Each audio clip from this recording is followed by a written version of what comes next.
Welcome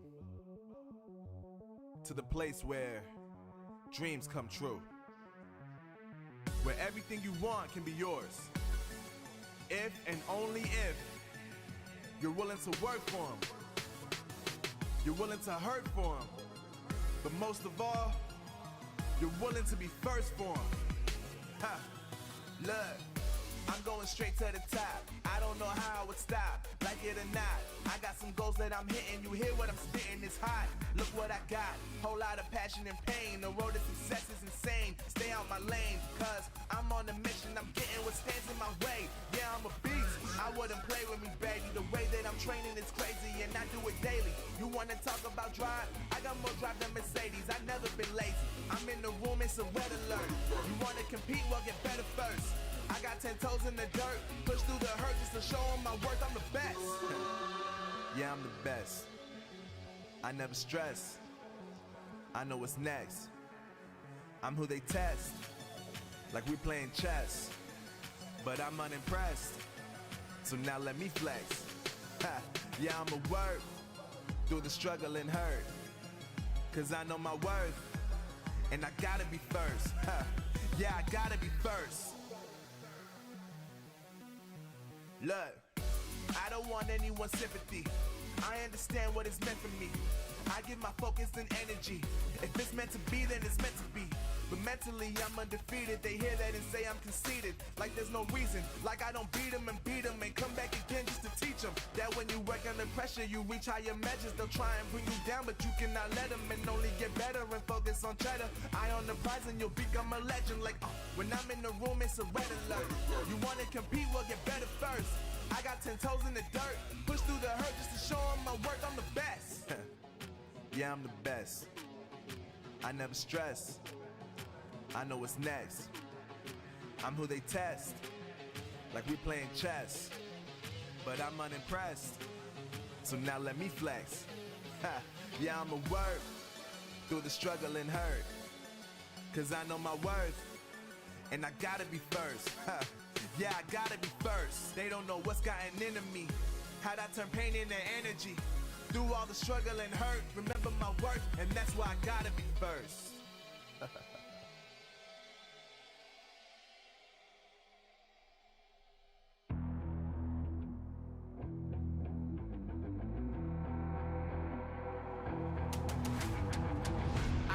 Get it, I'm on the mission, snap any minute, casually winning. Stop tripping on me, stop dissing on me. Yeah, I got a dream, can't take it from me. My fire's burning, I'm always learning. Tell me where to go, man, I'm on a journey. Yeah, I can't explain it, I get excited. Keep it 300, King Leonidas.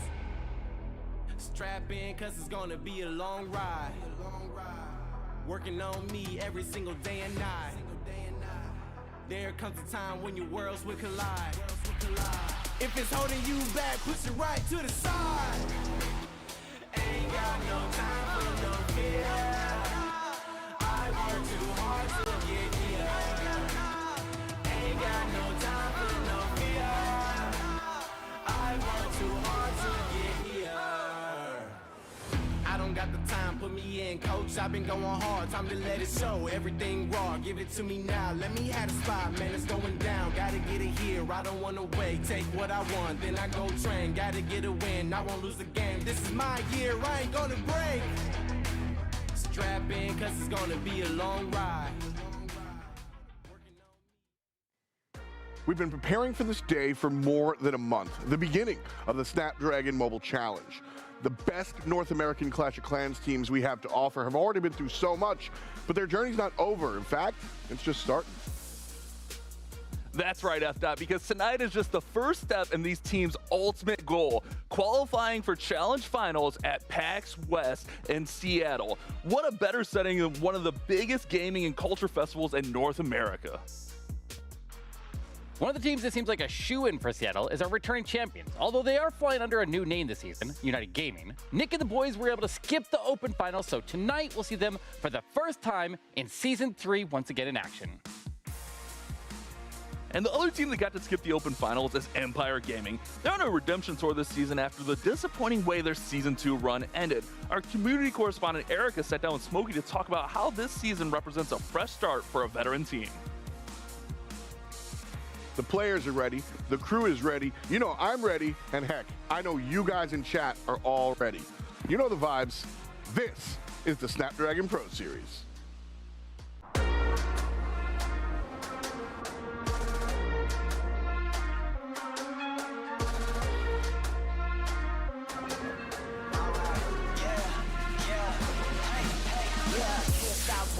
Going till a player on top, know it. Rooftop, penthouse suite. If you really want it, gotta own it. Fight through it, we was at the lowest. Blood, sweat, tears, the components. Riding all year, now's the moment. We are not friends, we are opponents. Yeah, I'm coming for mine. Yeah, I'm making a play, the game on the line. Yeah, I've been on the grind. Yeah, I jump in the spot, I made it my time. Yeah, look in the sky. Yeah, the stars align, no shade to shine. Can't stop it already. Emotional work and devotion. We put in this time. Look. You won't stop.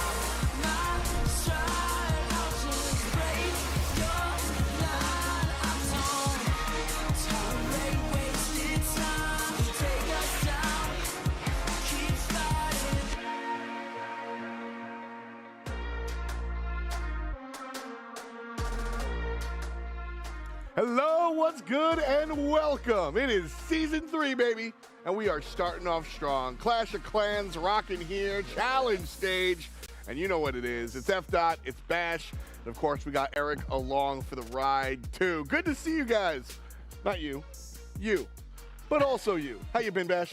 I'm good. I'm here, and I'm excited for some awesome NA Clash of Clans action. Eric, we got a full month of action ahead of us.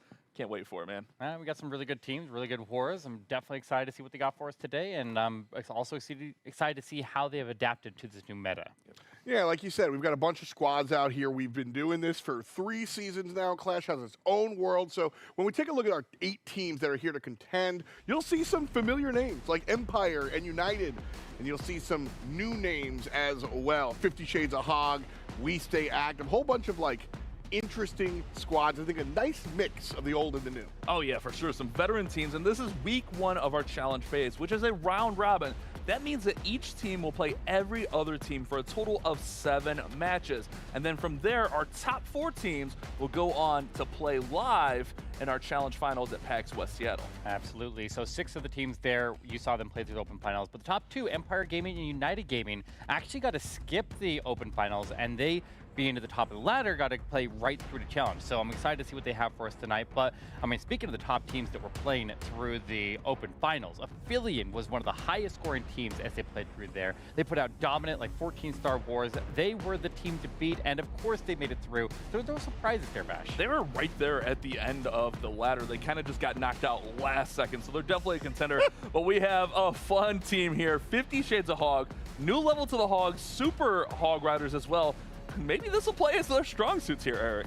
Absolutely, and they, yeah, I hope they use some hogs, because we'd love to see some hog riders, and I'm loving this new hog meta, by the way. If they break out some hog attacks today, I'm going to be very happy with them. I mean, I'm a hog lover also. Like, you can't go wrong with the hog attack, so it'll be really interesting to see what they bring to the table. Our next team, Method to Madness, this is a kind of a little hodgepodge of a bunch of veteran players, including Jethro, who has tons of experience here in the Snapdragon. Yeah, they came out of the upper bracket as they qualified into here, so a very strong performance. They were also one of the top teams that we'll definitely be keeping an eye on, but Jethro specifically is a former champion here in the Snapdragon. Remember, out in Poland, he was playing for War and Glory when he took out there. So him manning this new team here and bringing a new roster, it's going to be a good time to watch him. And a new team was relatively new. We Stay Active here. I'm a little bit more familiar with this team, more specifically the attacker on screen right now, Big Rick, a former member of one of my clans. These guys are looking to make an immediate splash in here, and that's what I kind of like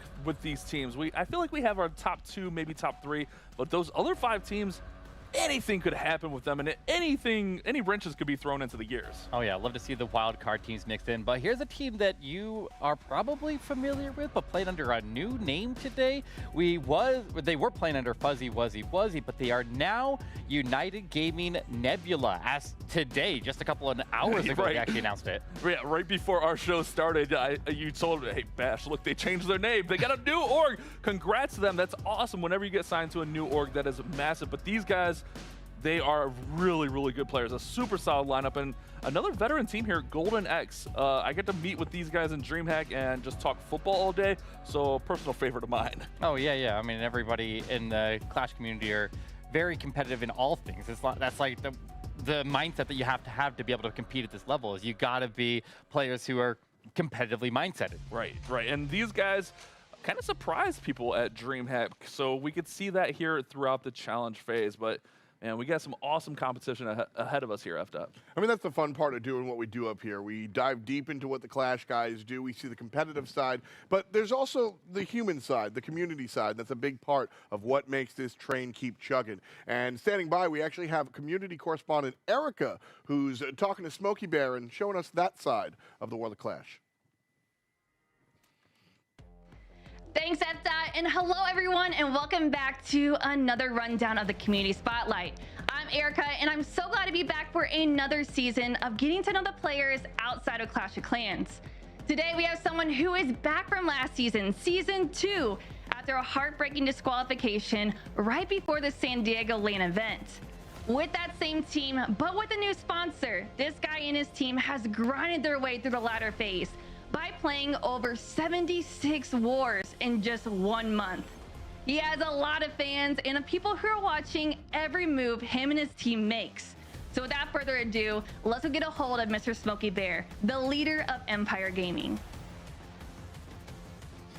Yeah, so as you mentioned, it was a heartbreaking end to our season last season, losing Jesus. And so we are extremely grateful to have partnered with Carrot Esports. Carrot Esports is amazing. We couldn't have asked for a better partner. In terms of passion for the game, in terms of generosity, we feel she's the best partner we could have.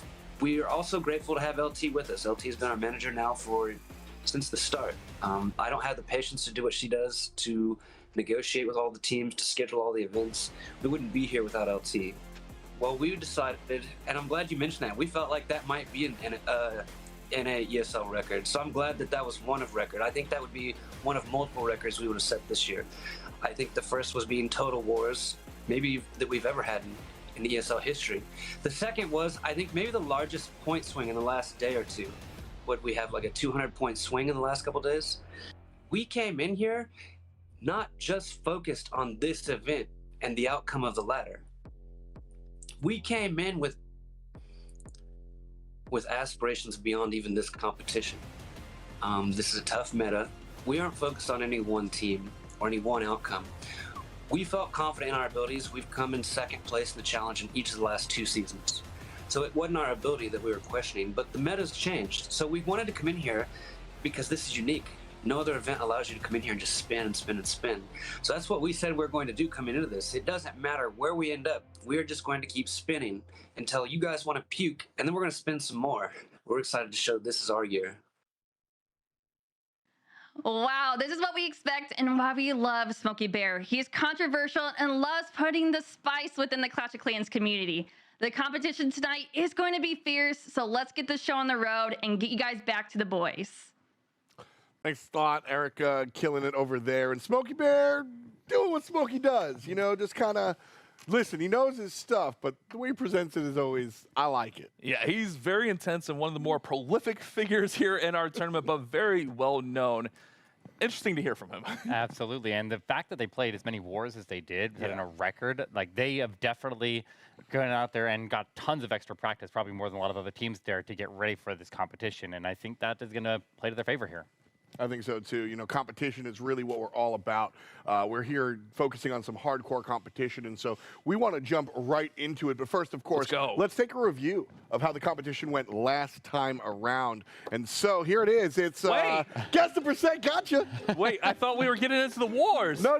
Listen, I said you got to listen, bud. I said competition, and this is the competition we do between our commentators. We put Eric and Bash head-to-head every single season for Guess the Percent. And, well, I mean, you guys usually battle it out. It's fun. But last time around, Bash, you really dropped the ball. Yeah, you know, I don't want to talk too much about it. I thought we were letting this go, moving forward. That's what everyone told me. Nope. Well, that's, you know, that's totally fine. We don't have to talk about it. We've got a package here. If you missed what happened last time on GTP, well, as always here at Snapdragon, we've got you covered. I don't care what I'm sick of it. I'm sick of getting trolled. one more good guess and we lock this baby away. Come on, chat. Hashtag Team Bash. Let's go, boys. Pretty feeling big good. gap to make up.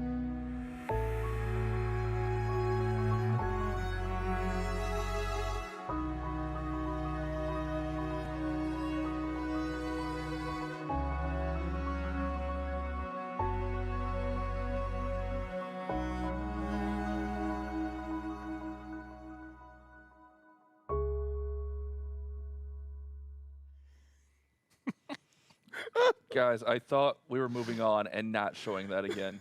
No. I've been lied to.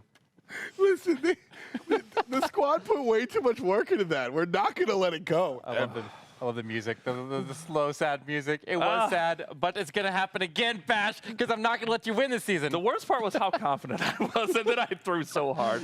You really were. But you know what? Guess what? It's a new season. It's a new day. Shake the Etch-a-Sketch real quick. Yeah. And look at that. You guys are tied. Yeah. I can't mess it up, Eric. You're going to lose. Listen, Team Bash out there, guys, we got this in the bag this season. No way I mess this up with Bash math. All right. Well, you got to pay attention now because this is the actual attack that we're going to be watching. And I am going to let you watch for a little bit until... You guys are dirty. They blocked out the timer. Oh, they did. So They did block the couldn't- time. Oh, And cut. So dirty. Pause it. Okay. That's all you get. And yes, we have leveled up. You no longer get to see the replay ends in. That's blurred Yeah. out, boys. No, it gets tough. It's a good change. It's a good change. All right, Bash, what are you thinking here? No. What? It's obviously it's a Titan Smash with Super Archer Blimp, but you won last season, Eric. So honors are on you, sir. All right. You know, I feel like I like the blimp path here. I like what he's doing. I think I need to guess on the higher end, but I don't want to go too high because with the timer covered up, it makes me second guess whether it's a triple or not. So I'm going to call it just like whittling down to the end. I'm calling 85%. I'm going middle of the road there. Oh. We're going to start in the middle. Man, the middle. that's the middle. Did I mention the middle? That's such a good guess. That's about Love where I Jimmy wanted World. to be.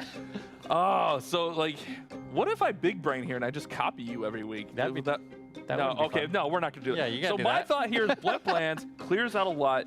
It's pretty open. Wallbreaker sneaks into the Eagle. He wraps around. I'm gonna take a risk here, and I'm gonna go for a few percentage. Either I'm gonna be up or down. I'm gonna go 91. All right. Nice. That's wrong, but all right. I gotta make a bold play here, Eric. We gotta make a bold play. I like it. So we've got 85% here guessed by Eric and then 91% guessed by Bash. This is where I'd normally explain to you what we're doing here, but we just played the game, so you know what we're doing. At the end of the show, though, we will tell you what the actual answer was and which one of these bozos were correct, if any. All I'm saying, Glitter still has the number to the bakery. We can get more pies. Yeah. Well. yes. Well, I honestly wanted to go 3-star there, but you can't start off with that big of a risk. Let's be honest here. So we'll take a more moderate, plus or minus 6%. We'll see where we're at. Yeah, you're gonna lose in the end, so it's all for nothing. what So the- I just hope we have a better punishment Listen to this this season. ego, chat. Listen to this ego. All right. Wow, I wasn't expecting that. I didn't expect that level Yes, of sir. discipline here. Yes, sir. But why don't we Just shift startled. gears from one type of fun to the next? We're going to get a little serious here as Aphelion shows up. And Damien, it's funny, Dobbs is wearing the sunglasses, but I'm used to Damien being the shades guy. But this whole squad coming back again, representing Aphelion Esports again. These guys, we know them. Yeah, they're a really solid squad. Like Eric said earlier, these guys probably top 3 as far as our teams go here. They know how to play. They can put up some really creative attacks, some really fun attacks. So I'm really looking forward to what they can do here. Offensively, I think they're one of the strongest teams in the competition here. They were able to put up big scores in the previous matches, and Method of Madness, they were also one of the teams that made it through the upper bracket. So I think they're on the same playing field as them, and I think they definitely have a chance to pull through here. I don't know which one I go for, though. I don't know which way to go on this one because I think they're very evenly matched. I agree with that. These teams both have some really solid rosters, some really solid players. I think the wild card could be the new meta here. I mean, we just had an update not too long ago, so we'll have to see how these teams have adapted and kind of improvised as we get looking into our stats. FDOT, it's close, man. It is pretty close. You know, when I look at a 40% to 36, I'm not going to say these numbers mean nothing. I think Method to Madness kind of has a little bit of an edge coming in, but this is why we play the game. I think this is one of those where, like, I'm going to wait till after to give you my prediction. Right, yeah. This is one of those wars that's like super close, could go either way. I mean, it's Clash Esports. Any war could be like that, but on paper, this is a pretty close matchup to start off. Yeah. Absolutely. And I mean, all these teams competing not just for the right to say I told you so, but also for the right to show up in Seattle, Washington. PAX is coming at you. We were there last time. We're here again. And if you want to show up, you can do just that. ESL.gg/PAX West. Go ahead and give them your money so you can show up and be friends with us live in person and see just all the Clash in a Klansman. It's definitely a good show. Yeah, I mean, we'll all be there. The players will all be there. I'm sure some other Clash personalities will be there, just like DreamHack. So make sure you guys check that one out. Yeah, first weekend of September. It's going to be an absolute blast. Yeah. I can't wait for it. Well, I can't wait either. I can't wait for the first match either. So let us know who you think is going to win, and you guys let us know how it goes. Oh, okay. Well, I guess we can do that. Let's hop into it, guys. It is week 1 of our Mobile Open Challenge phase, round robin. Tony Gunk going to be starting us off here, and it looks like we got Zap Titans with a little bit of a flinger action. So going to go ahead and start this Warden in, probably zap out the Monolith in behind here, and just Warden walk and just send that flinger to take down the Town Hall. Everybody knows that the Zap into Titans performance, exactly the approach that he's starting with here, is one of the strongest attacks in the meta right now. And a lot of base builders are specifically building bases to try to stop this strategy, knowing how strong it is. But if the Warden, no go to ability. Oh, he goes to ability and uses the rage there. Tony Gunk with some drama right out of the gate here, Bash. And with the wasted ward ability and the wasted rage, he just stepped into a little bit too much damage. Probably wasn't accounting for the double damage of the Expo when he zapped out the rage tower. That's my guess there. Yeah, you're right. No matter what, even if you zap it out, it's still going to drop that initial rage spell, and that's exactly what happens here. Let's see how he recovers. That's not the end of the world. It's unfortunate, but it's not the end of the world. You have to keep an eye on the Warden. If you lose Warden, you lose that HP buff. The bow finally does get off of the Warden here. King's setting that funnel up top, and now we get the Flinger going to take that Town Hall down. So the Town Hall is secured. No drama there. But man, you'd love to have that Warden ability right through the core of this base going into that Rage Tower. I like that the fire damage on the Town Hall is going to take out that Expo eventually, hopefully before it gets targeted back onto the Flame Flinger, but everybody else continues to move across the top of the base there, and they're just doing what they can without the Warden ability to protect them through this high damage Rage Tower area. That's where you want to use that Ward ability, and he's just not going to have that luxury here. But the Queen continues to the core of the base there, fights off the defensive CC, and unfortunately she does not have her ability, and she's on a beeline path towards the defensive Queen, but she doesn't even make it that far back. Yeah, that bow forced ability. The bow, she was tanking it for the Flinger, but actually forced out her ability with the Ice Golems locking onto her. So he's going to look and just try to save as much percent here. I don't think he's got enough gas in the tank with enemy heroes still remaining. He's still got that scatter shot back. He does have RC ability, so he can get through a few more defenses and see what comes out of the Clan Castle. Looks like a Titan and Yeti combination, but yeah, just going to try to run this one up as close to 80, above 80% as possible would be my guess here. Yeah, very, very rare that an attack ends up going through after a Warden Walk gets forced to ability like that, because you're wasting so much resources. You're not just wasting the Ward ability's protection, but that rate is also substantial, as you need to have the extra healing output to rate up your healers as you enter into the high damage area of the base. So when you combine both of those, you're going to make so that these Electro Titans just don't have the punch and the protection that they need to survive into the backside of the base. Otherwise, you'd have a lot more troops alive here, a lot more protection for his heroes, and he would be in a much better position. But he just is not going to pull through. But it still climbs up to a respectable percentage, and at 85% in this meta might just be enough, and we'll see how it ends up going from here. Yeah, for how catastrophically that started, 85% is fine there. I think you're right, though. Didn't take into account that rage going off. No matter what, it's going to go off. If there's a spell active up there, it's going off, and that's exactly what got Tony in trouble here. Watch this. The bows rage up, and that Warden just takes a ton of damage. Ability was forced. I thought he did a good job sticking with this plan. Queen did go to ability right here was an issue, but for the most part, did pretty good sticking with it. Yeah, definitely. A lot of times when things go a little bit wrong there, as long as you're if it didn't go so wrong that the Flame Flinger is going to continue on to the Town Hall like it did, then there's no reason to change the plan. It's still going to be the best path to the base there, even if you can't keep everything alive to the end. Yeah, I like the path. The path is really good. A little unfortunate, Queen kind of stayed on the outside. That bow just ate her alive, but it's respectable. But Aphelion, we know they can answer, and if they can get a little bit higher than 85, maybe even get a triple on the board, it's going to put that early pressure on. We like to talk about that early pressure, so it's really the ball's in their court on this attack.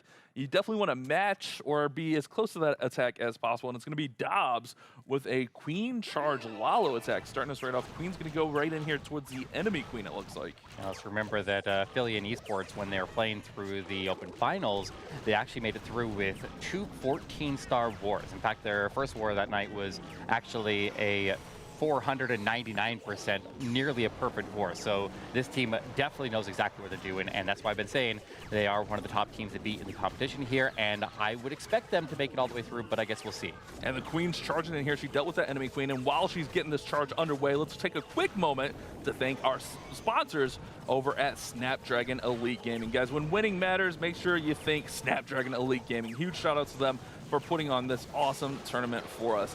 All right, Queen's going to rage up. She's going to get through this scatter shot.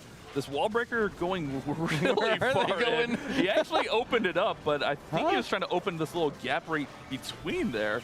Oh, that's interesting. Yeah, that's very, well, conveniently, the Queen ended up going that direction. I thought she was going to go to the, or stay in that quarter compartment and go north into that compartment, which is probably where he's expected the wall breakers to go. But honestly, this might be okay. He can probably work with this. The biggest thing I'm concerned about is making sure the Queen hugs the walls on the left side of that compartment so she can reach over and get that multi. But with the walls open, she can tag it, and now she'll move into the most difficult section of the base, and we get to look to see if this Queen is going to survive to the Town Hall or not, because we have to decide at this point here, do we want to push the Queen through the Town Hall? Do we have the resources to get all the way through it, or do we just go ahead and start the Lalo at the top of the base there and start working as a backup? But oh man, I'm seeing blues coming in for the bottom of the base here. He might be risking it. He might be second guessing it though. Look at the Queen. He dropped his final rage in. He might be second guessing it as the Queen's not going towards the mono. No, he's going. He's all in. Eric, it's all or nothing. This is big risk for Aphelion. He's going to have the Warden to protect, but that Warden ability goes off really early as well. Popping that just to get pushed through. Queen goes to ability, but she grabs the Town Hall. Okay, she had enough gas in there. Look at that new level Stone Slammer. That thing looks like a monster. Not only that, but the Queen is also now stepping over to the monolith there, and if she can take it down before she drops, she takes it, and she's barely hanging on, but she eventually goes down. But while that was going on, he ended up having his Lalo get absolutely destroyed into the raged up Multi-Inferno, leaving the Warden there all on his own. But wait, Slammer's still intact. The Warden's still alive. There's still balloons. He's got the healers trying to pull into a tanking position right now, throwing down whatever light ground troops he can left side of the base. They're stacking 2 archers to try to get the healers to move into a tanking position. And with the Slammer, he's just got to beat the clock here, Bash. Yeah, that Slammer is absolutely beastly. Keep an eye on that enemy King, though. The King, the biggest air defense in the game, as you like to say, Eric, could hold this one up. Pops the Slammer, so he gets the Dragon Rider and the balloons out and the Rocket Loon. But that King's going to stop this. This King's going to make this be a fail. Oh, wow. Oh, it's going to be a time fail for Dobbs Ben, 96%. The King, the ultimate air defense, slowing down the cleanup. He had it, Eric, just the King said, nah, not today. That's so frustrating to have the King block the cleanup like that. Like, if you cleared the defenses on the base there and you have so much cleanup moving, but all of it's stuck on the King, there's nothing, there are few things in Clash of Clans that are more frustrating than that. Yeah, and it happens more than anyone would like to admit. Let's be honest. We see it so often. And there's not a whole lot you can do. I mean, at that point, everything's pretty much in. He had cleanup he had to put in on the back end of the base. I love this charge, and I mean, props to him for having the courage to stick with the plan to send the Lalo opposite. Although, that Lalo got absolutely ate up here. Watch it. That Warden ability fades pretty quickly before he can get into the scatter shot, into that multi, and the sweeper just pushes everything away from those. So the Lalo really didn't do a whole lot here. It was really on the Queen and the Slammer to secure that one. Right, yes, and here we go again. No delay. We are in with Method Madness for the second attack. It is Granny Clasher, another seasoned veteran here in the Snapdragon Pro Series.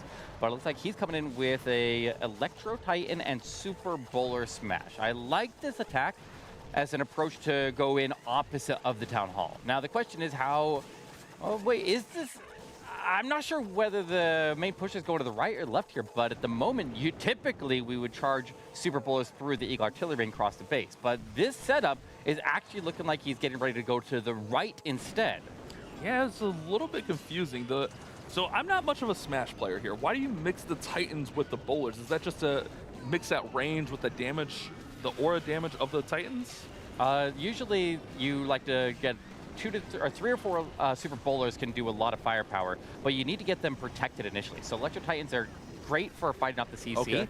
And so if you just have 1 or 2 of them out in front, then if they survive just long enough to just tank until we can get a healer transfer over to the Super Bowlers, we're in a good spot, but also we want to have one alive while we fight the CC in case we have a Lava Hound come out. And if you get them out in front there, they can provide the protection just long enough, and then the Bowlers can take over as soon as they go down, and then they can sweep out the core. But I like what the King has done down at the bottom there. He was able to step in with a funnel, and he's able to go in there and take the Town Hall down, so a very, very strong punch with him. And he's in a very, very heavy crossfire, and I don't know which way his troops are going to go here. Yeah, they're going to split up, and that's the one thing with the Super Bowler Smash. I've learned that you need those Super Bowlers to stay packed together. They're super, but they're not very beefy. They only have like 3,000 hit points, so if those healers don't stay on them, they're prone to go down rather quickly. Real Champions are working through that top side, and there's not a lot of damage for these Bowlers at the bottom. They can clean up a lot of this. Let's see if the RC can help clean up through the top side. I don't know if he's got enough gas in the tank here with the Queen stuck on a wall. She does have ability, but Granny Clasher, this one's just kind of stolen here for him. I think he's doing all right here. Still got 2 freezes. I feel like he needs to use the freezes to lock down the defensive warden. There we go. Lock it down with the Arch Tower up top there, fighting through the ground skellies. The World Champion will now go in there, get the stun. He's still got a lot of time to work with here, and the defenses are thinned out enough right now that the World Champion can engage them one at a time and stun them as she makes her way through. But the problem is she's running low on HP. So he freezes again, and he does have that one Super Bowler down. That's going to take the geared up cannon right there, and it's potentially going to survive. Come on, Bowler, stay up there. That's the difference of the attack right there, and it does survive. Diggy gets the stun. Last defenses go down, and 30 seconds to clean up. Granny Clasher is barely going to pull that one out. That Bowler and the World Champion both just carry that attack all the way to the end there and surviving with just a very small amount of HP bash. You love to see it, and that's what we were talking about with Method to Madness. They have so many veteran players. They can throw up an attack like that and get the 3-star. That one was close. It had a little bit of drama. I love the play with the King. We were kind of discussing the mix there, but as we were doing that, the King just snuck in there and took the Town Hall down and also cleared out a little bit of that compartment. That was massive. But look at these Bowlers just working right through the middle with those Titans. I like the mix. I get it. I understand, because if you get those Bowlers out in front and those healers don't swap over, they just disappear on you. So it makes sense to have those couple of Titans in there. Works out perfectly. Well, not necessarily perfectly, but it's the triple. The triple's a triple, Eric. The triple's a triple indeed. And if you get the cleanup to follow that World Champion, just to get everything, all the trash buildings that she leaves behind out of the way there, then you can definitely get the triple. So just very, very strong attack there, and a little bit of an unorthodox way to approach it. Like I said, we typically see that being pushed through the Eagle Artillery, but he went with a different side and he just kind of sideswiped the base. And the King was a key factor to make that possible. Yeah, with the Super Bowlers, there's a term in bowling where you say it was slop, but it's still a strike on paper. And that one's a strike on paper, guys. It wasn't the prettiest there at the end, but ultimately gets the 3-star and puts his team up. Now it's going to be for Ophelia and Damien, more specifically, to respond. And it's looking like he's going with a similar attack. He's got 1 Titan and then the 3 Super Bowlers. Same, pretty much similar setup here as Granny Clasher's last attack. Going to start that funnel over there on the right side and push everything right through that Eagle compartment. A little bit riskier here going fully across the base, but when you get that healer swap, it can work out really nicely. Yeah, but Super Bowlers can charge across the base there better than almost anything else there. Now, the biggest benefit of Super Bowlers in general is that they can pass through the Town Hall, and as long as they get enough value on their way to the Town Hall, they can a lot of times have take advantage of the range and actually be able to attack side targets there and not pull the healers into the Town Hall Poison, which this area right above the Town Hall with all the defensive heroes, the Single Inferno, the Expos, that area right there is very, very dangerous for a smash attack to go through the Town Hall Poison and then engage. And so I'm very curious to see how he handles that, but that is going to be the make or break point. I'm not too concerned about him getting to the Town Hall this one, Bash. All right, I like it. Using the Yeti to tank the mortar over there. That way the Flinger doesn't get locked on. And here we go. We're all in. All the Super Bowlers are in. All the healers are in. Using Coco Loons out in front, so try to grab any Seeking Airmine so he doesn't lose any healers. next jump is down to get to that Town Hall compartment. And you talked about, Eric, these bowlers can just crush right on through a base. Once you get them raged up, the extra bounce just does so much damage. Town Hall should be secured here, and this one is falling quick. Yeah, but so are the healers there. Tons of red arrow bombs go off in the core of the base there. All the healers go down, and that's going to leave him very, very vulnerable in the backside. But he has a skeleton spell that is locking out all the defensive heroes and the single Inferno on the backside of the base there. The Queen has her ability, but she's under heavy fire there. She goes to ability, and if she can get all the defensive heroes out of the way here, then maybe the Royal Champion can sweep through and clear out that area. But we got a Tesla farm, we got the Skillers, we had the defensive King staying standing. This is in a very rough spot, and this is kind of what I predicted as we went into the attack here, where he would be at this point. And I'm not too surprised here, Bash. I knew that this backside was going to be dangerous, and it is proven to be as dangerous as I thought. It's almost like you set up to bait that entry, yeah. So you had to finish on the Tesla farm. There was like all the skeleton traps over there. The King is just an absolute unit. Yeah, that makes a lot of sense to set this one up because it is a nice entry, and it's a very common entry with this style of attack. Using that double jump to get right in there, it looks really good, but you're right. Once those air bombs went off, the healers were gone, and that, well, you lose all the Super Bowlers rather quickly from there. It's still going to work up respectively here into the 80s. Ideally, you want to get mid to high 80s at minimum, but Aphelions are already down a star, so there's going to be a lot more pressure on them in the next volley of attacks. This might end up shifting the percentage advantage of the board, but I was telling you with an opening attack of the board there, like the Electro Titan Smash is a very, very powerful attack, and basically the Super Bowlers are another variation of a Smash attack, and a lot of bases are building to try to stop the Smash attack there, and these box bases with these areas on the Town Hall side of the base there that are kind of stacked, just like this one here, is a very, very viable method on defense to try to shut these attacks down. And since they're so popular, they're obviously a lot of the defensive players or the base builders' focus.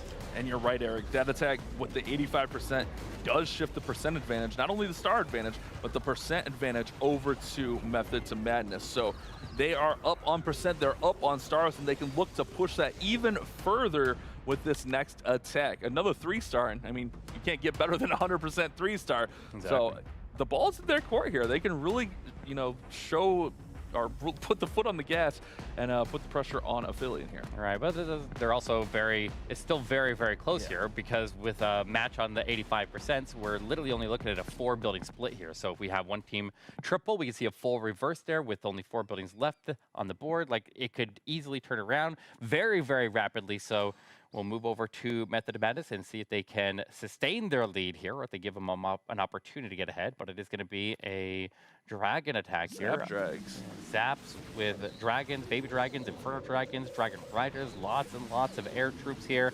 And it's all about the funnel on these attacks. So you need to make sure that you get all the dragons to stay tight as a pack and shoot it and destroy the core. If you can take out any defensive heroes, the more defensive heroes you can get out of the way there, the better off you're going to be. And I love these setups with these Inferno Dragons that go into the Town Hall. I was going to say, is he going to get the Town Hall with the or the Inferno Dragons? Is that the play here?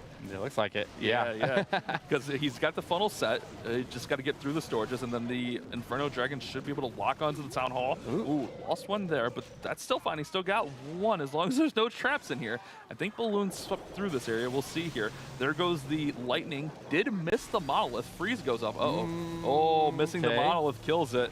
Yeah, that's a problem. The battle builders were able to repair the Monolith, and so it did not go down, and the Monolith defends the Town Hall, and now he's in a little bit of a bind now, because any damage that he dealt onto the Town Hall will now be recovered there by the battle builders, so he's going to have to put the dragons through the Town Hall when he expected to use the Town Hall as a funneling point. It's still possible he could get this to go through, but it is going to force the portability as he goes past the Town Hall into the core. And if he can get in and take out the defensive World Champion, the Queen, the Monolith, and the CC, he still can recover this match. The Queen went to ability really quickly there on the outside. There goes the Warden ability to get through the Town Hall. It does have the Flinger working on the right side. King's going to go to ability and just work through on the outside as well. The funnel was pretty well established here, but obviously had to shift the plans a little bit. Pulls the Ice Golems out of the CC along with a couple of Rocket Loons. The Rocket Loon's not really an issue, but those Ice Golems could hold up even the Dragons, and with the RC coming back in, it's likely going to pull those troops right into the middle of everything.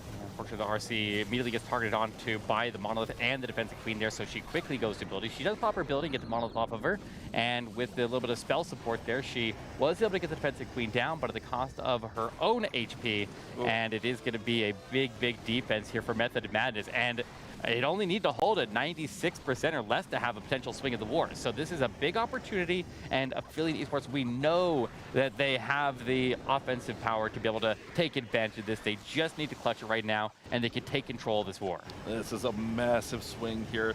I mean, that's a really risky thing when you're trying to zap out that monolith. Notice that all 4 of those battle builders are right around that monolith, and they're really not in earthquake range. So that's what happened there. You want to usually earthquake those battle builders first, because if they just get one hammer of healing off on that monolith, it's not going down, and that's exactly what happened here. All right, Simon, it's going to be 72 here. Unfortunate, but man, that could be a huge swing in Aphelian's favor. Yeah, it's just like one of those attacks that when one small thing happens, when the battle builders get one tick of healing on that, and you effectively swagged all that lightning, now you're having cascading problems, because that causes the next section of the attack to fail, and that causes the next section of the attack to fail, and then it's like dominoes, and it just becomes more and more unrecoverable, and it all just stems from just the slightest of mistakes there, and it's hard to be able to predict things like that, and it's even harder to react, but he does react appropriately. He does make sure that at a bare minimum he secures the safe 2-star, and he locks in that that safe approach, so we can make sure that that town hall has no risk of not going down. Man, I like the setup on this one. If he got that monolith out and maybe got to the town hall with those Infernos, I'm really curious to see how that one would have played out a little bit differently. Dragons have been a really interesting troop since the update. They did get a new level, up to level 10, but you see a lot of Dragon attacks go this way, where when they miss big. And now it's going to be on Max from Affiliate Esports to try to take the advantage. And it looks like we might have a Skelly Bat donut here into Lalo. Yeah, that's exactly what we're going to have to start us off here from Max. Yes, going after the CC. Skelly Donut will take out the Multi-Inferno, the CC, and the defensive Grand Warden. If you have an opportunity for an extra target there, if the spacing is just right there, that 6 to 7 tile gap is perfect there to squeeze in an invisibility right in between 2 targets to protect the spell troops there, and also at the same time not cover the defense that you're trying to destroy. That is the way to do it, and he did it with perfection there. And now he can push his heroes in, and with the CC destroyed, he doesn't have to fight any CC that comes out, because once the building is down, the troops can no longer deploy, they will go down with it. So now, pushing into the Eagle Artillery, the King is funneling the Queen, and the Queen is funneling the King. They're just kind of working together there and in sync, and they will try to push in and clear out both of those individual compartments. And time again, we see those Clan Castle troops ruin attacks. So being able to get that out at the start of the attack and not have to deal with it is massive. Queen's going to work down. Can she get out the enemy Queen? It looks like she'll go to ability to make sure she secures that. He does have the Battle Blimp selected, but always can switch that out. Just looking to clear out the pathing, using that Royal Champion to now get into that multi-target Inferno. Oh, was trying to protect the Queen, but she goes down from the Scattershot through the invisibility. All right, here we go. Lalo looking like it's going to start from the top, and he's using that Ice Hound so he can get an extra freeze out of it. Yeah, just needs to get the defensive Royal Champion under control. That's why we go in from that side of the base first. But we also need to get the Warden deployed on the approach into the Scatter Shot here. The Scatter Shot will need to be protected, but also the Blimp will need to be protected so we can cross through and secure the talent takedown. The Diggy, I think I see the Diggy in the mix there, now transferred over to the Warden, so he's not wasting that. He'll get some stuns out of that, but the Tornado Trap catches the Blimp here, Bash, and red air bombs are going off. He's gonna try to push into the Town Hall, but it drops early. What's inside? Sneakies. It's a Yeti Bomb. It's a Yeti Bomb. But the Sneaky's got it. The Sneaky's got it. He raged that Yeti Bomb up, and the few Sneakies he did have in there were raged up as well. And now there's not a lot left. There's the Scatter Shot on the back end, but he can freeze the Scatter Shot along with that air defense. And Max has got potential to put the war back in Affiliate's favor here. Let's see if he can get these spell timed right and finish this base off. Oh, Scatter Shot gets, okay, just gets 1 or 2 balloons there. Still a lot of balloons going. Air defense freezes this, or freeze the scatter in air defense. He's got a chance here, Eric. He's moving so slow. I don't like the big separation between the front pack and the back pack. So he's trying to freeze to protect the front pack there, but he ended up not getting into it in time. And then the back pack dies out as well. And it was looking like he was going to go the distance here, but it still could. Yeah, don't give up on it yet. He's got all these minions that have swarmed to the air defense. If the Warden survives, he still could end up pulling through. He's got Owl Phoenix tanking. is in 15 seconds. He's going the distance. He's got it, Eric. Max has got it. It's a triple. Affiliate barely squeezing that one through, and that will put them into the lead. What did I tell you? Never a doubt that was going to triple, Eric. Those spells were perfect there at the back. That was tough. That was a very tough way that he had to manage the last little bit of resources, and you only had 2 freezes, but that big separation. You had the forward group of balloons and the back group of balloons, and you're not going to be able to get them to arrive at the same time. And so, which group do you protect? That's always the question. But the back group is a little bit heavier there, and ultimately the scatter shot stops every bit of it. Ooh. None of it was moving fast enough, and luckily he's able to pull through because he had this swarm of minions come in from the back and walk around at the ward and finish that scatter shot off. So Warden clutches. Warden was the MVP of that attack there, and Warden has just put Affiliate into the lead of this war. Warden and the pets, the Phoenix and the Owl together, is a pretty nasty combo because they'll both stay out in front of the Warden to protect him a little bit. So you get that Warden damage, plus you get the Owl and the Phoenix tanking and doing damage as well. And remember, the Owl does that little bit of chain damage, so it's even nicer. Nice attack there from Max, and the war has officially swung in the favor of Aphelion. Yeah, absolutely, but we get to see a chance to swing it back here. It's still very, very close here, only a little bit of percentage here separating the teams, but no star difference now. Sir Will is going to make his way in for Method of Madness, and it looks like we have another zap attack here. This zap looks like it went significantly better there. He used, looks like 7 lightning with no earthquakes, and that's enough to take out the defensive queen, but it's also conveniently enough to take out a multi-inferno, so he's able to take them both out together, and now he's got a couple of major threats out of the way, and it's also going to set up his heroes to go in and push to the town hall and set up the pathing for the Lalo later. One of the biggest things when we do a Lalo, if we're doing lightning, is we punch a hole in the middle of the base there with lightning, and then we need the heroes to connect to the hole that was punched out. And so the queen, the king, and the world champion will all need to work together here to not just take the town hall, but connect to the hole from the lightning. There we go. The connection is getting made right here as the king takes the town hall. A couple ice golems and rocket loons out of the CC. We're starting to see this CC meta develop a little bit here on defense. We're seeing a lot of ice golems, rocket loons here, just troops that are going to hold up your troops, essentially. We got the world champion working on the right side, trying to get to that scatter shot. There's 1.5 million skeletons over there, but he brought a Valkyrie for it. Very smart play. The Valkyrie can help out. Oh, but the Valkyrie chooses not to. Valkyrie decides to go outside, but it might have been enough just to get that tanking. Valk took down a couple defenses. Let's see if Royal Champion can get the scatter. One more. Nice. Right on time there, and here comes the Lalo. Yeah, but the Eagle artillery strikes were hammering down to the World Champion that entire time, and it would have been nice if he had the support. It would be nice if the World Champion would survive, but she won't. But if these balloons that are cut across the middle there could at least go get that sweeper down, that'd be really, really helpful, as he will be fighting 2 of them, but they're not going to end up surviving. But at least they clear some traps. So, like even if a troop ends up clearing traps there but not surviving, there's still some benefit in that. But it's a little bit shaky right now, Bash. Yeah, I was going to say, it feels like there's traps, there's infernos, there's so much going on in the base. He's got to freeze that sweeper along with the multi because it is just eating his troops alive. Now out of freeze is going to try to rage in there. Tornado trap goes off. More air bombs going off. And Sir Will just ran into everything to shut this Lalo down. Pevu's base looking strong on defense. And man, has this war shifted in these last couple of attacks. Yeah, definitely. Those sweepers are, you can never underestimate a sweeper. The impact that a sweeper has in a Lalo is going to make or break whether you can pull through or not. And you saw that sweeper on the left side there was knocking him back and making it very, very difficult to get to that multi-inferno. That's why sweepers right in front of multi-infernos are always extremely valuable. And I'm almost even surprised the lightning that he used didn't target the sweeper on the right side, even though he wasn't facing Lalo there. But like, sweepers are a nuisance in a Lalo attack. It still climbs to 90% though, so they can potentially work with that. And if they get a defense, they could still stay in the, or they could potentially get in the lead here now that they've given it up. They still need a really big defense though, because it's like 24 buildings or so, give or take a little bit here. The advantage on percent with that big 72% miss compared to the 3-star. So Method to Madness falling a little bit short there. Man, you're right though. Those sweepers just really ruined that attack. Held everything up. The tornado was well placed. Oh man! But if Aphelion can match that 90 or even get higher, they're going to be in the driver's seat going into the final attacks. Yeah, and I've been saying it since the start there. Aphelion is one of the top teams to beat here.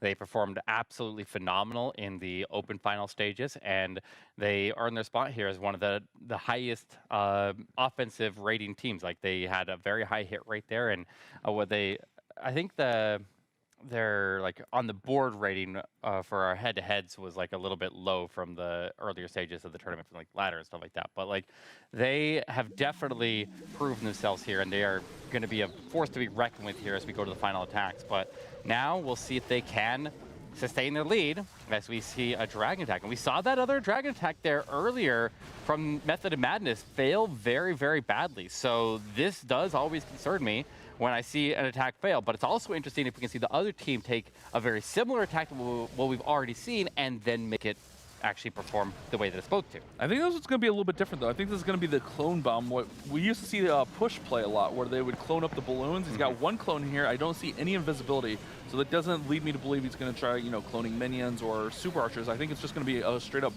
balloon blimp with that clone over the town hall to try to get the monolith secured as well, and then that'll also set some pathing for these dragons to stay around the exterior, and then bring those heroes to kind of bring them back in. Right. And with all Dragon attacks here, one of the key things we're looking for is to deal with the CC, whether it is ground or air. In this case, it is an air CC with headhunters and super minions popping out. And then secure the town hall, get the monolith down, and wipe out the defenses in the core of the base there that the heroes would not be able to reach very easily. If we can clear out the core and as many heroes as possible, we're in a very, very good spot. And this doesn't look too bad. I'm a little bit concerned that the warden stays standing there, but honestly, there's not any major threats here for quite a while for him to engage. The biggest things on the backside of the base here is the ground expos from the town hall compartment, the defensive queen, and then of course ending onto the defensive king. So he still has his work cut out for him, but he's in a decent position here, Vash. This is a pretty interesting attack for BJG. Normally he's a Blizzard Lalo player. Maybe since the update, he liked something with this attack, or maybe it was just this base more specifically, he liked something on for this style of attack. Remember, they have the advantage here on percent, so he wants to try to get this as close to or above that 90% mark of Method to Madness's last attack. Actually, Sir Will's last attack here on defense. Queen goes to ability. Royal Champion's going to come in now. Here was his queen. Oh, yeah, but gets through the enemy queen relatively quickly. There's just a lot of skeletons in there now. Yeah, that's going to stall him up there while he's under fire, but he has the rage active, so he's at least going to mow those down pretty quickly, although the rage is getting a lot wasted because he one-shot the skeletons anyways, but he pops the RC ability, gets the scatter shot engaged there, will take it down. Lost the Diggy though, so he's going to miss out on any potential stuns, and this is quickly dying out here. He's not going to have enough punch to get through to the Expo or the King there, and I knew that Expo was going to be a potential problem because it does a lot of damage right there, and on top of that, there's a rage tower over there as well, so even if he made it all the way over there, that rage tower would have triggered and would have made it even more difficult. So definitely needed more out of the dragons. And if you can push the dragons through the core and take drive into the backside defensive heroes, that is like best case scenario, because if you have to fight defensive heroes with your heroes directly, then you end up using up a lot of additional resources that otherwise you potentially could have been able to push through without those heroes standing there blocking your way. But with this getting to 86%, they should still be really fine here on the percent advantage. They should be up pretty big on the percent advantage, something like 20 buildings. Even with that miss there, it looked a lot worse than it actually was. He ran into a little bit of problems there with the sweeper. Maybe he could have incorporated a couple of zaps and zapped out that sweeper, because he did have to invest a freeze anyways. But it seemed like he got everything he wanted out of the clone blimp. He got the monolith, the town hall, all that got taken out, even the sweeper with the assistance of the dragons. But I think the timing with that sweeper pushing it back seemed like the timing was a little bit late there. So some of those dragons kind of went a little bit further in than he wanted, maybe. Yeah, I mean, overall it looked good. I like whenever you have an opportunity to take out the monolith with the town hall with a clone bomb like that, like 3 spells to tag the monolith is extremely worth it right there. So that's a very valuable way to secure a town hall takedown, and relatively safe as well because you get a lot of force right there. But now we got to see the strike back here from Method of Madness once again, tied up here 9-9. This war will come down to this final exchange. It is still percentage advantage into Affiliate Esports. So if Method of Madness wants to win this war, then they need to get a very high 2-star here or a triple. Better just make it a triple and be safe. With Peivu being the final attacker for Aphelion, you want to get the triple here and just hope Peivu misses, because he is very solid and has been very solid throughout this whole tournament. But we'll have to see how this one plays out. Jethro's no slouch himself. Does have those zaps in hand with the Earthquake. Probably take out the Monolith and the Rage Tower, but doesn't want to make that same mistake where the Rage Tower is going to rage up and maybe take that Warden down here. Exactly. Just get the Warden to tank the Expo because otherwise the Expo would outrange and take the Flame Flinger down. But as soon as the Warden takes that out, the activation of the Town Hall will happen when the Flame Flinger was hitting the Expo. And so now he doesn't need to have to worry about any way to get it activated outside of that. No Earthquakes necessary, although he had the Earthquake, but the Earthquake was able to take out the defenses behind the Town Hall, which further emphasizes his funnel there. And it also creates a gap between the Town Hall and the pathing the Electro Titans are going to take. And so they don't actually take damage over the walls as they stand and go north. Yeah, that's a very nice path here. Does throw in those couple of witches to accompany the king, just help clean up behind him and push everything through. Let's see if this bow gets taken down. Go, Fire Spirits, go! They got it, but the Flinger did take a lot of damage there. It goes down.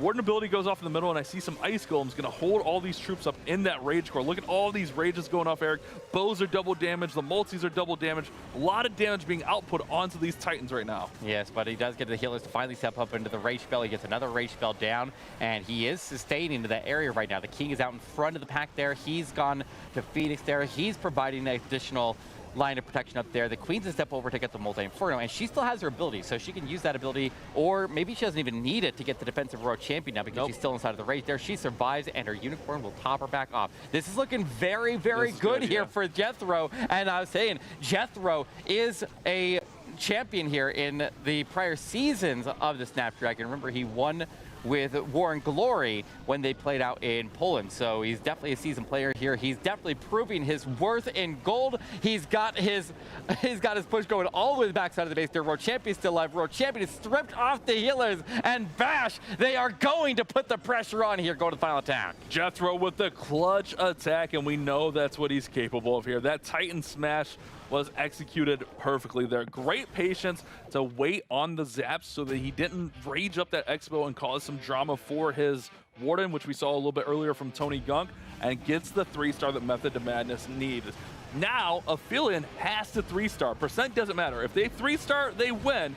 If not, they're going to go into this first matchup with a loss. Remember, they're going to have to play 7 wars, both these teams. But it's nice to start off with a win. Yeah, it's always fun to look back at the base here in hindsight and see how perfect it was for this attack. Very, very nice base identification here, but I don't think a lot of players would expect anybody to even attempt this. When you put those Expos around the Town Hall like that, you're thinking, and nobody's going to be going through there. Why do I need to make sure that I minimize jump access on the backside of the base? And it ended up working out perfect. That was a very, very smart plan for that base, and the way that you had to execute that was a little bit particular, but he managed it very, very well, and he potentially could win this war if they can't triple back. So yeah, the King getting out in front there was massive as well. There was so much damage being output there, but the King just handled it like an absolute boss. Phoenix obviously helping, giving him the 8 extra seconds. So now Aphelion has the 3-star here. This is going to be interesting. Let's see what we have here. It's going to be Peivu for Aphelion, and it's going to be Queen Charge Lalo, Queen Charge Recall Lalo. So a little yoink action here. No hogs in this war, Eric. We were looking for some hogs, but it's been a lot of Lalo. There's one hog right there. Oh. Okay. One hog. But that's probably just to go pull the CC or something like that. But he is going to run a Queen Charge that is going to go in here and take out the threats on the bottom side of the base here. Mostly this Queen Charge is just trying to remove the things that can outrange the Flame Flinger and get that King out of the way. Now he can recall her out of there, and he can just let the Flame Flinger continue on, but he did end up leaving a healer behind. And the healer is probably going to survive, honestly. Maybe, I don't know. No, that Expo's locked onto it. Okay, well, a little bit of a misplay there. He did swag a healer there. He should have only dropped 4 because you can't recall 5 healers, the Unicorn, and the Queen out. It's too much troop capacity to get them all out at once. Right. But it should be fine. The Queen's still going to have 4 honor, which can charge just fine. He's pushing the King right into the middle here. The Flinger's still going strong, but the King does go to Phoenix. Let's see what we can get out of the Flinger on the bottom side. That's a massive thing right now. If this Flinger can get some of this damage out, take out the Warden pedestal there, the multi, that'll be huge for this Lalo to push through. Yeah, the Queen's going to go all the way to the top of the base here, but unfortunately she gets stopped there to fight off the CC while inside of Monolith range. He goes ahead and freezes right there. The queen will step up. Eagle Artillery is activated, so we need to be very, very mindful of that. This feels very, very risky, but I mean, if you have to triple, then risk is irrelevant anyways. It's all or nothing on this one here. Peivu begins the Lalo from the very top of the base. Is he trying to get the queen to take the turn and go south of the town hall? I think that's the play here, but this Monolith is going to be beating on her the entire way around as he continues to freeze it, Bash. Queen's still got ability, and with ability, she should be able to secure this town hall, I would think. Here goes the Warden ability protecting those balloons, but all eyes are on the Queen as she needs to grab this town hall. 1, 2, 3, 4 shots. She's finally going to get it down with that 6th shot. Queen grabs the town hall, and this is a brilliant play, but look at that scatter on the left-hand side. It is dealing out massive amounts of damage to these balloons, and they don't stand a chance. This one is fading quick. That scatter shot dealing so much damage. Ooh, there goes the Queen as well, but the healers are transferring, but they're just going over to the Diggy. I mean, maybe the Diggy can clutch this. I don't know. But he's got a couple of pets here. He's got the healers actually crossing look all at the over. minions in the He's got all the minions Look at the minions in the swarming. The Warden's taking minions. the scatter shot. They're swarming it. They're taking it back. They're going to get the scatter shot down. Blue's no way. Diggy taking stuff. Peivu takes it. Oh, Hail Mary in the backside of the base there. And he's got it. That was ridiculous. How did that triple? That should not have tripled, Bash. Obviously, he planned on the pumps and the minions, getting to the scatter shot, swarming it, and getting the 3 stars. It's a victory for Aphelion Esports. What an attack. What a courageous attack at that. Oh my gosh. Just having the confidence to stay with the Queen charge all the way through and just keep on charging into the town hall and getting it to turn back. The quick play, the quick thinking to put the Lalo into the top side and force the Queen to take the turn back over the town hall was a very risky move. Obviously it worked out, but the balloons were all sacrificed in the process, and he barely was able to scratch that one through. But that was absolutely nuts. I mean, barely is the understatement of the century. Look at this. Pups, one shot from that scatter, the Wizard Tower, the Pups and minions go down. But the Warden is an absolute boss. Actually, it was the Electro Owl tanking that scatter shot. Oh man, the Warden was pretty healthy. There was a rider in there, so he still might have had it, but the cleanup could have been closer. Wow. What an attack for Peivu to secure the victory for his team. Wow, what a war from these two squads. A little bit of a lucky break on that one, right, Heftot? I mean, I don't know if luck has anything to do with it. I think that's just the way Aphelion plays. I mean, yeah, Peivu, we were yelling and screaming, but Max also did something similar, like last minute kind of, wow, he got it done. Yeah. And because of performances like that, Aphelion does get it done. 93.4 to 89.4. So a decent margin of victory here. Yeah, that was intense. And really, it came down to that one attack that was 72% missed there from Simon on the Zap Drags. Really swung the whole war in the favor of Aphelion. And, man, Jethro put the pressure on at the end, but wow, what a war. Yeah, I mean, you love to see those close ones. Those are wars that you remember because they're so impactful and just the excitement. My heart's pumping after that one. Well, we'll give you a chance to catch your breath, but we have more highlights and analysis on this war and the rest of the wars after this.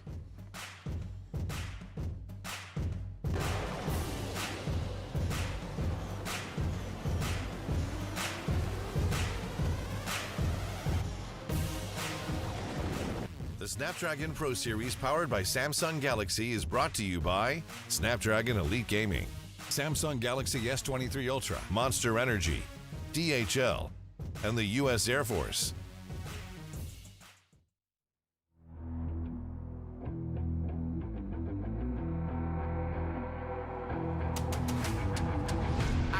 Get it, I'm on the mission, snap any minute, casually winning. Stop tripping on me, stop dissing on me. Yeah, I got a dream, can't take it from me. My fire's burning, now I'm always learning. Tell me where to go, man, I'm on a journey. Yeah, I can't explain it, I get excited. Keep it 300, King Leonidas.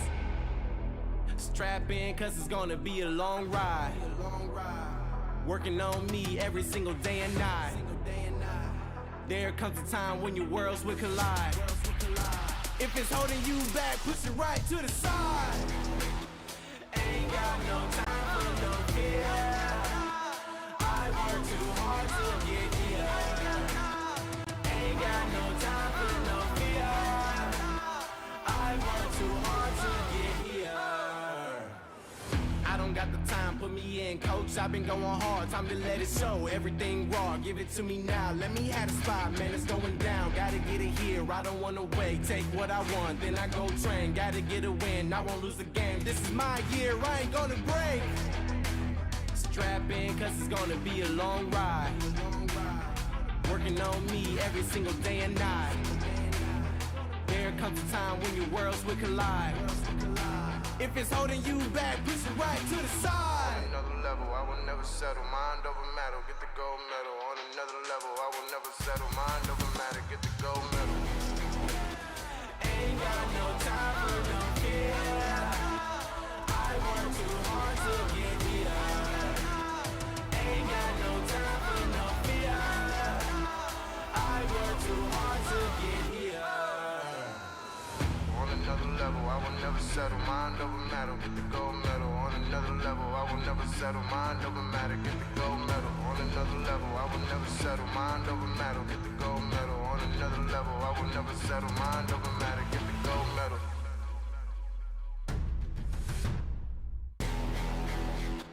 Ain't got no time for no fear. I work too hard to get here. Ain't got no time for no fear. I work too hard to get here. Ain't got no time for no fear. I work too hard to get here. Ain't got no time for no fear. I work too hard to get here.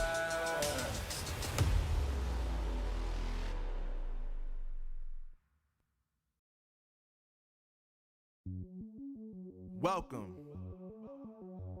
to the place where dreams come true, where everything you want can be yours, if and only if you're willing to work for them, you're willing to hurt for them, but most of all, you're willing to be first for them. Ha! Look, I'm going straight to the top. I don't know how it would stop, like it or not. I got some goals that I'm hitting. You hear what I'm spitting? It's hot. Look what I got. Whole lot of passion and pain. The road to success is insane. Stay out my lane, cause I'm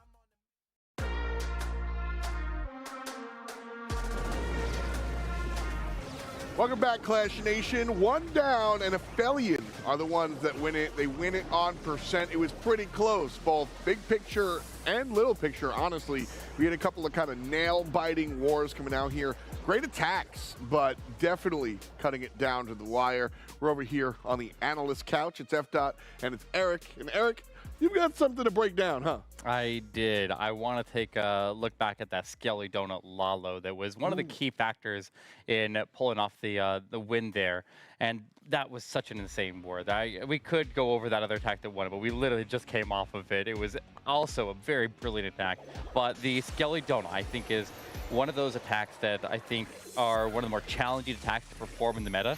One of the things that we're looking for if we're trying to execute a Skelly Donut is obviously we're trying to find a couple of defenses that our invisibility spell can go next to and maximize the amount of abilities that we can destroy with it. Usually 2 is a good number there, but if we can get 3 targets like he did here, that's fantastic. He didn't necessarily have to go in after the Warden statue. An Inferno, the Monolith, or a scatter shot with the CC is usually sufficient, and I would have expected him on this base here to maybe even go after the single Inferno by the Town Hall.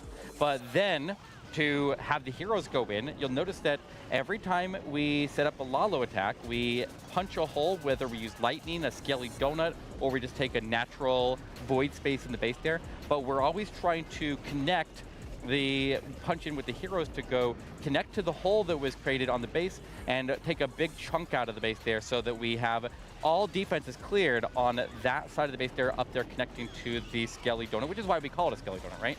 We call it a Skelly Donut because we're punching a hole in the base there like a donut, and then we're taking a bite out of it with our heroes, and what that leaves us with is this half arc around the base here.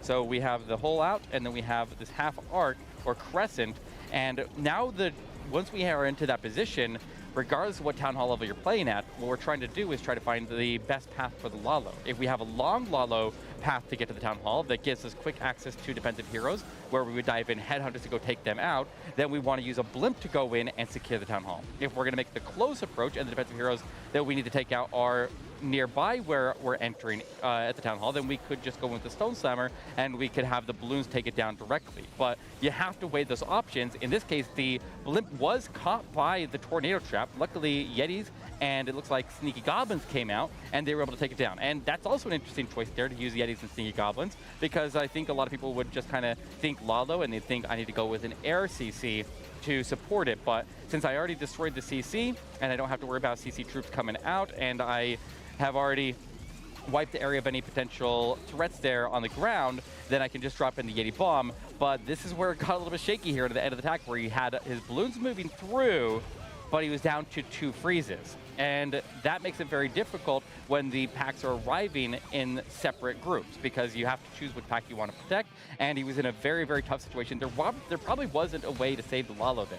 But luckily, he was able to keep all the cleanup protected there. He had a couple of little things like the extra ground troops on coming into the very bottom of the base there, trying to get to the air defense, and he was able to pull through. So very, very solid attack right there. The Skelly Donut, definitely one of the strongest in the meta, but everything at Town Hall 15 is very difficult. So getting those triples and maintaining, in this case, both teams at a 40% hit rate in this one, it is a massively impressive performance, but obviously only one team can win. Let's talk over to F-Dot, because he's standing by with an interview right now. That's right. I'm hanging out here, and I'm hanging out with Damien. He's on the line. We're going to talk to him a little bit. There he is. Yo, man, what's good? Been a while. How you been? Oh, I've been great. How about you guys? I've been hanging out. You all right? Oh, yeah, I'm great. That was stressful, but, you know, we got it done. Yeah, I mean, matters. It took you, what, 2 perfect attacks there to kind of do it? Max and Pevu kind of bringing it home? Those guys, man, those guys are really good at this game. They showed up when the other 3 of us, couldn't get the job done, and they played really well. M2M also, they played really well. Their bases were great. They had some great attacks. It's a good team over there, so we're happy to come in here and get the job done, take care of business. I want to dig deep real quick into the X of the nose, since it's a new season, new meta and everything. The guys are talking a lot about hogs, but we saw some of the old stuff, some Lalo and some Queen Walks and things. So how have things changed and how have things stayed the same? I would definitely say there's more hogs in the meta now. I was surprised that I don't think there were any hog hits this war, but I think we just saw in the bases that Lalos were definitely better, because we were able to carve the bases and sort of pick them apart, and we figured that would be a better approach. But in terms of meta changes, I was very shocked not to see any hogs. But it is what it is. It happens. It was fun to see some Lalos and some old school stuff. But yeah, I was very surprised myself to not see any hogs. Yeah, kind of crazy turn of the page there. But I also, you mentioned Pevu, great at the game, but new to your squad, man. How has Pevu been kind of fitting in with the rest of the Aphelion guys? If anything, the other 3 of the new guys, Pevu and Max, have been playing together a long time, to my understanding. But yeah, those guys are really experienced. They're really good at this game. They have just a ton of Clash experience. They went to Poland for the LAN when they played CMG. And it's great to be teammates with those guys. They're great dudes. They're really fun to play with. And they're absolutely outstanding at this game. And, same with Dobbs, BJG, and Van's not playing today. He's busy tonight, but I'm sure you guys will see him. But yeah, this team is awesome. Everybody's really nice. There's no egos, no issues. Everybody comes in, takes care of business, and we have fun doing it. That's the dream, man. If only Bash and Eric were that easy to work with, I think I'd be just as happy as you. But congrats on the dub, dude. This is certainly a great way to start things off. Any shout-outs you want to give before we let you go? Yeah, shout out to the guys who tripled. Shout out to CJ for the bases. Shout out to some buddies at home, Jacob and Adam. And yeah, that's it. Shout out to mom and dad, too. Heck yeah, man. Congrats on the dub. Like I said, hopefully we'll see you in Seattle. Absolutely, man. Hope to see you there, too. Take care. Have a good one. Heck yeah. Peace out. Damien, always repping Aphelion strongly. I like that guy. I like the squad, too. And you know what? I like you guys. You weren't listening to that, were you? No, we didn't hear nothing over there.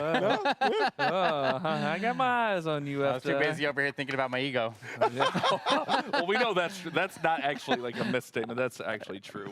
We know that. That's fair. But Damien, I mean, it's really cool seeing how the guys are kind of slotting in, new members of the team, but like not a stutter step. Yeah, I mean, this team is solid. They're well built all around. Seems like their base builders are really on point right now, so they're going to look to make a splash here. And honestly, for me, I would expect to see them making it to our LAN. Yeah, I mean, it's interesting to see all the roster shakeups there and see the teams shift around, but you see so many familiar faces, and they just keep on making LAN events because they're just on that level that a lot of players just can't play at. Well, our second war on the docket here, and Fuzzy Wuzzy is now United Nebula, and they're going to be going head-to-head against Golden X. And here is that Nebula roster. It's Juan, Halo, Ethan, Lord, Kirk, and of course, Soam. These players certainly excited now they've got a new banner to represent. I mean, that banner looks sick too. That's an awesome logo. Again, congrats to them on the new team. But also notice on that roster, you see Juanjo Fernandez there, formerly of Alpha MX, a Dragon Master of his own. We saw that team kind of split up and kind of disperse into these other teams. Yeah, that's what I mean. You constantly have players shifting around there, but this group actually has been very tight-knit. I've been actually warring with them a lot myself in a couple of smaller tournaments here and there, and they are a very, very chill set of guys there, and they definitely can rock some wars. And then across the way, we've got Golden X. These guys, we saw them last time around. Loki, Omheart, Omaxio, OTE, my bad, and Panda coming back. Yeah, it's oats. it's oat. Yeah, it's interesting. I was curious. I had to ask the guys myself. Yeah, these guys, veterans of the game, they just kind of go out and have fun. And if they can make it to a LAN or make it somewhere, and they're just thankful to be there. I mean, they really embrace that at DreamHack. Oh yeah, definitely. And just this Golden X squad in general has a lot of history in Clash of Clans esports and in this tournament circuit specifically. So it's always nice to see them on the field here, and we see them on the field a lot because they consistently make it to the top. But the hit rate on this, as you can see, is a 40% over for United Gaming Nebula, and you're not seeing a 12-star there, which means they had some 1-stars in the mix, and that worries me a little bit here, Bash. I mean, Bash, I'm just looking at this 26.4%.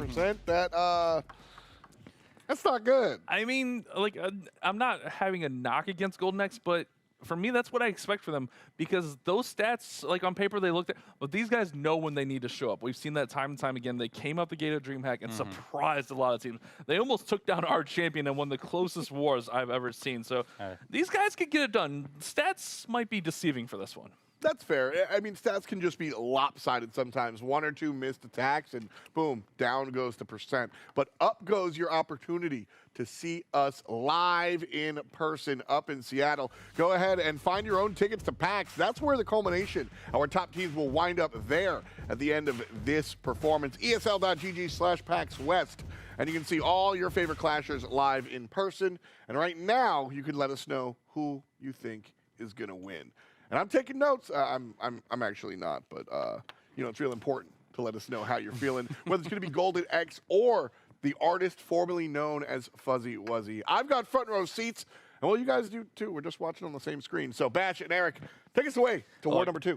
FDOT might not be keeping notes, but I can tell you the teams keep notes of the guests, the predictions. I promise you, the teams know who you guys are favoring, and they take that to heart. Omaxu coming in here, and it looks like we got maybe a super minion Lalo here. Clone up some super minions out of the CC rather, and then take the town hall down, take down that multi, and just gut this whole core compartment. Here we go. Minions are in. We're gonna clone them up, rage them up, and keep them invisible. Here comes that clone, adding more super minions to the mix. Take the town hall with no drama, and should be able to gut this whole area out. For all the people out there who like the super wizard bombs that we used to see a lot, this is the replacement, because if you guys didn't see, when we had that last update, they actually changed the way that troops deploy out of the CC. They now, rather than going out in a slow trickle, they rapid deploy. So spacer troops are kind of negated there, and so you can't protect the super wizards the same as you could before. So super minions, being as that you already cleared the area with the blimp as it landed, and it was able to absorb the traps, it makes so the super minions come out and they just have a large HP pool, and they can do effectively the same approach there that the Super Wizard bombs would typically take and get similar value. So a lot of these pro players are shifting to the Super Minion bombs. It is the new version of that same old school attack there that has proved to be a staple in the game here for a very long time. Yeah, and it's super effective. It's just a little bit more on the spell investment, but I mean, look at that whole left side. It's pretty worth it. When you do it right, it is very beautiful. King charges in here, though, catches the tornado, trying to get to that multi. Royal Champion's trying to support as well as the Lalo is coming over top of those heroes. Queen did finally get free of those ice golems, and she'll look to come in and support. But if she gets in too close to that single, it could be an issue. Lalo's going over the middle, Eric. Just got to cut off that top right side. Yeah, it needs to get through the defensive Queen on the back side of the base there, up in the top corner there, but the Queen will go to ability there. All of her archers will get out in front of her, and she will get the protection. Oh, she got the Queen. Steps in, and she takes the defensive Queen down and tags out the sweeper, stopping the continued knockback. Royal Champion gets a stun onto the ball, stun up the defensive Grand Warden, and more balloons swarm into the back side of the base here. He's overwhelming this scatter shot, attacking from so many different directions simultaneously, and the Royal Champion going to step in and continue to pick up stuns. I think he'll just completely overwhelm it. He has a ton of balloons. He cannot stop it all on defense here, and that means that Golden X is going to start off this match with an opening triple and put some early pressure over to the newly formed United Gaming Nebula on the other side. Eric, I told you, don't write Golden X off. They know when to bring it. This is round robin. It's not elimination or anything, but you want to get off to that hot start. And Omaksu does just that with a beautifully executed Super Minion Bomb into Lalo. I love that play. I love the patience on that last final free spell, but also like right here, the last little bit of Hound and Balloons to cut off this top side of the base. Well done here.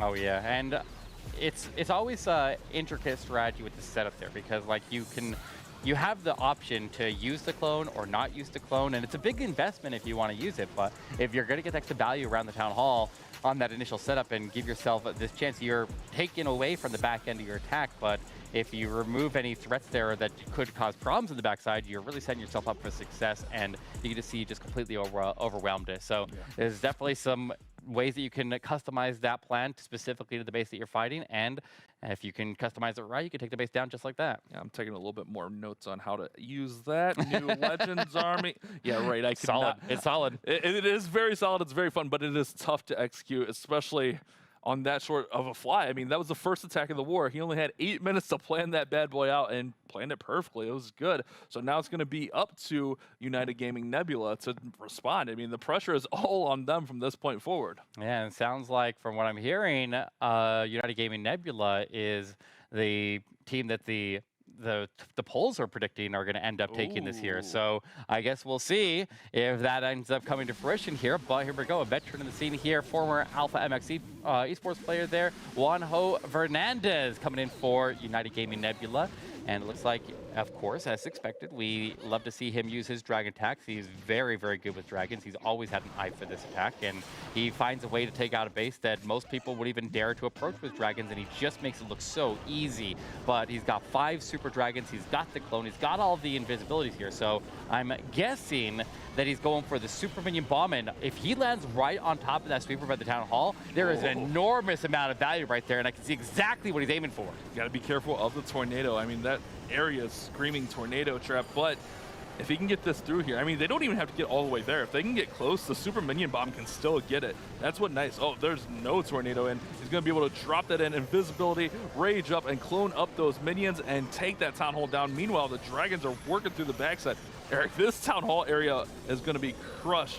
Now, if the minions stay out of the poison, that's going to be the main thing here. A few of them do stay out of the poison.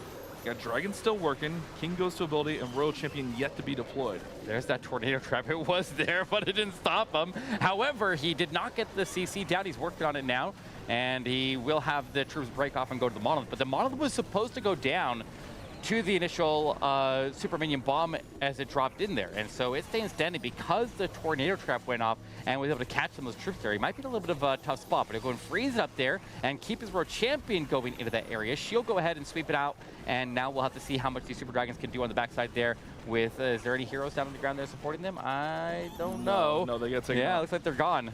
Yeah, I think he really wanted to get that Monolith, that ground bow out with the Super Minion Bomb, but I think he might have let it get just a little bit too close to the Town Hall. A few of those minions were in the Giga Bomb and the poison.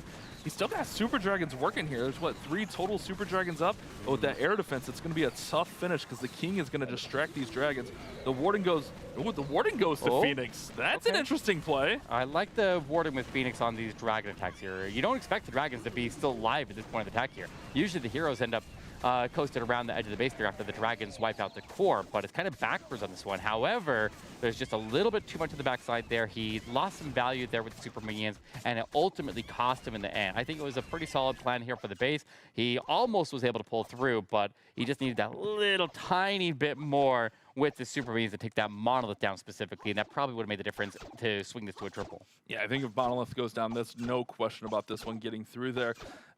If he could have got the Expo also, definitely no question. But it didn't work out that way, and now we're looking at an 89% 2-star here for Wonho to start off this United Gaming Nebula squad. 89% 2-star means that we have our first lead determined for Golden X, 11% and an extra star with their first tech.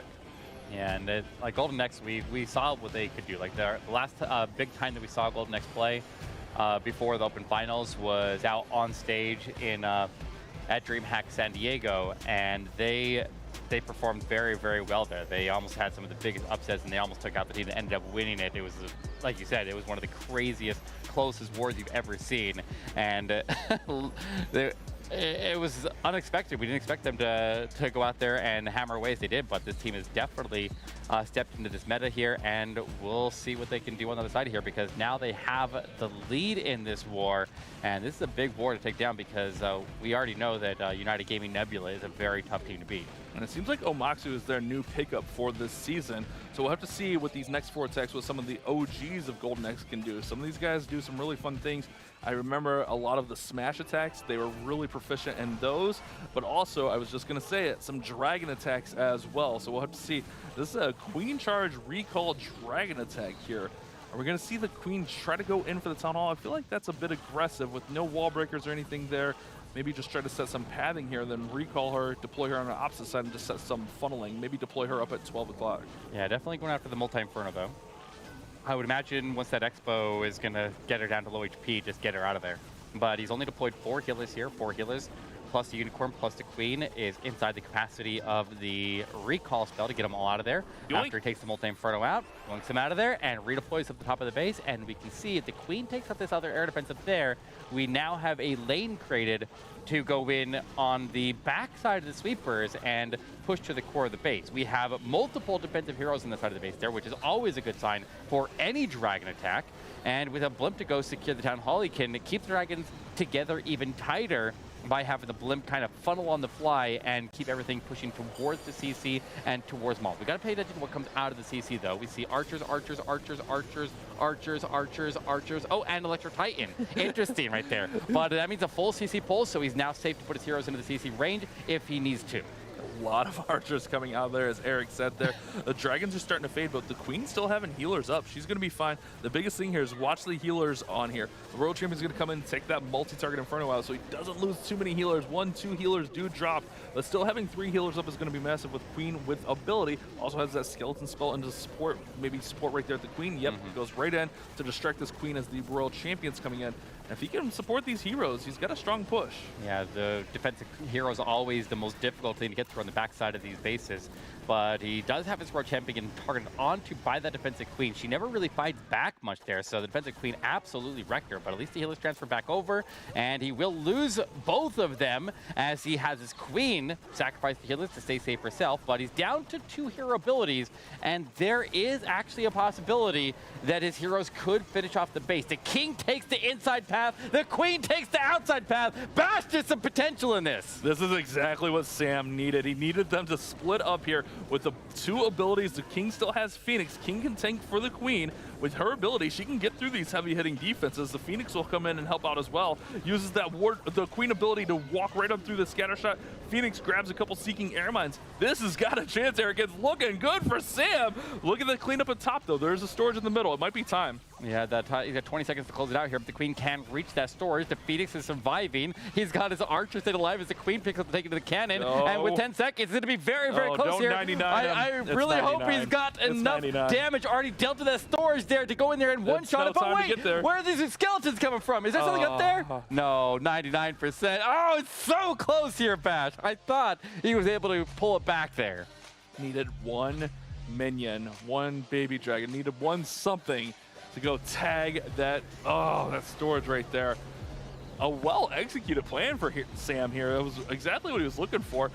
The one misplay maybe I saw is maybe the Queen was a little bit high, so she didn't get that air defense initially, so the Dragons had a rage in there, but I mean, the Dragons still did everything they were supposed to. It was all fine. It was just that storage, man, the daggone storage. This is what I'm telling you about Golden X, Eric. Don't be writing them off just because their stats aren't the prettiest. Oh, yeah. Well, I think if he was able to keep the Dragons alive long enough to take out that defensive Queen, then we'd be looking at an easy 3-star. And a lot of times, if you can get the Dragons to enter in at like 2 defensive heroes like they did, and then have a tight enough funnel that they just push directly through the core and dump right into the last defensive hero, if you get all 3 of those heroes out of the way, you get the King, the Queen, and the World Champion with the Super Dragons, or if you can snag one of them with the Queen charge, that's even better, because then you have less to go after. But it is usually a surefire way to get it through, but that Queen caused way too much damage. So now we'll move over to United Gaming Nebula, and we'll see what they can do here with a Queen charge. And it looks like a Flame Flinger off to the left side of the base. It will be a Lalo, but he's only brought in 4 healers to this, so he's not going into too much heat. Yeah, that's what I was noticing as well. A little interesting. Normally we see 5 healers. The healing is capped at 4, but that 5th one still gets a substantial amount of healing. That's why we always see 5 on a Queen charge. Keeping an eye on the Baby Dragon, trying to get to the Eagle Artillery. Soham, one of the more creative players in all of the NA circuit, in my opinion, always comes up with some fun plans, but not only fun plans, but is able to execute them really well. King's going to go ahead and come in to push that Queen in, and look at that. The Dragon Rider's going to get the Eagle, Eric. Oh, yeah, that is absolutely brilliant there. Just working on the flank of the Queen there. Taking out that Expo was a big deal in its own right, but getting the Eagle Artillery, it only got 1 strike off there to act as it activates while he's pushing his way through. The King will take that strike there, and he will gladly take that heat, and the Queen will continue to charge forward. The wall breaks to get the Queen to transition to go into the Scattershot compartment, and honestly, at this point, this Queen could make it all the way across to the Town Hall if he chooses to go there, and he has the wall breakers to make that happen if he wants to attempt it.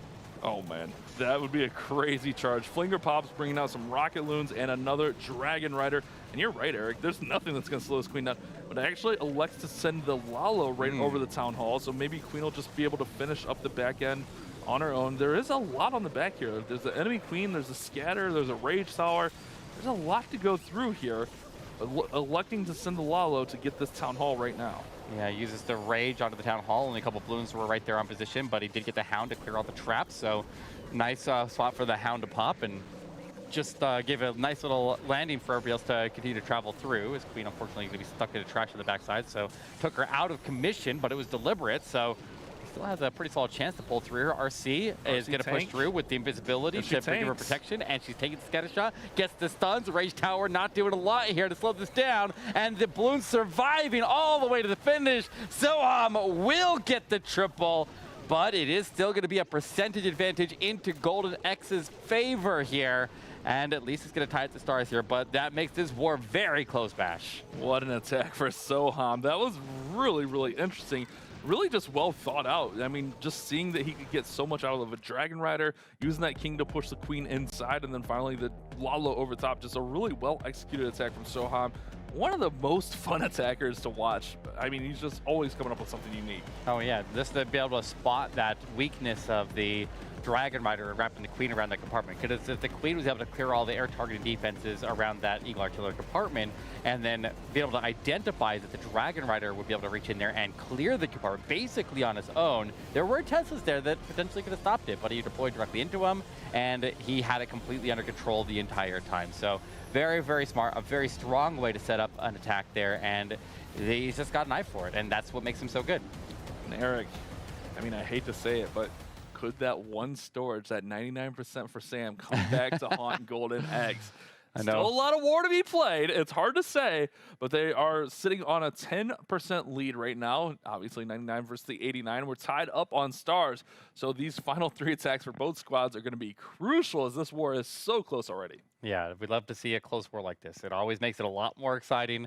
And if we can get through another exchange here, and if we can just keep the scores nice and close here all the way to the finish, I think everybody will be happy, right? Yeah. Another triple or two. I mean, it's fun. Let's see what we got. Omar. And here we go, Dragons, and it looks like it was going to be a super minion bomb with Dragons. Also, a couple lightning spells in there to take out one of the sweepers. We'll have to see if I'm assuming he's going to come in towards that eagle area, maybe a longer blimp on this one as well. Yeah, you got to use the lightning to take a sweeper out to prevent the knockback of the Dragons.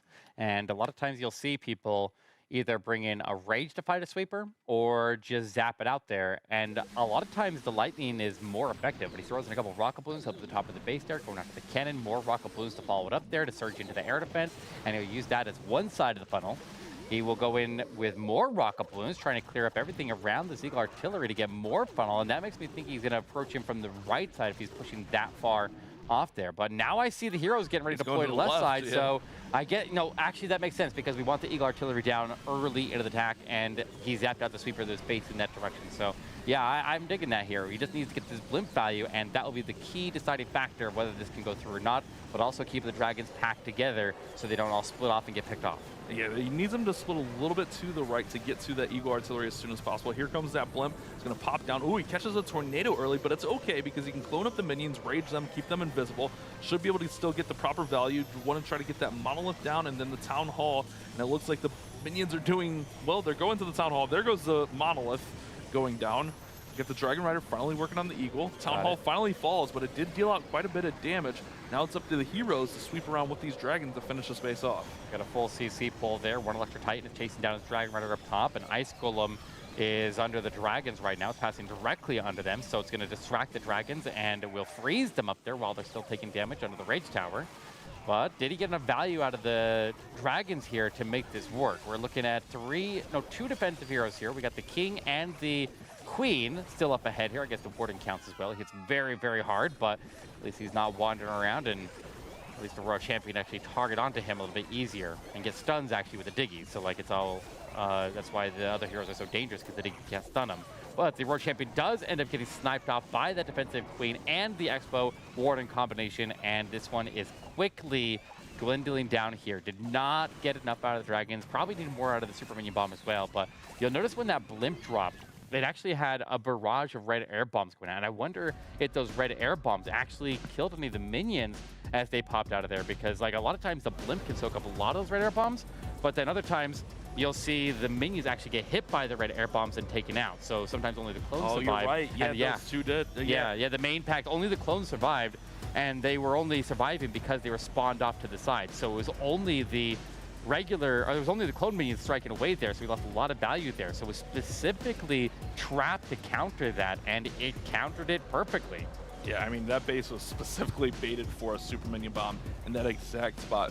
Tornado's meant to clump them up, and then the bombs are meant to finish them off. 5 red air bombs all clumped together was absolutely devastating there. And that, I guess that explains why it took so long to get that Town Hall down. I was wondering why it was taking so long, but with the only clone minions staying up there, that was a little bit rough. So with that being 76, they could lose their lead right here. Even with a defense, they could still lose that lead. Yeah, and I mean, it's a good thing that the Town Hall did go down, because it was a little bit shaky there. And that, like, when people are baiting those dragon attacks like that and the blimp ends up missing, that's usually one of the most common ways that people end up with 1-stars, because if the Town Hall is pretty embedded in the base and the heroes are already deployed, sometimes you just can't set up the path and you go in there as a backup method to take it out with the World Champion.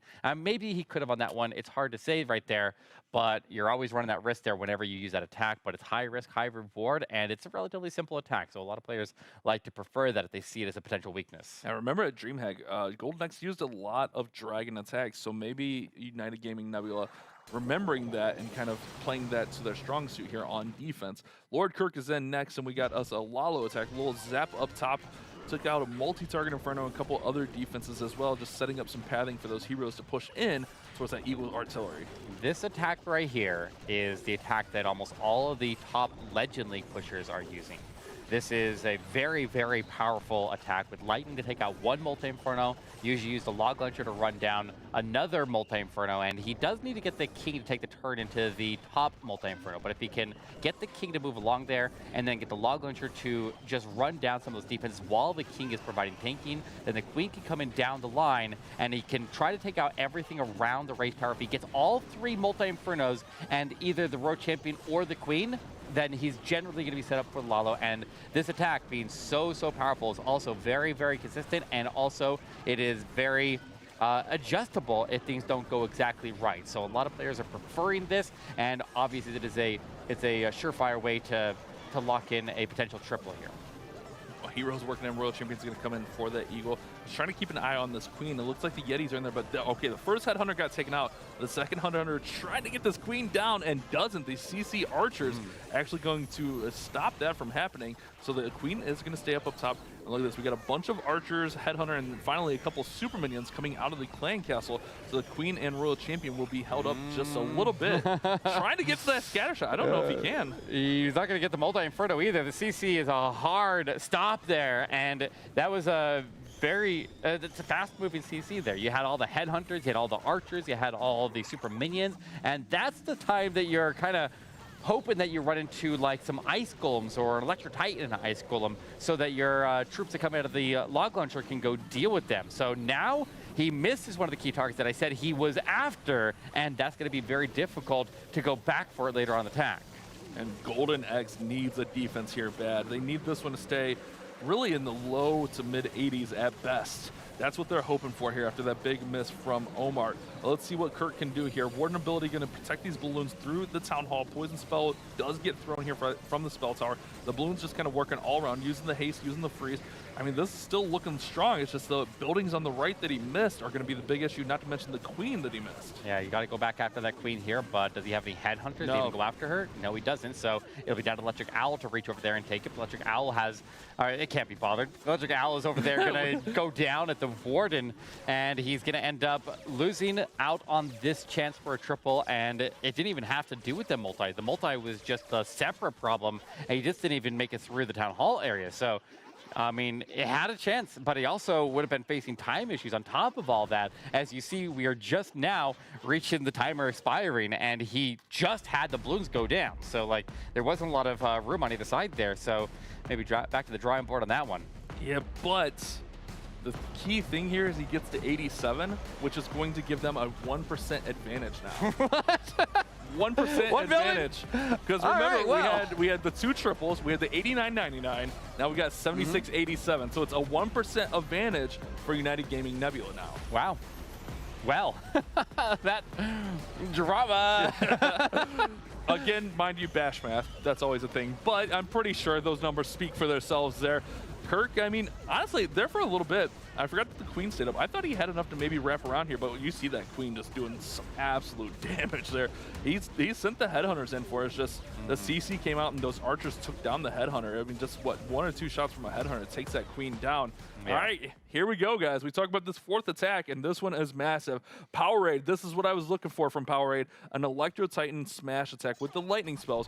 One of what seems to be his specialty attacks. He's really good with this. He's put a lot of 3-stars up with this. Let's see if he can come through for a squad right now. And then you get the Arch Tower off of the left side of the base there, so we can put in the Flame Flinger over there. He will want the Flame Flinger to go in and secure the Town Hall, but at the same time, testing for traps in the area, puts in a Hog Rider to make sure there's no ground skellies up ahead, make sure there's no Teslas, make sure there's no threats here for the Flame Flinger, and the Warden just needs to hang out in the area until he gets the Expo down. Then he can make his way forward there. He's got all the Lightning, and the Lightning is going to be needed to be used onto the Monolith there. You want to take the Monolith down so that we have a buffer. We have a gap between the Town Hall and where everything else is moving. So now that the Town Hall is activated and the Flame Flinger is on a path to go take it down, we're not going to take any damage to Electro Titans, and they will just stay away from it as he continues to make his way forward with that Flame Flinger. Great play with the one Archer there just to make sure there's no Teslas, there's no skeletons around there.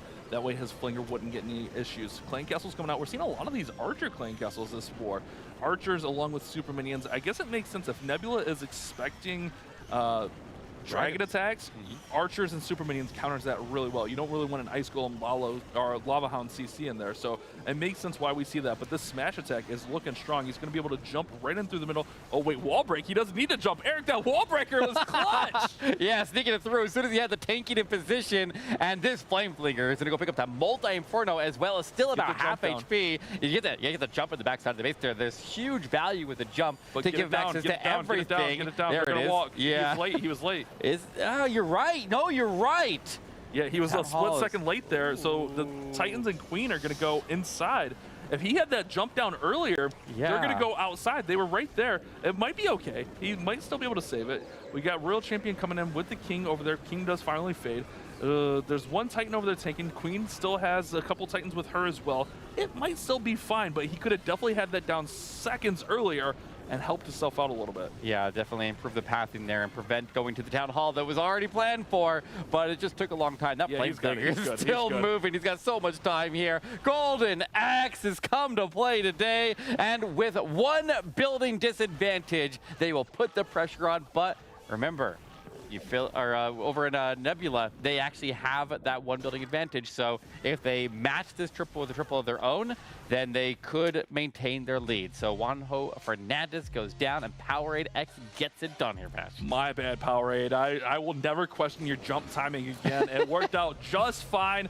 Oh, man, I was a little bit worried because that town hall, if they got too close, it could have been really devastating. But he had enough gas to get through there with the Royal Champion accompanying the King there.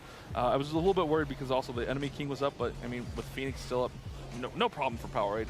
What do I know? I don't know how to do smash attacks. Oh, it was definitely well done here. Really good setup there.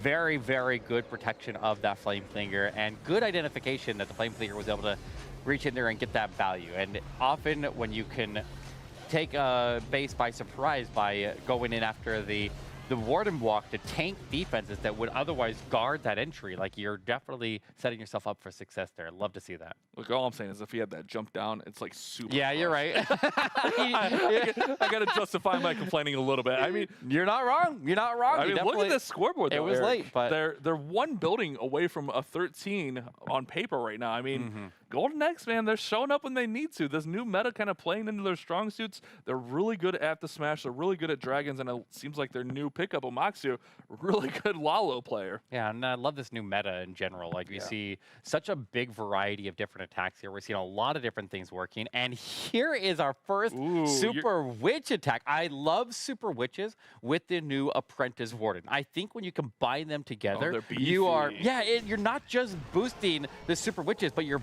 boosting the HP of every big boy that spawns. And since the Apprentice Wardens don't have a maximum cap on how much HP they can grant, the big boys are one of the troops that can take the biggest advantage of that. So I love to see Super Witches. We just haven't seen enough in the meta right now. It is very, very cool to see this, and I really want to see this become a big part of the meta. Yeah, and with the Super Witches having about 3,400 hit points at max level, putting the Apprentice Warden in there boosts them over 4,000 hit points, but not to mention the big boys. They have 4,000 already, so it puts them over 5,000 hit points. Yeah, that's absolutely insane. It's a huge, huge HP boost, more than what the regular Warden can provide. So that's why this attack is, and in my opinion, one of the, I want to see it become one of the biggest attacks in the meta, but I just haven't seen a lot of people attempt it yet. So, I mean, that just kind of gets me excited here. So we'll see what he can do with it as he has the jump that will cross him towards the town hall, and the King down south is taking out the Eagle Artillery. So I do like the pathing, and we'll see how far they can go.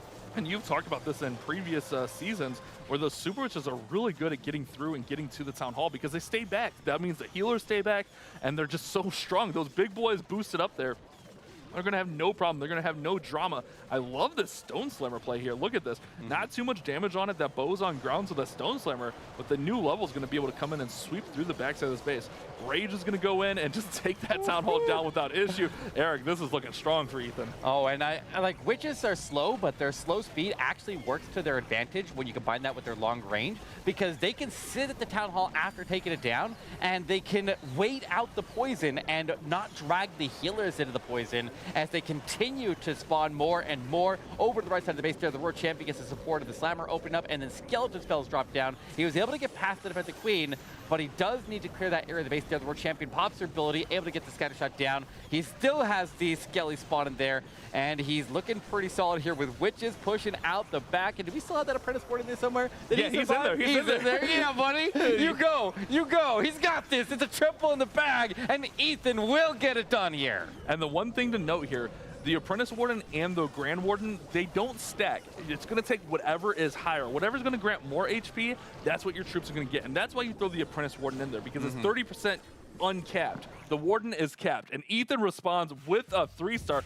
What a nice attack, Eric. I mean, we were looking up stats on the fly of the Super Witches right there, and it works out so nicely, maintaining that one building lead. Oh, yeah, and not only does it boost the Super Witches, and are they getting a massive benefit, but your King and Queen and Warden are also getting an uncapped percentage boost there, and it's just so much more than the Warden can provide. Obviously, nothing will replace the Eternal Tome there, making things invincible, but all that extra HP gives you a lot more buffer before the healers have to get over there and top them off before they go down, and it just gives you so much punch. I don't think he's lost a single troop there. I think he had everything survive all the way to the end, except for maybe the King. Yeah, that was clutch. Well worth the 20 army camp space of that new Apprentice Warden, our newest troop in Clash of Clans, and you see it used to perfection right there. It's not an offensive troop, it's more of that support troop. We don't see a lot of support troops. We got like healers. I would consider like a wall breaker more of a support troop, but now we have the Apprentice Warden coming in and just buffing up those witches and the big boys. Man, what a war. Yeah, but it is getting spicy now, because since we went into that exchange here with a 1 building favor for United Gaming Nebula, that means we're back to the same position. We will come down to this final exchange. It all comes down to this, Bash. It will be Panda X to come in here for Golden X, and if he's able to triple, then we will have to see a triple in response there. I think this is going to be just straight up Blizzard, or maybe even no Superarcher. I think it's going to be straight up Blizzard here, Eric. He's got just invisibilities, no clones. What? We don't see many Blizzards, but I mean, as long as there's no traps here. Oh no, it's just naked Super minions, no clone. Yeah, okay. You don't need the clone here, and I think we talked about that earlier, where you can do super minion bombs with holy red air bombs. Nuke out those minions, but he survives and he takes it all down. But that means there are no more red air bombs to hit the rest of the air troops that'll be coming in with later, and they're just out of the way nice and early while still tagging out the primary targets that he was going after there. Got to keep an eye on the time here. He is using up a lot of the clock. The nice thing is the Super Dragon attack does move very quickly, but with a minute used up with just getting the Town Hall down, essentially, you want to keep an eye on that. We've already had one time fail from Golden X, so we don't want another. Dragons are going to go right in and take out this King. We want to push them right through the middle, right through all the drama there, right through all those defenses. I like the couple of Headhunters in here as well. He's going to be able to help out with that Queen and the Royal Champion a little bit later on. His King is going to pull the CC here, potentially. He looked like he was trying to avoid it, but he does end up pulling out 3 Ice Golems, which means the Super Dragons would potentially get pinned down while under fire, which is never a good thing. We like to avoid the heroes going into the CC Ranger as much as possible, so a little bit of a mistake there is potentially going to stall up his entire push through the core. And he really would like to push this all the way into the Monolith, but I don't know that he's going to have to punch to get there after that slowdown. Yeah, that's, oh man, those Ice Golems getting pulled is just a devastating effect there. But he's still got a lot there. Yeah, freeze is good. Royal Champion's going to come in from the bottom side. A good freezes the Monolith. Royal Champion's going to try to push through. He's got 2 Invis still. He didn't need 4 of the Super Minions, or maybe even planned out for the Royal Champion, because remember, with these Dragon attacks, a lot of times it's going to be on the heroes to finish off the base. He's got to push this percent up, though. If he misses, he's definitely got to get the percent up. A little Warden versus Warden duel there. Warden takes the last round of Eagle Artillery strikes there and then goes down. Surprised the Warden didn't have the Phoenix there. Usually people like to run the Phoenix on the Warden there, but he had it on the King on this one here. A lot of Dragon attacks prefer to keep him alive for a little bit longer, to maybe punch out a couple extra targets, but the World Champion keeps on moving through, pops her ability. Nice. And unfortunately, she doesn't have to go through the defensive World Champion. So this is going to be one of the deciding factors of whether this has a chance to go through. The timing is bad. But he goes ahead, nice invisibility there, gets the defensive rope. His World Champion right by, but the Headhunters are locking it down. He does get her out of the way. Their World Champion gets the stun, gets the stun, gets the stun. Not going to have the time after the stun to take the scatter shot down. And he's also, speaking of time, he is out. It is 76%, and that honestly setting the bar a little bit on the low side here for United Gaming Nebula so they can get out here. And if they match that percentage exactly, that would put them into that 1 building lead maintained. Eric, I think it's too low. I think it's too low. You can't have it right here. It can happen again. You can't leave that much window for United Gaming Nebula. This team is solid. Oh, man. I think we'll have Stamus. Well, I guess the roster can rotate, but we'll have to see who comes in here on the final attack. But they're just going to need that 76%. But, oh, you know what I'm looking at on my notes here is that 99%. Right? Oh, from Sam. Oh, Sam's got to be devastated right now. Oh, yeah. It's painful. Like we were saying when that happened, there's very few things that are more painful than that 99%. It just makes you cringe thinking about it, right? All the 99% that we've had over the years. But hey, look. It's crazy. But here we go, guys. It is time for the final attack of the war. It is the team captain, Halo Blade, will come in to close it out. And of course, he's taking out his trusty Electro Titan Zap attack here. And now we need to see if he can protect this flame flicker to go to the town hall. We see the target for the lightning would be the monolith and the invisibility tower. You got to get that invisibility tower out of the way so it doesn't cause any problems. So go ahead and zap. No. Okay, not going to the monolith, but still, he needs to get that invisibility tower and he needs the warden to control the expo, and then he can push the flame flicker in to go take that town hall down that is already activated. So he's set up as long as he can stay protected all the way forward. Kind of a curious zap there. I mean, I definitely would have thought it would have been the monolith, but elected to go for the multi instead. I guess it gives some immediate pathing to, like you talked about, get that space between the Titans and the flinger. So it kind of makes sense there, and the warden will be able to take out the bow no problem. Then he can kind of pull away and send everything else through along the exterior. Halo is really known for these smash attacks and knows how to perform them really well, so who am I to say? Yeah, you've got to be careful with, like, he wants to test for traps in front of the flame flicker, and he seems like he brought in a couple hogs to do it. But at the same time, you have to be mindful that if you pull the CC, then it would potentially go over to the flame flicker if you do it early. So he could go in and test for traps at the flame flicker now, and he does. There's the hogs being deployed into that area. 1 hog into each pack. I don't know where the hog was on the right, but whatever. He does get the traps triggered, and he gets the race tower triggered as well up top there, and the flame flicker will go and take the town hall down shortly. So I'm satisfied with that, and now we're going to see what this monolith does in the core of the base here, because it could be one of the major deciding factors of whether this goes through or not. And realistically, it doesn't even need to go through. He just got to get 76%. Oh, right. Here. So it doesn't need to go through. I mean, it'd be nice to get the triple. We always want the triple, but he's really just got to run this percent up, and honestly, he's looking like he's got it secured for a squad. Oh, yeah. Yeah, this is going to be good for United Gaming. The Titans are still going through here. I mean, this has got a chance to triple, not only get past that 76% mark. Let's go, Halo. Let's see what you can do here. Queen pops over, takes out that monolith. No drama with that, and this one is going to be all but done. Oh, yeah, that was very, very nice. Like the skeleton spell to lock up the monolith. The Queen obviously rounded around there, was able to take it down. Oh, yeah, she's in there. She's in there. Okay. She's down on the left side there working, but the flame flicker is going to pick everything else up, and he's got so much force moving. And you know what? That just goes to show you that that last attack there from Golden X, their fate was sealed one way or another, because Halo Blade had this plan ready. He didn't really have time to change it, so obviously he would have stuck with this regardless. Oh, look at Super Barbarians and Headhunters and a Valkyrie pop out of the Flame Flinger, but that doesn't matter. I mean, it doesn't matter what came out of there, because he basically just wagged it. Just a brilliant attack there. Perfect setup. It is Electro Titan Smash in action there, and we've been saying it. This is the attack that most base builders are trying to build their bases and try to figure out how to stop. But when you get a little bit creative and you use the warden and the flame flicker in the way that he did, you can bypass a lot of the protections and you can level a base. And I think that's a big thing we've seen on these smash attacks, is the creativity on the warden walk and the zaps. I think that's the big difference here, because most base builders can expect, I mean, average player, I'm zapping the monolith and the invisibility tower, but Halo, seeing and knowing that he needs that spacing in there, makes the proper zap, makes the proper play, and is rewarded with the 3-star. Yeah, that was very, very nice and deserving of the win right there. So brilliant performance there. They got the lead, they maintained the lead, they clutch it all the way to the finish, and they will get the W on that one there, if not. I mean, that was real impressive. I think, especially when you can end the war just like absolute swagging out. It's just fun. And I mean, that's the type of stuff that you certainly walk away with. 95.2 above 90.2. You guys belabored that 76% one.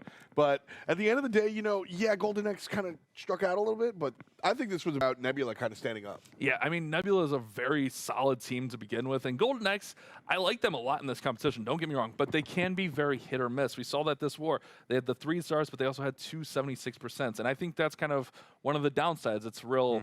It's that glass cannon effect. It's big or go home, you know? Yeah, but they still hit a 40% hit rate in that war, and that's about the mark that you want to be able to continue. One building away from 60%. Yeah, I know. If you're just consistently hitting 12 stars in most wars, like you're gonna win a lot of wars. That's true. There is a key to victory everywhere. I promise. I just don't know it. What I do know is we have one of the best matchups coming at you. Number 1 and number 2 seed. It's Empire versus United after the break.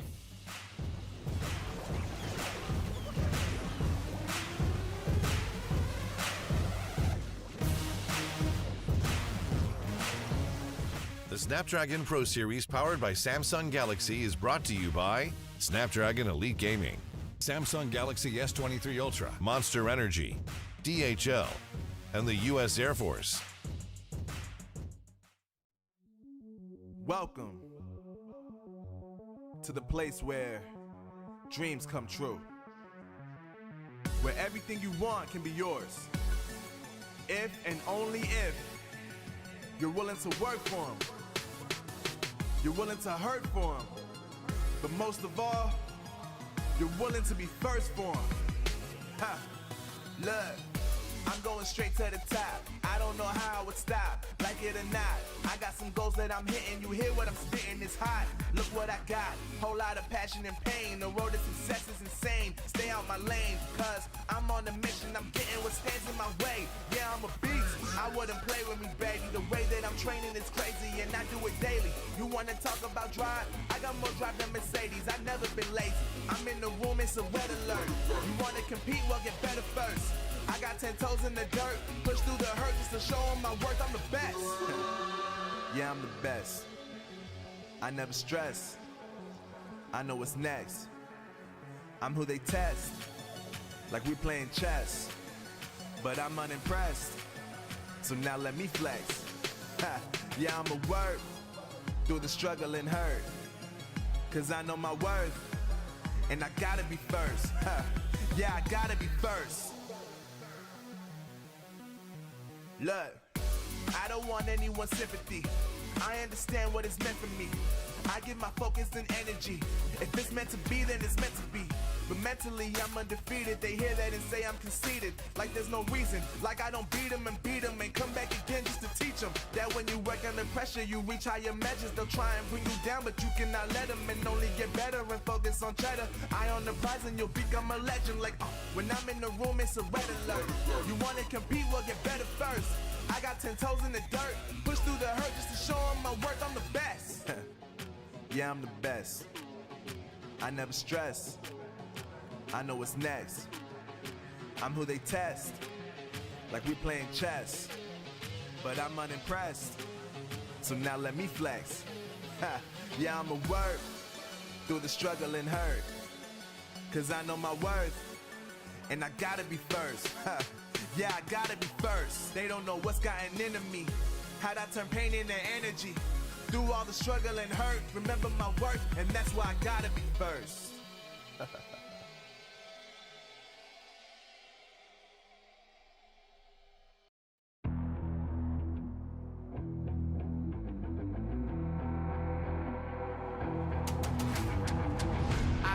Get it, I'm on the mission, snap any minute, casually winning. Stop tripping on me, stop dissing on me. Yeah, I got a dream, can't take it from me. My fire's burning, now I'm always learning. Tell me where to go, man, I'm on a journey. Yeah, I can't explain it, I get excited. Keep a 300, King Leonidas. Strap in, cause it's gonna be a long ride. Working on me every single day and night. There comes a time when your worlds will collide. If it's holding you back, push it right to the side. Ain't got no time for no fear.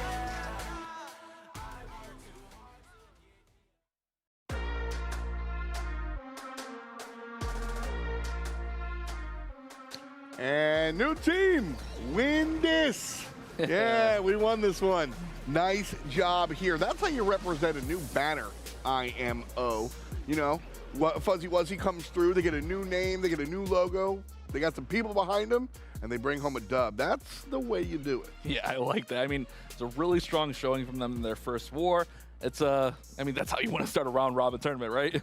Absolutely. And I mean, we saw a couple of 100s as well. I mean, even when 87% is your worst attack in this meta, you're cooking. Usually my best attack is 87%.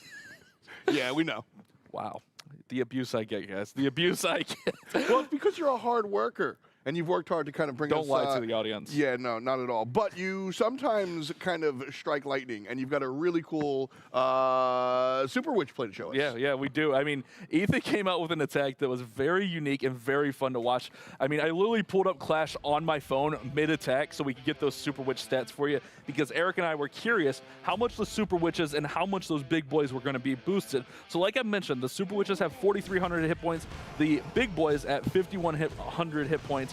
They get 30% of that, so pushing them up even higher, over 5,000 and 6,000 respectively. So what he's going to do here is he's just going to do some basic funneling here with the Warden Walk. I mean, we see this all the time with these smash attacks. Just set up the pathing, set everything through here.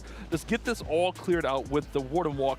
That way you can push everything right in through the middle.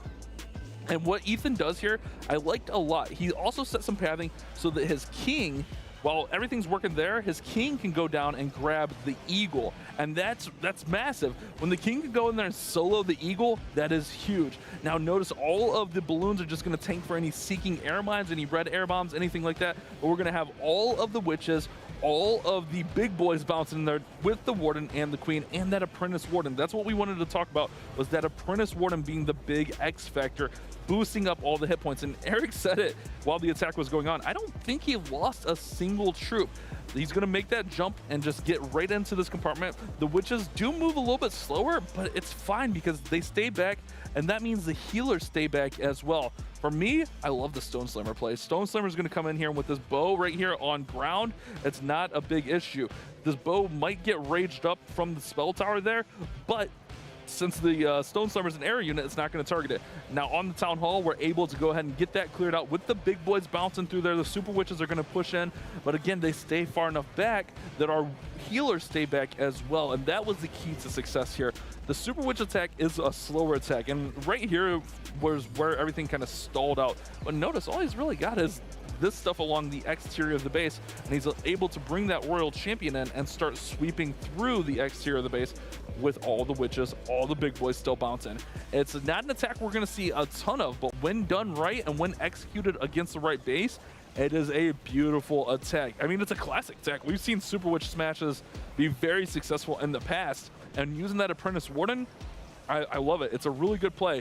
Teams finding a use for that Apprentice Warden is huge in my opinion. It adds so much value. It's 20 housing space, but in a smash attack, you see the value right there. Didn't lose barely any troops, and it was a clutch attack for his team when they needed it the most. So now we're going to throw it over to F-Dot, and he's actually going to have an interview with us with the winners.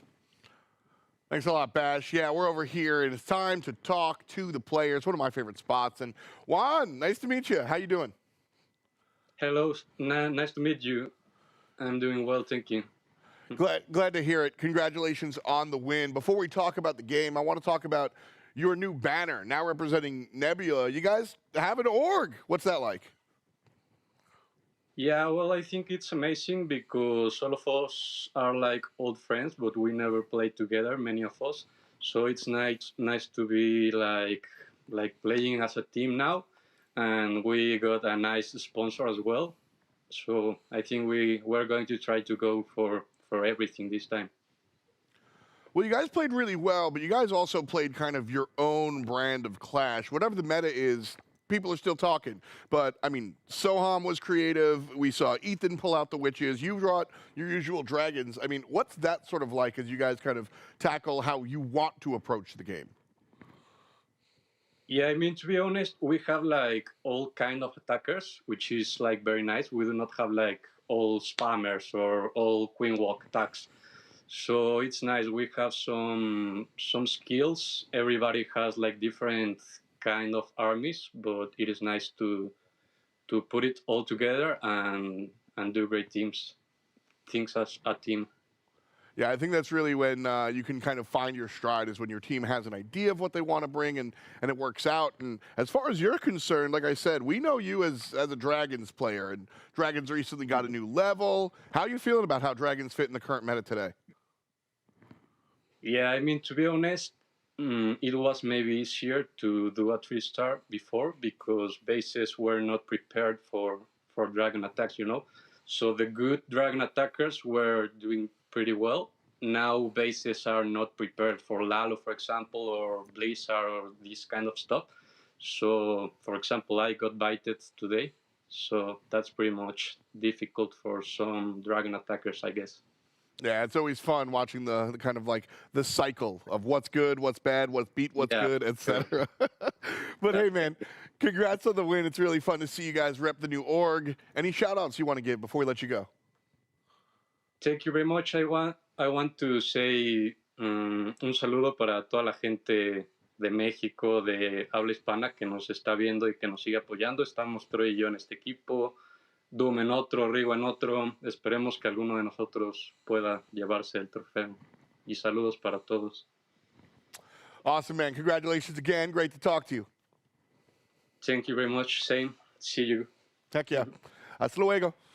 Great stuff there, talking to Juan on the new banner. Fuzzy Wuzzy, no longer. It's now United Nebula. So always really fun to kind of see the guys step in very confidently into their new jerseys, so to speak. Yeah, I mean, that's the way you want to start. Anytime you sign a new org, make a splash right away. Yeah, love the insights as well. Just a mix of the roster there. Just really good strengths all around, all coming together. Yeah. For sure. Well, coming up next is one of the most anticipated matchups right here in week number 1. And we're going to start off with Empire. Jesus, Medusa, Shadows, Smokey Bear himself, and Anthony C. You know these guys. You might love these guys. I do, most of the time. Talk to me about Empire. I mean, Anthony is so much fun. How can you not love Anthony, not to mention the rest of the squad? Is very talented. It's a really strong team. And I mean, I can't believe we get this matchup week 1. I know, right? This is like the number 1 and the number 2 seed. Both of the teams, they got to skip the ladder and go straight to challenge. So a massive, massive matchup here. Definitely, in my opinion, the highlight match of the night. And you know what both of these teams are capable of. You're looking at our defending champions on one side, and then a team that has been very, very good throughout the scene here on the other. But there we go. United Gaming is our other team. Right, and again, familiar faces here. Goreticus Ghost, Nick Boone, and Agent 33. I mean, again, United Gaming just, if you're watching the broadcast, you know who these guys are. They're one of the biggest names in Clash of Clans competition. Yeah, especially here for the NA circuit. I mean, these guys win, and then they win again, Eric. Yeah, exactly. Nick currently is a 6-time champion in this competition. He has more wins in this competition than any other player in the history of the circuit, and that's absolutely insane. But he's always right there alongside of some of these other big names there, like Riddick is always right there as, on his side there, Rigo Torres. This team is stacked, and they are the team that just consistently wins it, and whoever they add to the roster ends up being a superstar. Yeah, I mean, it's easy to build when you have such a good roster. I mean, just throw with someone and that's really solid, and they're going to flourish. And I mean, the fun thing about Clash of Clans is we always show you like the 5 players known on the roster, but United Gaming, Empire, these teams are also people with incredible amounts of builders behind them, just the right people doing the analysis, the X's and O's. A lot goes into this stuff, and it's not just the 5 guys we show you on the roster page. I mean, on the roster page, we saw one of the best builders in NA, Ghost. I mean, he is a really strong base builder, but also a really strong player. I mean, we've seen him do some great things for this team. Well, these guys are, they might be. We got to actually watch them play, but the best teams this year will wind up in Seattle at PAX West, and you can be there too. Go to esl.gg/PAX West, and that's how you get your ticket. And these players, they have a much harder way to get to the Seattle Convention Center. They actually got to get the W's. And of course, let us know who you think is going to get the W. Put it in chat, whether it's Empire or United. I won't knock you either way, because both of these teams are evenly matched. And we set the table. So sometimes the game speaks for itself, and I'm going to let it do just that. I mean, we talked about it earlier, our race to 5 wins. I mean, this is going to be a setback for one of these teams trying to get to those 5 wins and be the first team to qualify. I mean, you still qualify with 4. I mean, we've even had teams qualify with 3, but getting that 5 quick is good.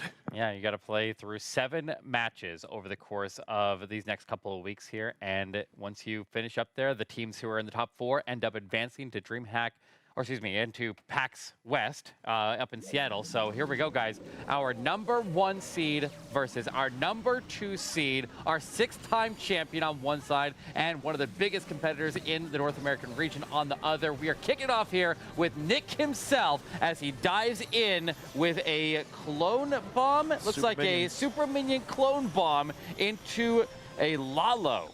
A double clone here. Really heavy investment here on the Super Minions, but look at how much value they get. There was some red air bombs there, so he kind of got lucky they split off with the clones. But look at this. This whole right side of the base is already essentially funneled just from that clone bomb. Yes, indeed. And with the heroes now set up with the funnel formed, with the CC already... Did he pull all the CC? I don't know if he did or not. Well, either way, it looks like he's going to pull it out now. Rocket balloons and ice golems are going to pop out of there, and the heroes will have to fight that off.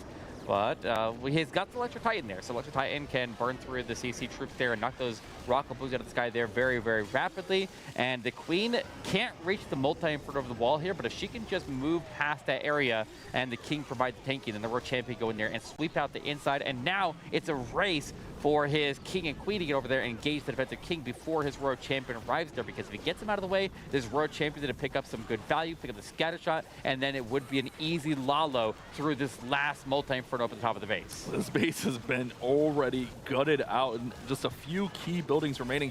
Ooh, the Royal Champion electing to go right into the battle builders, but Queen does not have ability, so I was going to say Queen with ability could get the scatter, but she does not actually have ability. Getting dicey. Oh, wait, Unicorn comes back, stops it, but the King's going to come over.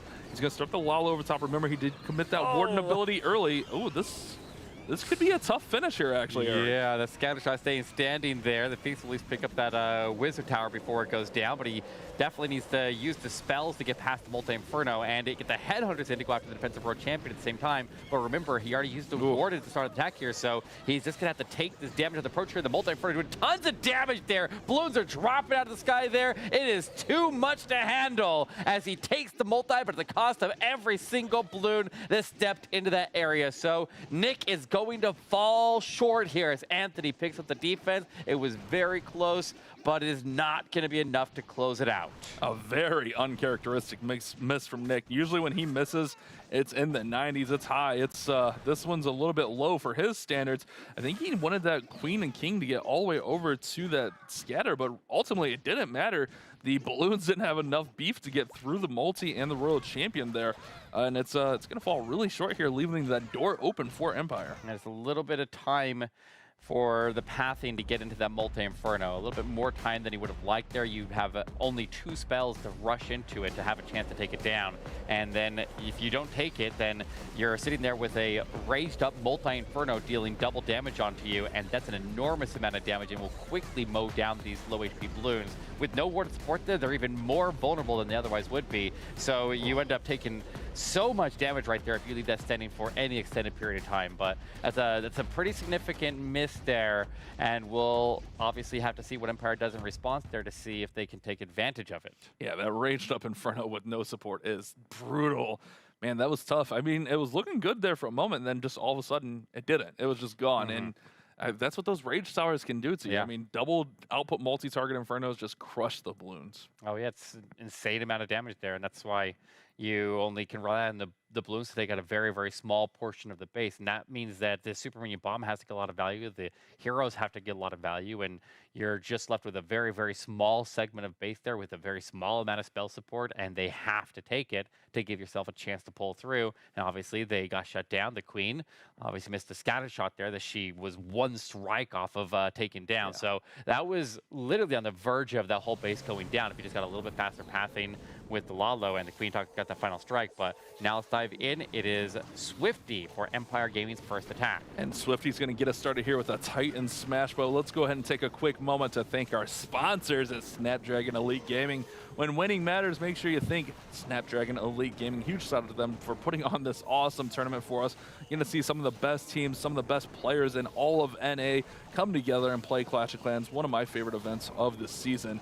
I mean, obviously, I'm involved with it, so I love it. But biased? Yeah, I mean, yeah, it's just okay. a little bit. You're allowed to be. It's a good tournament here, and they put on a good show for us every single time. But Swifty is going to use that Ward Walk to connect to where the Lightning was used. The Lightning was just taking out the Expo and the Multi-Inferno there, trying to set up the Flame Flinger. The Flame Flinger has a little bit of support there with a couple of archers blinking in, keeping the damage from, or keeping that mortar from locking onto the Flame Flinger, and it's able to handle it. And now, with the funnel formed there, with the Warden clearing out of the trash, he can now push in his Electro Titans through the Eagle Artillery, and they can just continue walking along that area of the base there. In the open quarter with a wall break to open up the path a little bit wider, he's going to walk right into the base there, jump to the Town Hall, and the biggest thing that we'll have to watch for is what survives coming out of the Town Hall poison, because if he drags the healers into it and they get wrecked, then obviously this attack could quickly crawl to a halt, but if he survives it, this has a huge amount of potential.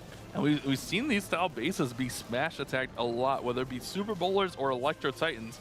The biggest thing is to get all the way through that Town Hall, but what's on the other side of the Town Hall is a big question. And we already see Teslas popping up here after 51%. We got the Rage Tower in there, so we're going to have a Rage King, a Rage Warden, a Rage Tesla Farm with multis in there. But I mean, first of all, you got to get to the Town Hall. Wait a second, Eric. The Queen's not going in. Where'd all the Electro Titans go? The Electro Titans got stalled up there, and they... Uh-oh. Whoa! This is bad drama! Look out here! He's got to find a way to secure the Tower takedown. He's still going to rage. The Road Champion has to take it. The Road Champion has to go in through the Monolith and then survive, get past the Expos, and actually secure the Tower takedown. This is a nightmare scenario. This is not what we expected out of the gate here, but man, where did all those Electro Titans go? How'd they all disappear? He rages her up. She will lock on. She will salvage the 2-star, and he does pull it back, but he leaves some percentage on the board here, and man, that was scary right there, but he pulls through, Bash.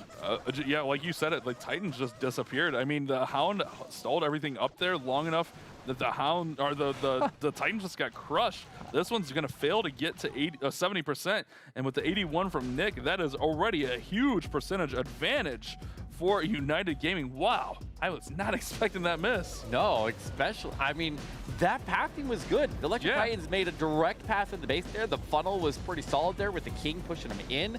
That was a very, very well set up attack here. I am extremely surprised that ended up defending. That's wild. Like, what the heck stopped him up there? It was the Hound, obviously, but no, it was the Queen. The Queen on defense was reaching over the walls on the top side of the base there and picking off Titans along with that Electro, or along with the Monolith, and he ended up losing all of them. It was the Queen that caused all the chaos there and killed all the Electro Titans. Yeah, she had just enough range, and he took that kind of like awkward approach there, rather more than a head-on approach, and that kind of cost. I mean, going off to the side allowed that to happen kind of. Oh, that's tough, man. All right, 2 misses. A lot of war to be done, but it's going to be advantage United Gaming early on here. 13% as we see here, 68 to 81. Easy Bash math there. Yeah, easy. And a very manageable amount of percentage for either team here to easily slip ahead there. But obviously United Gaming, they are the favorite here. The predictions in the chat there are calling United Gaming to take this win right now, and being the 6-time champion in the Snapdragon here, obviously they're the favorite among a lot of the viewers here to be able to take the entire competition, not just this war, because obviously they've taken it pretty much every season all the way back since like Town Hall 12? I think Town Hall 12 was the last time that they've lost a championship. So pretty wild that this team has been around this long. But we do have Ghost coming on his way through, and he will just pull that Queen out of there along with their healers and get ready to redeploy her elsewhere on the base. It is a twin hog attack. He's got regular hog riders and super hog riders, and the mix of both of them is very, very powerful, and I want to see how he ends up performing it here, because it is a very intricate attack here, and they've obviously these guys are the masters of performing these attacks. Yeah, we've been wanting some Queen hog doing? attacks, and here we go. Yeah, Queen. I think Queen was supposed to go down and maybe even into the town hall, but she's following the king around here. Might have to switch up things here to make that. Oh adapt. boy. Yeah, I'm a little bit concerned here because the Queen. I think the Queen's just going to continue to go down and around. He's going to go ahead and run the battle blimp in from the top side, see what he can get out there. I don't think this blimp makes it all the way in. No, it doesn't. No. It was never intended to go in, though, Bash. It was intended to go there and funnel the Queen to take the turn into the town hall. But the Queen she took a turn earlier. Took an early turn, chasing down the King, and she. Oh no! Come on, Ghost. This is bad. This is a really, really rough start here for United Gaming, and Ghost is gonna have to find a way to salvage this. But he needs to reach 50% here to get the town hall to activate, so he can actually get his hogs to lock on and take it down. And that is something that is gonna be a little bit difficult at this point here. Just getting the 50%, not just for the stars, but. Oh. He should be fine now. There's defenses around. And remember, the hogs are like the balloons. They're only going to target defensive buildings. But unlike the balloons, they don't have that splash damage. Okay, so when they fall out of the sky, they don't do damage. Or, well, I guess hogs don't fall out of the sky. But you know what I mean with the balloons there. Royal Champion's going to come in with the Warden and the Hogs. We got the Super Hogs, the regular Hogs. Well, actually, just the Super Hogs mostly in here right now. And they're just going to make their way in for the Town Hall. Now, when they get taken out, they separate into 2 units, the Super Hog and the Super Rider. The Super Rider will go and target all buildings. The Super Hog will continue on targeting defenses. Now, we got the regular Hogs coming in from that top side, just trying to push everything back through. But with everything kind of going sideways, this one, not likely to get through. Yeah, just need to get as much percentage as you can here. But the Super Hogs going through and just trying to push out everything they can after that Town Hall takedown will gather percentage in the middle. And then the miscellaneous Hogs that came in the sides were able to go in and just clear out the defenses that were blocking the trash cleanup along the edge of the base there, which does get him up to 80% here. A solid recovery, but the fact that it had to be a recovery is going to give Empire Gaming a chance to overcome their percentage deficit and take a star lead. Yeah, I mean, this is what Empire needed. They needed another low defense. Now they have to capitalize. You can't have any mistakes like we saw on their first attack, where that one just went all kinds of sideways. You got to take advantage here. They need this to be 93 or better to tie or take the lead. So they're definitely going to be looking to take the lead moving into this attack.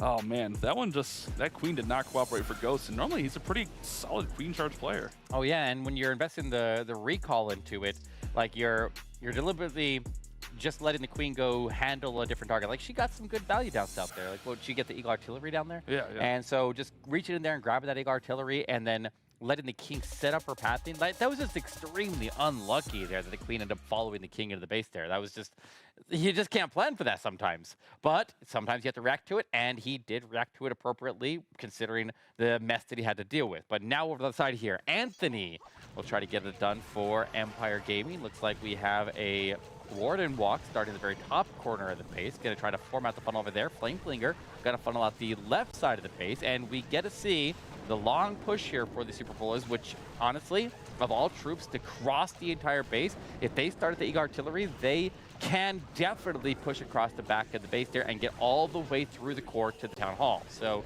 I do have a lot of confidence in Super Bowlers to make it through, and generally, even though it looks like it is a bit risky, this is generally pretty safe. And honestly, if I look at the area on the other side of the Town Hall, down by where the King is, it's pretty light. So if he loses a lot at the Town Hall, he's gonna be set up pretty well to just push in and have the Royal Champion sweep out the backside. So we'll see how he handles it here, but it's gonna come down to whether these Super Bowlers stay alive crossing through. And doing a good job here, setting the funnel, setting the pathing. He used that Yeti to tank for the Flameflinger. Remember, the Expo and the Mortar will outrange the Flameflinger, so that's why the Yeti is in there. We do have Teslas being pulled in up top. Going to use the King. A whole Tesla farm is up top there. He does have 3 wall breakers and only 1 jump, so going to try to push the wall breakers inside. That wall breaker gets sniped out there? Or is it a skeleton spell? Okay. It's fine. He's fine. He's got a strong push going right now. He obviously has the Flameflinger staying protected on the left side of the base there with the King getting pushed into the defensive Queen. I like that. He can pop his ability and get the defensive Queen down. If he gets the scatter shot out of the way, that's even better. but unfortunately his queen has walked on him out the right side of the base there. The Warden ability goes off before the Warden gets too far separated from the bowlers, but he's kind of standing in between the bowlers and the queen right now. The bowlers still need to take the Town Hall down, so we'll rage them up one more time. The healers are just continuing to push these bowlers through, and they do cross through, and they lock on the Town Hall right now. Yeah. But okay, they take it. Okay, we're good, we're good. And then they all die. just a little bit of drama. Yeah, they got taken out there from the explosion, but they wanted to take that bow out first. They didn't want that to be there for the Royal Champion, obviously. Obviously. Yeah.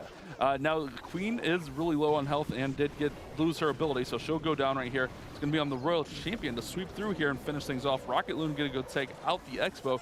Headhunter in to help out with the King. I mean, he's got a strong push. This could get through here. Where'd that Rocket Balloon come from? The CC. Oh, the yeah, flinger. it came out of the Flame Flinger. That's good. Well, he got the defensive King out of the way there. And like I said, if you get to the Town Hall, you take it down, the Royal Champion generally has enough to sweep out the other side of the base there. So very nice job here. Anthony gets it done for Empire Gaming. And I think what a lot of people consider the underdog team in this match here are going to pull in the lead as Rigo Torres goes down.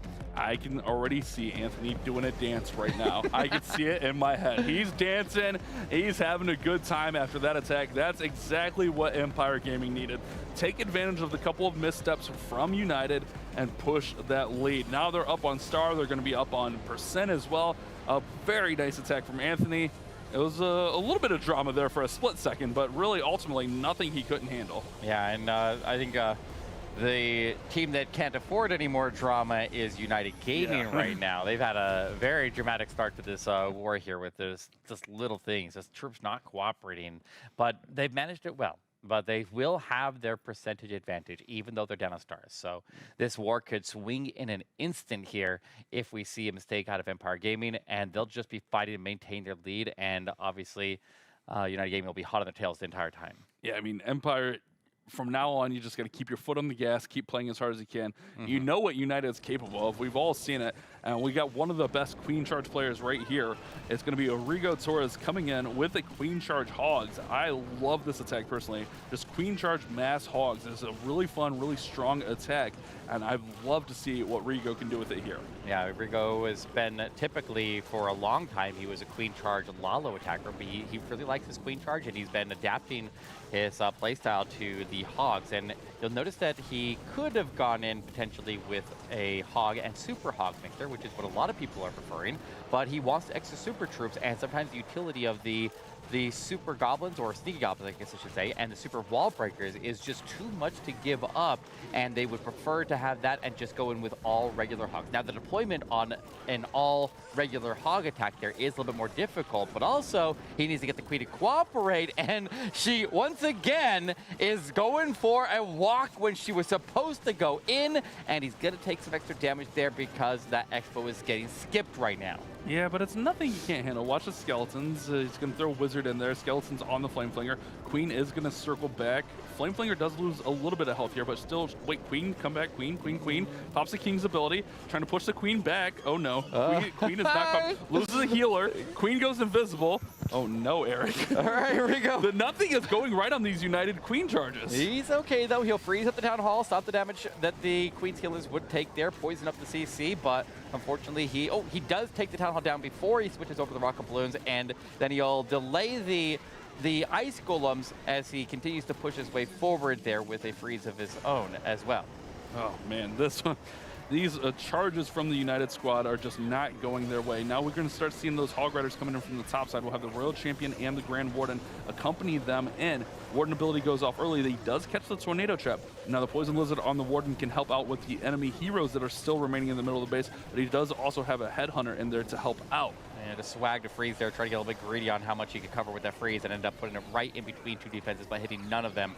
But he does get the defensive Queen down. He engages the World Champion. He's still moving here. Eric. King still providing taking on the outside of the base there, but he has to go back for that scatter shot, and his troops are pretty clumped up here, but he has an RC ability, and I think he's going to pull it off here. He's got the time. Rigo Diego Torres will get the triple on this one. Plenty of time to spare there. World champion getting distracted for just a moment there, but there's enough hogs to support, and he will, even with the drama, lock in the triple on that one. That was clutch, and I can't believe that he's able to pull that back. Eric, everything was down, and you still wanted drama. I could hear it in your voice. You wanted like 14 giant bombs to go off there. I could hear it in your voice.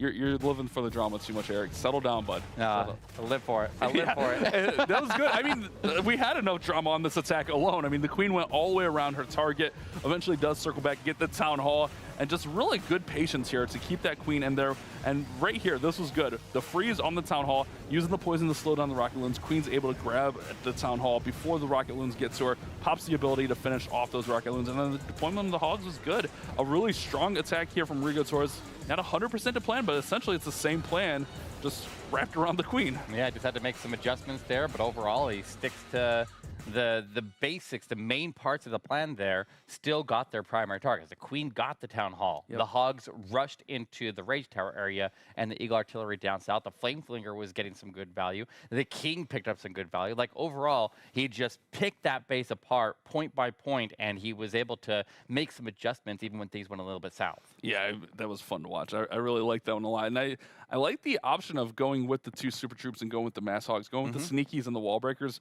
That way you have, I mean, wait a second. I mean, usually use that for extra funneling, make sure your funnel's right. I guess it didn't really work out there. Yeah. Whatever. Shadow's in next. Let's move forward here. It's going to be a recall queen charge Lalo here. Going to run this queen in, maybe grab the town hall, and then recall her out of there and deploy her elsewhere on the base. And this becomes very interesting because with that triple on the board there from United Gaming, that's going to force a triple from Empire Gaming if they want to maintain their lead. But immediately finding the Teslas as he enters into the base there. Coco Luna's down. Lots of heavy traps up in this corner here. And it's kind of okay, honestly. It's kind of okay because the queen is not lured off by the Teslas, and she does enter into the base there. Even throws down additional balloons over the left side of the base there, and will pick up another Tesla, rage up the queen. She'll take the town hall down, and then once the town hall is gone, like, you could keep on charging in there, but why risk it? Just get her out of there and redeploy to somewhere else in the base and go after something a little bit lighter and with higher value, like maybe that Eagle artillery at the bottom of the base here, Bash. And that's what King's coming in for the Eagle. He's going to switch it to the kill squad queen charge Lalo. I love this attack here, and with the recall, it is 1,000 times better than how they used to perform it in Town 14. This is such a powerful approach into the base here, and if you can get the value out of the kill squad and keep the queen in charge alive, he'll have the easiest Lalo you've ever seen. All right, well, let's see if we can have that, Shadow. I love the play here. Very versatile on the attack. Get that town hall down early, dealt with, and now the king, the warden, and the royal champion will all push through the middle of the base with that log launcher, and we'll just see them try to gut out as much of the middle as possible. King does go to Phoenix really early on here. Or wait, no, King's under protection. He will go to a Phoenix shortly after, though. Yeah, but that warded ability, notice how he waited for all the King's Barbarians to spawn, and then he popped the ward ability, protecting the entirety of the pack. He takes out the monolith in the core of the base there, and the queen keeps on moving. He still has the warden alive there with a couple of the troops that came out of the flame thing. It looks like an electric titan and a yeti, and there's an ice globe in the mix there as well. And look at this, he's actually got the poison lizard from the warden that has taken out the defensive road champion over the wall. His road champion sweeps through, and does he need the Lalo? I don't think he does. I think he can swag his entire Lalo. Shadow ripping this base to shreds, and they will maintain their lead. Still down a percentage, but the stars are up. They're not down on percent, Eric. You're doing bash math. Am I? Yeah. Are you sure? 100% sure. Ghost missed by 20, and then they 3-starred, giving Empire 7%. Oh yeah, you're right. United Gaming went. Yeah. You're right. Yeah, you're bash mathing. I was like carrying the 5 plus 7. Subtract the 4. And then I flipped a plus or minus sign somewhere. You know. The Pyroot square. Yeah, I got you. Yeah, exactly. All right. Well, then they got the star lead, so that's what doesn't matter. Yeah, they're still up on stars nonetheless. They still have a star and percent advantage here for Empire. The few mistakes from United Game early on kind of costing them right now. They're going to have to get another 3-star moving into the next attack as they are still down on stars. Ultimately, that's what matters. Stars and then percent. Bash math doesn't matter if they can't tie it up on stars. Exactly. But I love this attack here, guys. Like, if you can just get the king to protect the log launcher while the queen is taking the damage on the left side there. You end up protecting the queen charge. She needs very little investment after she redeploys there after that initial entry to the base. But you get so much value out of that king ability when you compare with the warden ability. So like a lot of times people might think that they need to put the warden with the Lalo, but honestly, if the king is paired with the warden and you're taking advantage of his king ability and then making all those barbarians invincible, you get an enormous amount of value out of him, and that can greatly make up for it. The Lalo would be able to benefit out of it. So as long as the Lalo doesn't have to go through the town hall and the queen is able to handle it, then you wreck a base just like that. But now, back over to United Gaming. We have Agent 33, and he's going in for what seems like a rarity at this point here. Yeah, it's Queen Charge Hog Miner Hybrid. Yeah, this is a pretty old school tech, but remember, Hogs got a new level, so they're already stronger, but also the Miners got more hit points in the last update as well, so they got a little bit of a buff as well, so that makes this attack a little bit even more versatile, especially against these little anti-threes. My thought here would be that he's going to try to push this queen all the way over to the Town Hall. If you can get that Town Hall out and then kind of run the hybrid through the Eagle area, I think that's the optimal play here. Yeah, and on top of that, the queen with 5 new levels from that update, and the healers getting an extra level as well. Like every part of this attack here, every bit of it has been buffed. So of course it's no brainer, but that doesn't mean you can't not protect the queen. There she goes to ability. As what was actually hitting her there? I didn't. Was it Headhunters? It might have been. It had to have been Headhunters because the wall breaker did go all the way in there, right on the wall by that rage tower. So I think maybe a couple Headhunters pulled out of the CC would be my guess. Maybe the Coco Loon pulled out the Headhunters. Maybe that's what it was. Either way, something pulled the Headhunters. Where's this queen going to go here? Is she going to go north? He puts in a sneak goblin. He's trying to cut her back clear off. Out that collector. She's attacking the wall, but she's not even attacking a wall that takes her to the town hall. This is... What is up with these troops? They just will not cooperate for United Gaming today. Yeah, it's mostly the queen charges. The queen charges are not going the way they want. And he's going to run the hybrid right through the town hall, which, I mean, with the miners going underground, it can work out fine. But notice those battle builders right behind the town hall. They could hold up the troops in the poison. That could be an issue, but they shouldn't have too much drama getting through here. Everything's going to go to the town hall. Warden ability will protect, but here comes the clan castle troops pulled out. Yeah, waiting to the last possible second to pop that ward ability. He passes through the town hall. The ward ability also ends up protecting the healers, but he needs to move quickly. He needs to get the healers pulled into safety. They're taking a lot of damage there, not just from the red air pumps that are going off, but also the town hall. Ooh. And that's why you don't want to have the queen going through the town hall with the miners. She was supposed to stay after left there. He loses them all, but he's still moving pretty decently here. And if he can at least keep the road champion safe and get these expos out of the way, he still has some potential here to close out the base bash. Yeah, I mean, it's still going strong. Obviously, he wanted the queen to stay probably to the south. I thought he wanted to get the queen into the town hall, but the wall breaker didn't go there. He's still got royal champion ability. The eagle is still powering away. Queen has got a decent amount of health up there. She's going to stay on the wall. Time is a ticking, but if he can get the cleanup in, I mean, this got a chance. Queen, of course, beating on a wall. All right, Agent, you have a chance here. It's just so many defenses for the royal champion to get through here. Yeah, but she's getting through him. She's getting through him. He's got the queen going to break the wall right now. He's going to step through. The Tesla's going to cost him. The royal champion going up that area is actually better because she can turn over there and get the last bit of cleanup. But no, he's not going to have the time. And he will leave that one up. It is a 98% time fail. And you know now at that point, definitely, if the queen would have gone the way that she was supposed to go, clear out that area that stayed survived to the end, instead of spending half of the attack there attacking walls to pass through this very densely packed walled off area in the core, then that probably would have gone through a triple. In fact, I'm pretty sure that there would have been a surefire thing.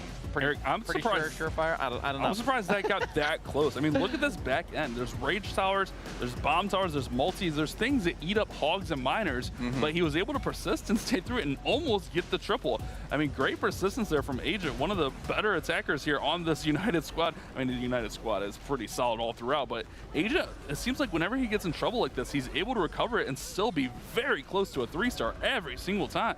Yeah, it would have been nice if that queen could have just got through the walls a little bit faster there, and if she could have, then it would have probably gone through. But as it stands, we'll pass it over to Jesus, and we'll see if Empire Gaming can sustain, or how much they can sustain their lead now, because right now is a critical point for them, because if they are able to get a triple right here, then they would effectively put the war out of reach here. They've moved 2 stars in the lead, and the only way that they can throw at that point is with a 1 star. So Jesus, with a big opportunity, is going to go for the kill squad into Zap Lalo, using the lightning to take out the Expo with the Multi-Inferno, pushing the Queen to go north on the base, and then usually when we see this attack, we see the Log Launcher come in and run down the Multi and the Expo. And for a lot of Legend League pushers, which Jesus definitely is one of the top Legend League pushers in the world, he's very, very good up there, but a lot of those Legend League pushers are opting for this strategy. It's becoming very, very popular, and it is extremely powerful. Let's see what he can do here as the King comes in, tanking the Expo. Ice Golem will come in and do a little bit of tanking as well for that Log Launcher. And as you called, Eric, the Log Launcher will go right over the Expo, right over the multi-target Inferno. Queen will go ahead and deal with that, the Eagle Artillery with no drama. Now he can Wall Breaker in the King, and then the Log Launcher will push the Queen into this multi-target compartment and help her deal with the CC as well. Yeah, and on top of that, if he gets the Monolith taken down, which he is getting strikes at with the Logs there as he needs to make his way forward, with the King tanking one side, the Queen potentially removing the defenses on the other side. It does look like out of his CC, what is it, a Yeti? Is it 2 Yetis, or is it a Yeti and Electro Titan? Looks like it is multiple Yetis there, so they'll just throw Yeti Mites, and he will keep on making his way forward. They throw at the Monolith, and he does have his Queen getting targeted. The Yetis don't last very long, and she's stuck on Lava Puff, so she needs to step up. She needs to take that Monolith down before she drops, and Giant Bombs are trying to counter her there, but the Lalo gonna have to do most of the heavy lift on the backside. Oh man, this is tough here for Jesus. He is gonna be able to push through this Town Hall without too much drama. He does get the Monolith down from the Queen, but the Scatter Shot and the Queen on the back end are gonna be tough. But he still has Royal Champion. He still has 3 Headhunters along with another Lava Hound to come in and tank. Not to mention that Skeleton spell. I mean, if anyone could do this, it's definitely gonna be Jesus. He knows how these Lalo attacks work.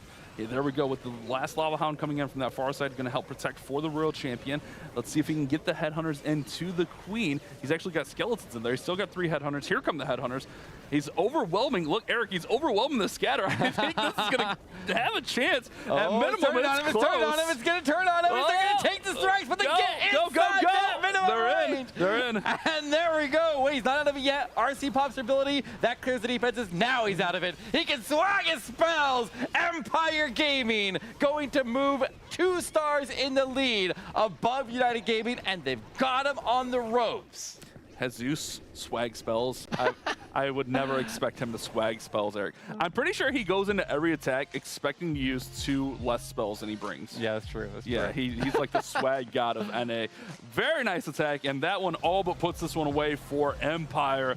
Man, what an attack, and great persistence. I think the thing that sets these guys apart is the patience on this attack. I mean, he doesn't just throw all of his balloons in here and just expect them to get through. He uses that Warden ability right, he uses the Rage right, and then waits on those final few balloons, waits on those Headhunters.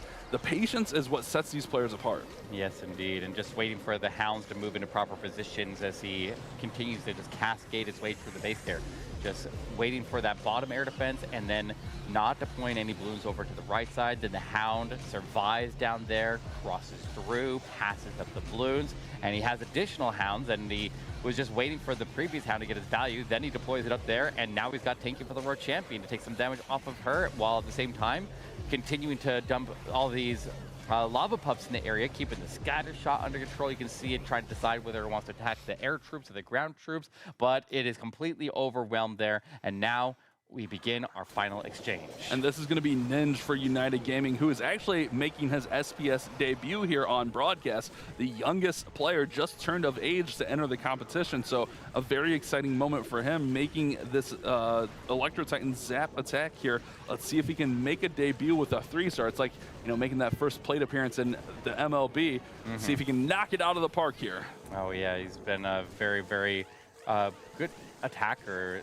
I mean, obviously he's just reached the age there to be able to join this tournament, but that didn't stop him from joining a lot of the other community tournaments, and we've seen him play a lot before. He is very, very talented as one of the youngest players in Clash of Clans esports, but now we'll see what he can do here, and we'll see if he can get the triple, because if they do get the triple here, then they do open up the opportunity for a potential throw on the other side. So we just have to see what the base looks like. It's never over till it's over, and with an early ward ability and the Flameflinger trying to get turned towards the Town Hall, it's starting to take the turn now. He is off to a decent start here for this Electro Titan smash attack. These smash attacks are really, really powerful, and especially when you can use them slightly unconventionally. I think you got to think a little bit outside the box with your approach on these, and that's what's making some of these more successful than others. And I think that's what we're seeing right here. Now he's going to continue to push everything through, but look at that. The Monolith locks onto the Titans, and if they get too close, the Town Hall will lock on also. You don't want that damage on the Titans. Queen steps over and will lock on and take down that Monolith and stop that incoming damage here. The Electro Titans have now run out of movement as they just get into a dead end, and they will stop. They will die out, but the Town Hall is about to go down here. Flameflinger is continuing to work on it. The Queen is taking some heavy damage there, but the Flameflinger has actually opened up the wall, so the Queen steps around there. She is going to relieve herself of the damage that she was taking there and try to take it down, but she goes down to the process. Luckily, the healers end up surviving, and they move over the Road Champion. If the Road Champion get that scatter shot down before going with the ground skellies, it would be good, but that doesn't happen. And he's got himself into a little bit of a tight spot here as he tries to close it out. 1 minute and out of spells, but he has whatever's inside of the Flameflinger, and he has his Royal Champion King still moving with a Witch supporting. Yeah, the Royal Champion with ability is going to be the biggest thing here. She does go ahead and throw that ability as Diggy down. Yeah, Diggy has got taken out, but does have the Frosty back there.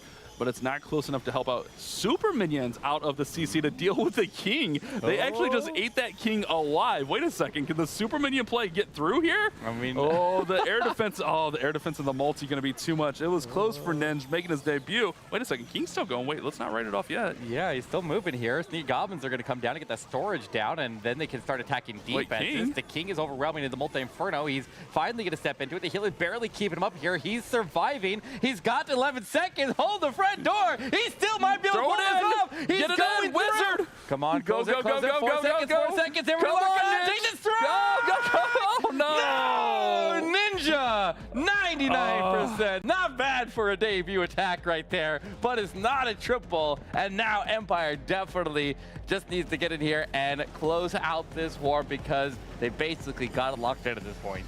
Man, that was so close. What a nice attack here for Ninja. Just not able to get through. Oh man, that was a fun one to watch. A really talented player. Really looking forward to see what he can do throughout all of our broadcasts here, not just this one.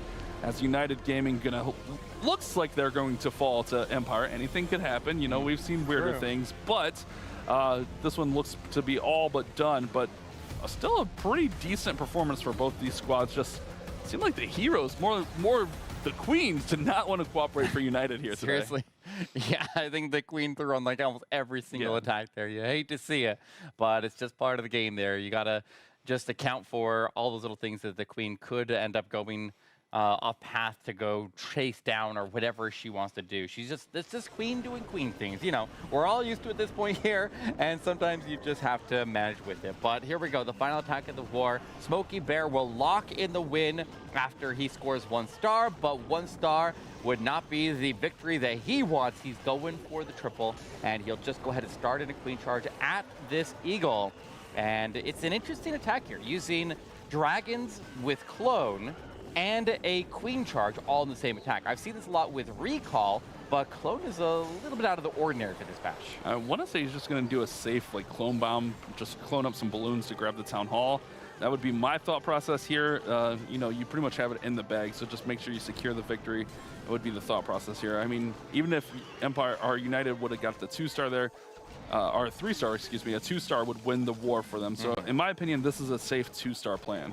Yeah, and obviously the clone blimp with a rage all invested into the Town Hall takedown is usually very, very safe as long as the blimp is able to arrive in there. So we'll start the dragons in from the very bottom of the base. They're taking advantage of the funnel that the Queen formed up at the Eagle Artillery. The King forms the other half of the funnel, and the blimp will just sail right through the dragons and move across to the Town Hall, not going into the sweeper range, soaking up black air bombs on its way through. There is the rage. There is the air bombs. There is the air bombs. There's the clone. And Yetis are inside. Interesting Yeti bomb.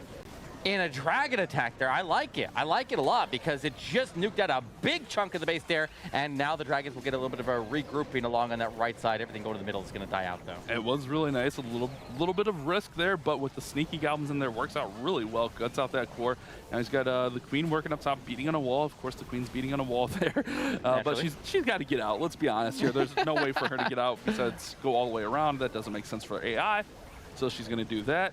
World Champion's going to try to push through, but this war is already done here. Smokey can just celebrate with the guys now. Yeah, but he still would like to get through this defensive queen. Like, he's got a headhunter, he's got an invisibility, he's got a decent amount of time. He's going to lose that dragon rider as the defensive queen locks onto it. But this queen, if she could just take the turn into that compartment, she could potentially finish it. But he needs to get this invisibility in the headhunter position correctly. He does, very nice. The queen stays in the area there. He does take her down, and this queen has a chance to close out the triple. He's just racing the clock at this point here, but he doesn't want to have the healers get targeted by the scatter shot.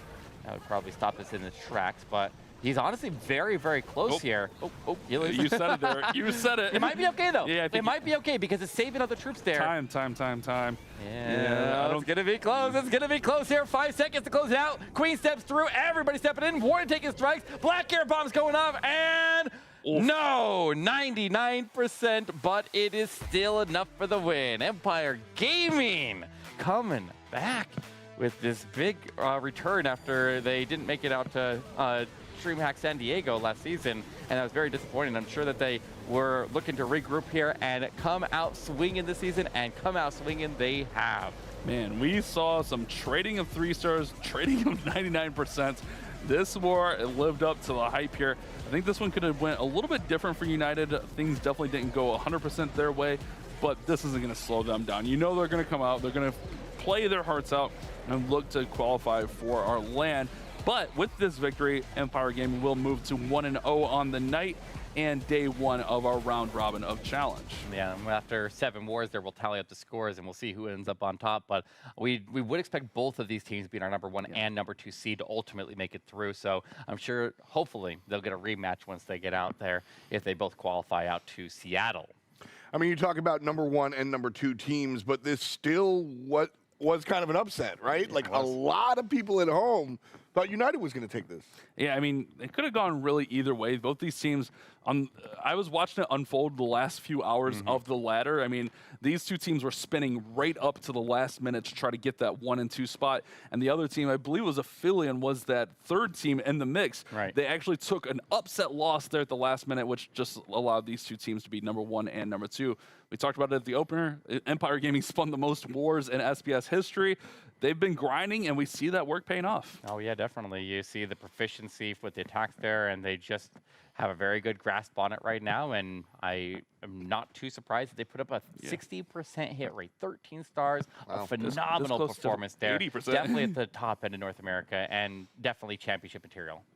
Well, with a couple of wars under our belt, we now have a decent look at what week number 1 kind of looks like. As we said, kind of the top teams up top. Empire, Gaming, sitting pretty with 1-0, and it's crazy. They started this war off with a 68% attack. Yeah, I know. That's certainly almost a 1-star. Yeah, I mean, that's certainly how you bring it back on home.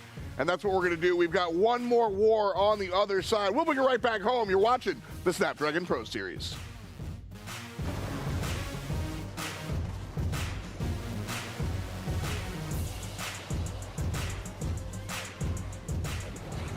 The Snapdragon Pro Series, powered by Samsung Galaxy, is brought to you by Snapdragon Elite Gaming, Samsung Galaxy S23 Ultra, Monster Energy, DHL, and the U.S. Air Force.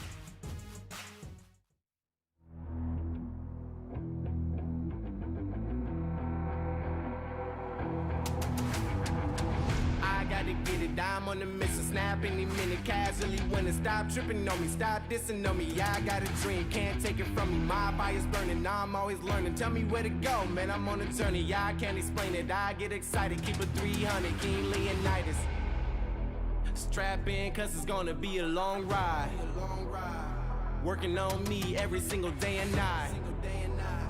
There comes a time when your worlds will collide. If it's holding you back, push it right to the side. Ain't got no time for no fear.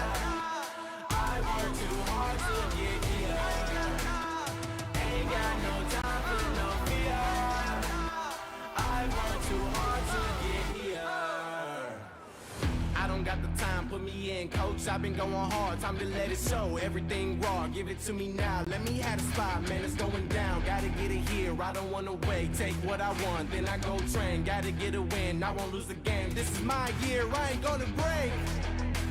Strap in, cause it's gonna be a long ride. Working on me every single day and night. There comes a time when your worlds will collide.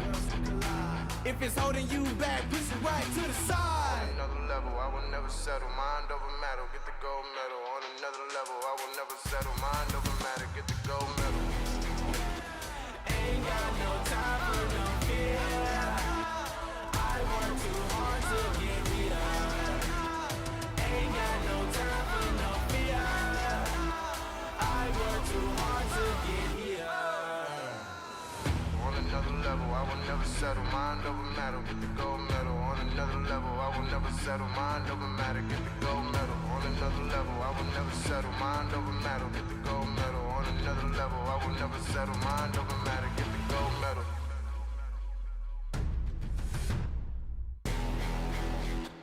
Ain't got no time for no fear. I work too hard to get here. Ain't got no time for no fear.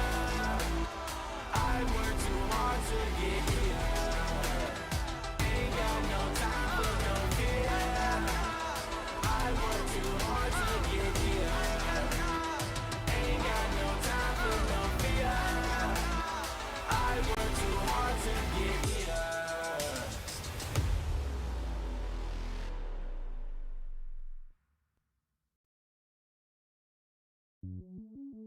Welcome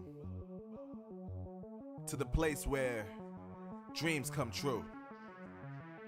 Where everything you want can be yours. If and only if you're willing to work for them. You're willing to hurt for them.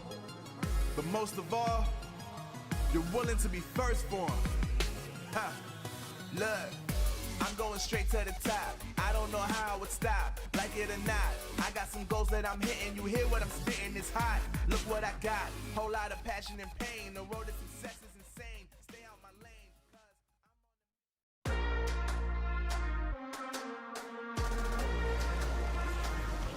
Day one, we get our marquee matchup, and just like that, Empire and Smokey Bear, they said they were spinning till they puke, but they are celebrating this time around.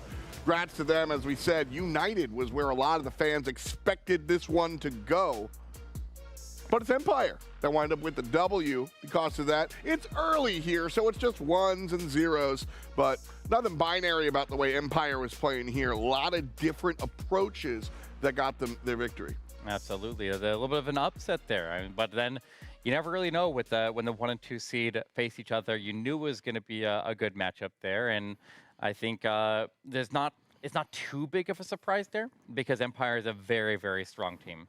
That's really fair, you know, and as I said, they have a lot of different approaches. Smokey Bear does a lot of thinking and a lot of talking about the game for sure, but Jesus really came out with an interesting kind of approach. Oh, yeah, and the biggest advantage I think that Empire had in this war here is all of their heroes were cooperating, which definitely assisted them with how they wanted to attack these bases. But when we see these diamond-style bases, which you see are very, very common in Legend League, this well, it really works against the box bases too. But anytime we have like a symmetrical, where we have a base that's symmetrical with a grouping of expos and multi on both sides of the base there, if we just go ahead and take out the one pack of it with the lightning, and then you use that as a funneling point there to drive the heroes in, what you end up with is a lane for the log launcher to run down into this multi-inferno right here. So if you can get the log launcher lined up and protected, because you don't want it to get struck by anything, so you need the queen in position to just finish forming the funnel there, going after the Eagle Artillery, work on one side, and then you want the king to go in and tank all the defenses on the other side. So specifically, like the ground expo here needs to be tanked. We got to make sure that it's under control. And then as soon as we have the defenses that could strike the log launcher out of the way, then we can go ahead and send that log launcher in and just let the logs nuke through the base here. Conveniently, it just happens to, because the queen was already funneled by the lightning, it gives her access to go deeper in the base there and help fight off the CC. So we see a variety of different CCs working with the strategy. We see usually an Electro Titan and Yeti, or Yetis, and in this case, looks like he's got some balloons in there. So it just depends on what kind of damage you're going into. If you're expecting a CC that you need the extra assistance of Electro Titan to deal with, then obviously you want that. But if you're going to be right there in the range of the Monolith, then you want to make sure that you have Yetis in there to provide more distraction. But once we get through there, the Town Hall is usually activated on percentage, or it's going to be activated by the time you get there because you started opposite of the Town Hall. So we can go ahead and push our way through the Town Hall, freeze it on the approach, and then rage up, and then ward ability to actually take it down. And then as soon as the Hounds move down into the air defenses, then we start to just cascade in more and more balloons as we move across the base. Now, the most difficult part of these attacks here is the very, very end, getting through these backside heroes. And sometimes, if you have an opportunity, like if the king wasn't down here, we could have gone ahead and sent in some headhunters under the ward ability to travel through while we were taking the Town Hall down across the base and get the queen down. But if you have the king down there blocking that pathing, then obviously you need to find a different path or a different way to take it down. So the skeleton spell, giving the distraction over there, headhunters and road champion drop in to go in and support, and he's got it completely under control. So this is the #1 attack being used by most every one of the top Legend League pushers. You're seeing it out of all the top Legend League pushers in the world. It is very, very powerful, and if you can master this one strategy, like, it can carry you very, very far. Not only in War, not only in Legend Leagues, but just it's a fun attack in general. But now we actually got a chance to talk with Smokey Bear here, and he's standing by for an interview. So let's pass it over to F. That's right, it's me, F. But the more exciting part is, there he is, Smokey Bear, right on cue. What's going on, man? Woo! What a war! Heck yeah! What a war, man! That was a banger. Well, I mean, that is the way to start things off. You know, Smokey, it's no secret, I'm a big fan. I like the energy you guys bring off the field, on the field, so I'm just going to give you a moment. Tell me about how you guys walked into this war and how you brought it home. Well, I'll tell you, for the first thing, the schedulers didn't make it easy on us to give us United in the first week. So we came in here. We haven't seen a lot of these guys since the meta shifted, the update has occurred. But, you know, we knew that it was going to be a good war. Those are a good, very good team, classy guys over there. You know, they're going to be just fine. For us, you know, we're excited. You know, we came to war. We started out rough. I can't lie to you. But, you know, this team believes in itself. We know what we have here. We're going to come in here and fight. And we're going to come in here and make this a competition. You know, I came in and gave the interview, and I said, we're coming for the #1 spot. I think our performance today shows that we're serious. We're hungry.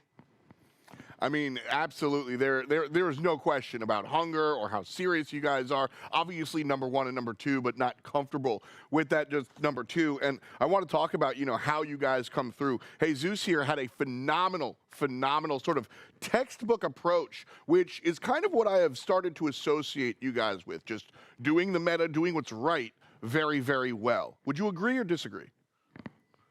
Yeah, you know, that's what we're trying to do on every base. The process hasn't changed. You know, the moment it gets bigger, right? You know, and this isn't our first rodeo. This is our 3rd season now. We're not rookies. We're not new to this process. These are veterans coming in here. You know, I told these guys coming in here, you know, it's time for us to perform as veterans. Come in here and take our spot, you know, get our redemption for what could have happened in San Diego. So to come in here and see the strategies, you know, we're a versatile team. I think that's going to make it difficult for everyone else to deal with when they face us. And Jesus is, he's amazing, man. Nothing's changed on that front. He's showed you this app law today. You guys keep an eye out. He might show you something else besides what he's been doing in the past. That right there, that's why I'm a fan. You always give me some little morsel to look forward to for sure, Smokey. But that's going to do it for us here. Any shout-outs you have before we let you go? Yeah, absolutely. I'd like to shout out to Carrie, our partner. I'd like to shout out to LT, our manager. You know, without these ladies, we wouldn't be here today. So I'd like to shout them out first and foremost. Shout out to the team, the builders. Shout out to the guys who just kept fighting, man. You know, it's been a long ride to get here. You know, we have a lot of outside noise too. So tuning that out and just focusing on playing the game that we all enjoy. That's what we're here to do. That's what we're going to do. And I look forward to carrying this momentum further into this competition. Love that, man. Thank you so much again. Great to see you as always, Smokey. Congrats on the win, and good luck for the rest. Thank you, sir. Awesome stuff. Always love talking to Smokey Bear. I think, like I said, one of the better spoken guys. He's verbose. He's always out there, and I like it. Sometimes he's spicy, and I sign up for that, boys. So always legitimately happy to talk to SB. Yeah, I mean, it's fun, and their team is really good. And also, I kind of hope that they make it to PAX because Jesus owes me a Wallow lesson. Yeah, Jesus, I didn't forget, bud. You still owe me that lesson. Yeah, I just love to see just the pure confidence. Like it's like, you know, in his mind, he's already there. He already made it. It's just like we just gotta go play the wars now. I think you're gonna need 1 or 2 or 3 lessons from Jesus to kind of get to that. Yeah, I mean, I wallow so bad. It's amazing watching him play. Well, we've got one more war for you guys at home to watch play, and this is the squad. Aphelion, we got a chance to see them a little bit earlier, and we even spoke to Damien. These teams are fun.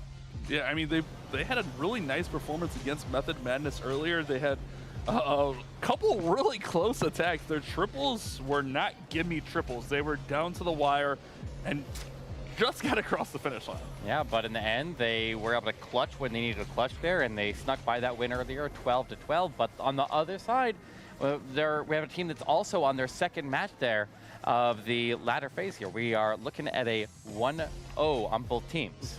And on the other side, we've got, I love this team name, 50 Shades of Hog, baby. It's Coleman, Easy, General Matt, Jay-Z 600, and Loch Ness Monster. What can you say about these players? Not so rough, Hog. True. I stand by those words every day of my life. They're words to live by. But yeah, 50 Shades of Hogs. I mean, obviously there's it's a fun name here, but this player is full of a lot of players that we've seen, you know, in this tournament all the way back, tracking years. This is a very, very strong and seasoned squad, and they obviously know how to have some fun as well, and they can play around with some fun clan names. Yeah, and they're already 1-0 on the night. Both of these teams already played once tonight. They're both 1-0. The stats. Let's ignore those. Yeah, this is not a tale of the paper. Anything could happen this one. Well, I mean, maybe because they played a lot of those matches before the Hogs got the new level, and now that they got the new level, they're going to be rocking those Hogs and pulling out every shade of Hog we could possibly think of. You know what? They've got 50 of them. So how convenient. We might just get a chance to see it. Obviously, like you said, some of the numbers don't look great, but that's why we play the game, because only so much can exist on paper. Yeah, I mean, the producers might have put my stats for theirs. That might be actually my Yeah, that'll happen. That'll happen. That's about accurate. Well, thankfully, you know what? I've been ragging on you too much. I like you, Bash, and I like when you cast the games. Thanks, F-Dot. So do it. Oh, you should do that. Yes, sir. I'm on it.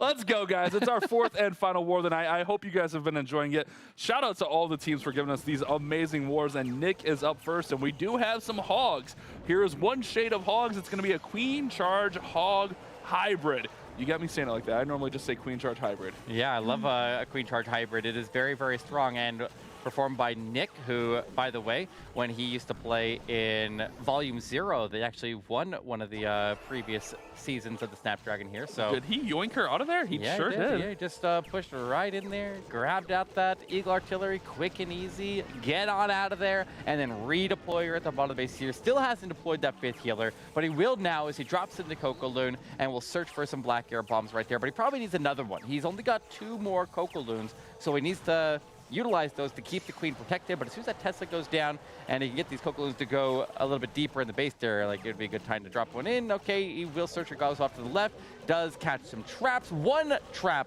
ends up going to the healers, down to 4 now. He's going early here with the King and the Siege Barracks.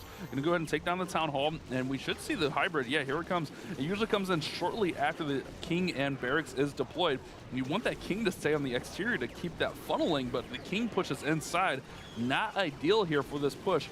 Going ahead and using the troops right up through the middle with that Warden ability. Queen goes to ability as well, and here comes the CC troops.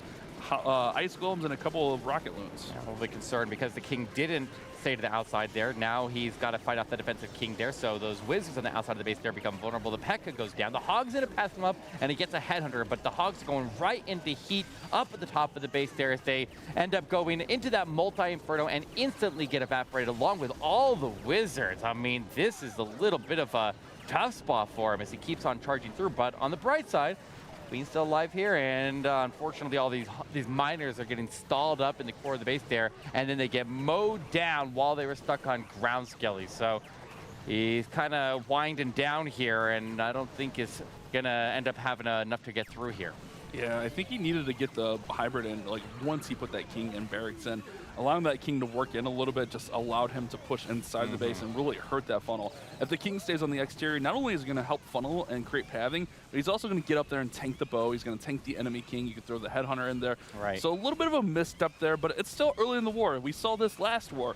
There was a huge misstep early on, and they ended up going on to dominate the war, that being Empire. This one still almost gets to 80%, so it's not the end of the world. Yeah, you can definitely still work with this. It's not where he would have hoped it would have landed, but the hybrid attack is still a very difficult strategy to make work. These bases are absolutely huge, and so it makes it very difficult to control the pathing.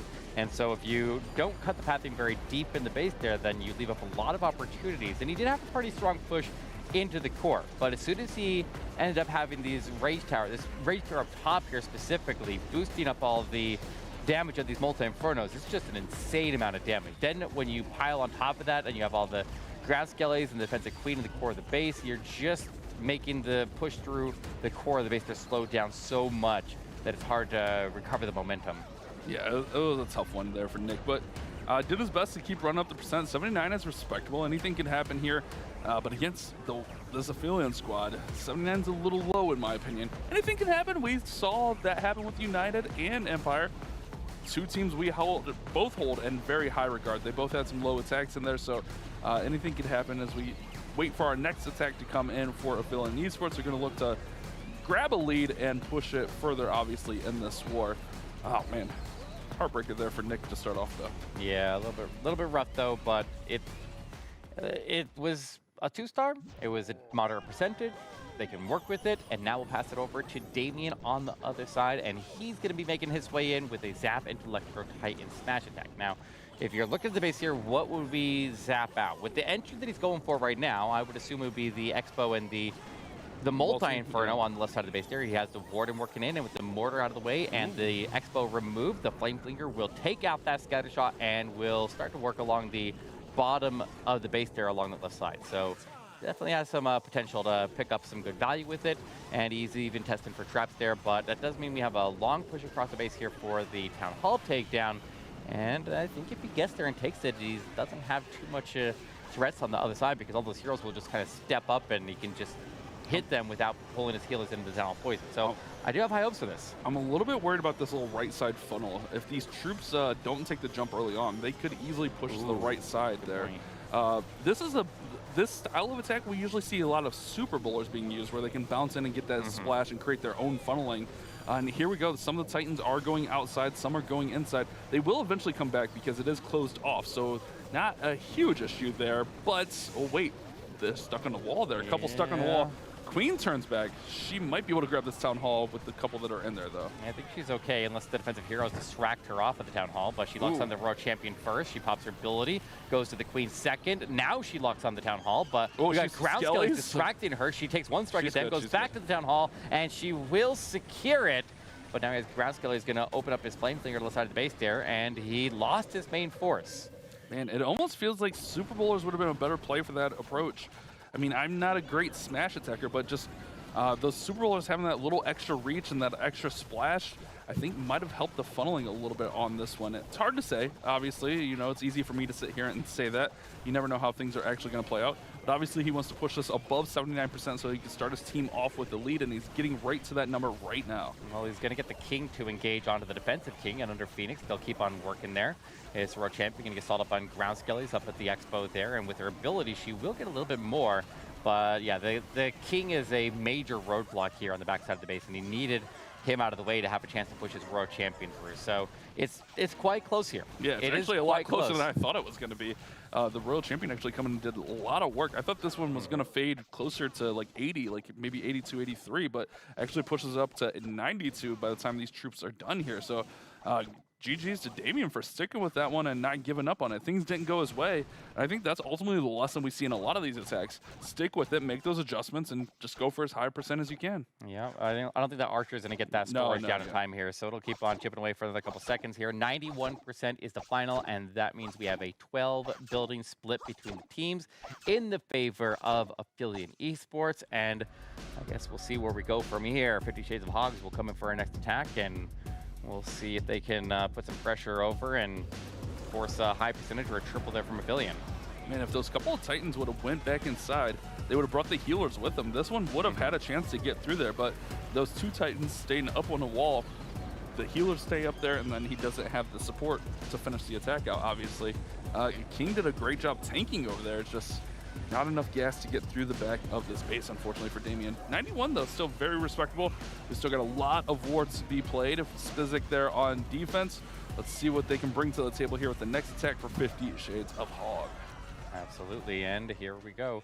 Let's dive right in. Coleman will go in with another diamond-style base here with the Town Hall relatively close to the edge. Obviously, there's a ton of storage stacked around us, so even though it looks relatively exposed for like sneaky goblins and like that, you have to invest enormous amounts of troops to go in there after it if you wanted to go for that, but instead he will just drop in the blimp to go in there. Bunch of red air bombs going up. That's safety against a super minion drop right there, but it does not stop you from bombing in there with a Yeti bomb. Able to secure the Town Hall takedown and picks up a couple extra targets on top of that. But the Warden is going, actually look at the pathing that he's making here. The Warden, a straight line. yeah, he's actually using the Town Hall as a funneling point there. I wasn't expecting that. I expected him to go in through the Eagle Artillery there. Yeah, it's a really good path right here. First jump does go down early enough that he can just push right through the middle of this base.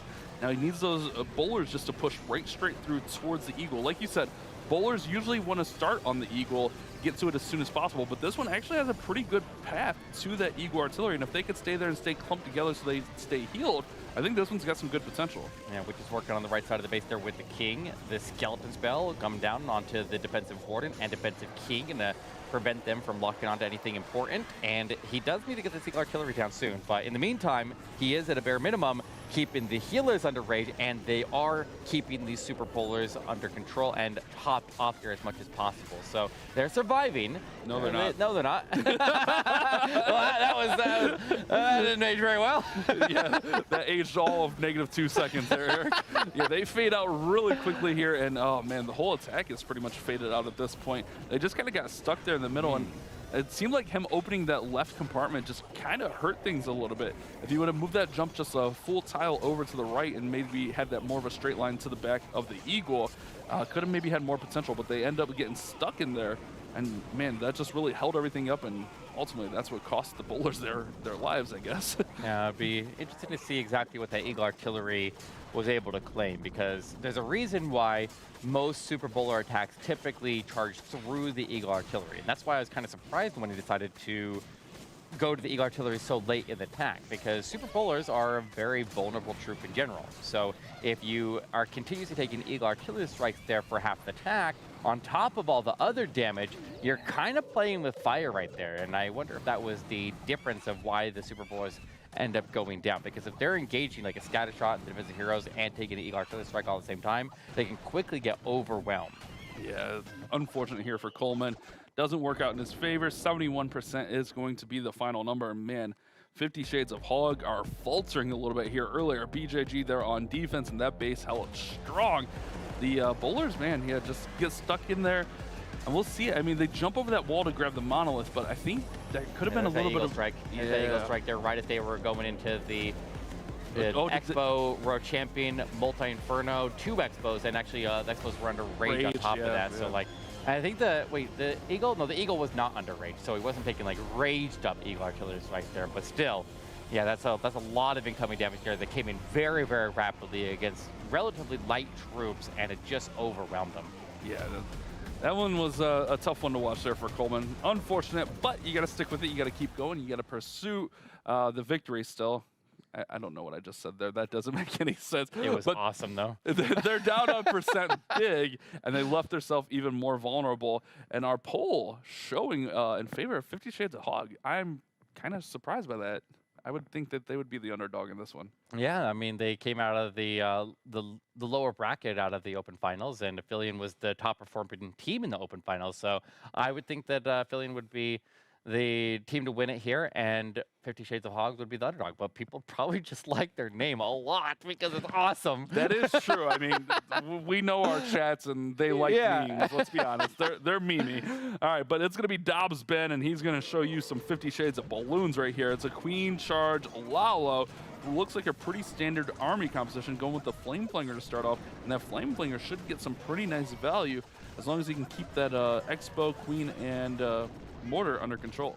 All right, but he needs to also deal with that defensive. He's got to find a way to deal with the defensive Queen down there. Obviously, he can outrange her to get the scatter shot and the cannon down there with the Flame Flinger, but the King is pushing in, and look at the funnel that he's created there. The King's forming half of the funnel.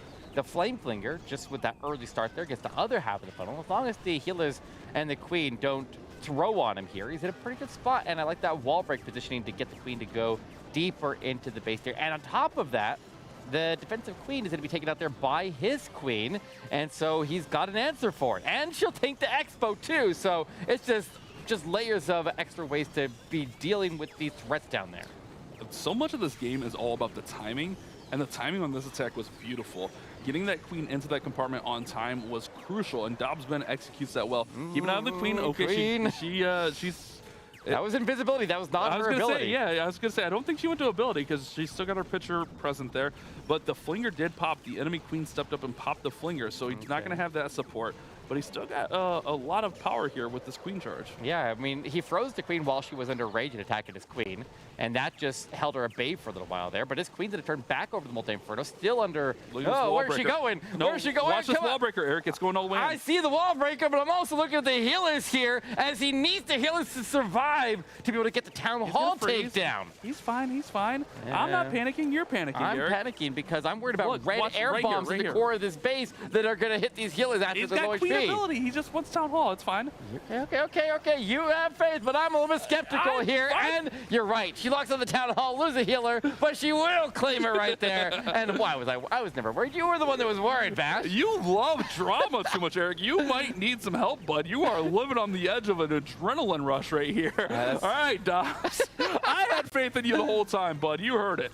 All right, but he still has a lot to get through here with the Monolith and the King. We've seen that King stop attacks, and the World Champion already went to ability. This one's not out of the water yet.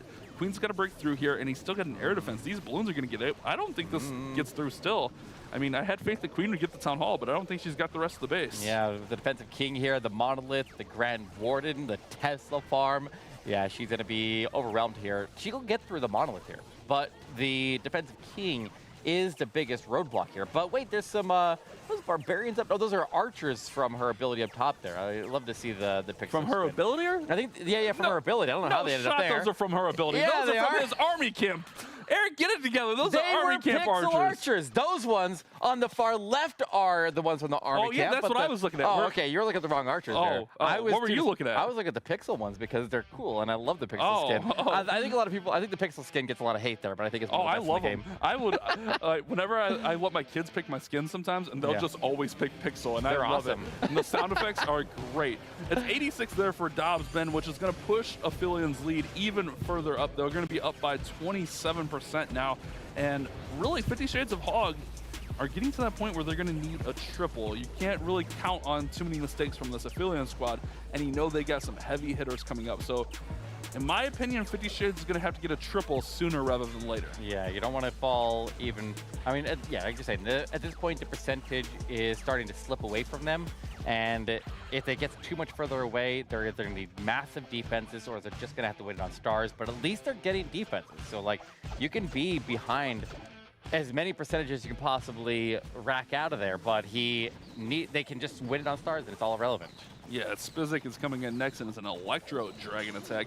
Going to go ahead and go in with the Battle Blimp. It looks like Yeti Bomb in here to take out the Eagle Artillery, try to take out the air defense. Can he get through the Expo? Yeah, Look at that value from the Blimp and Rage.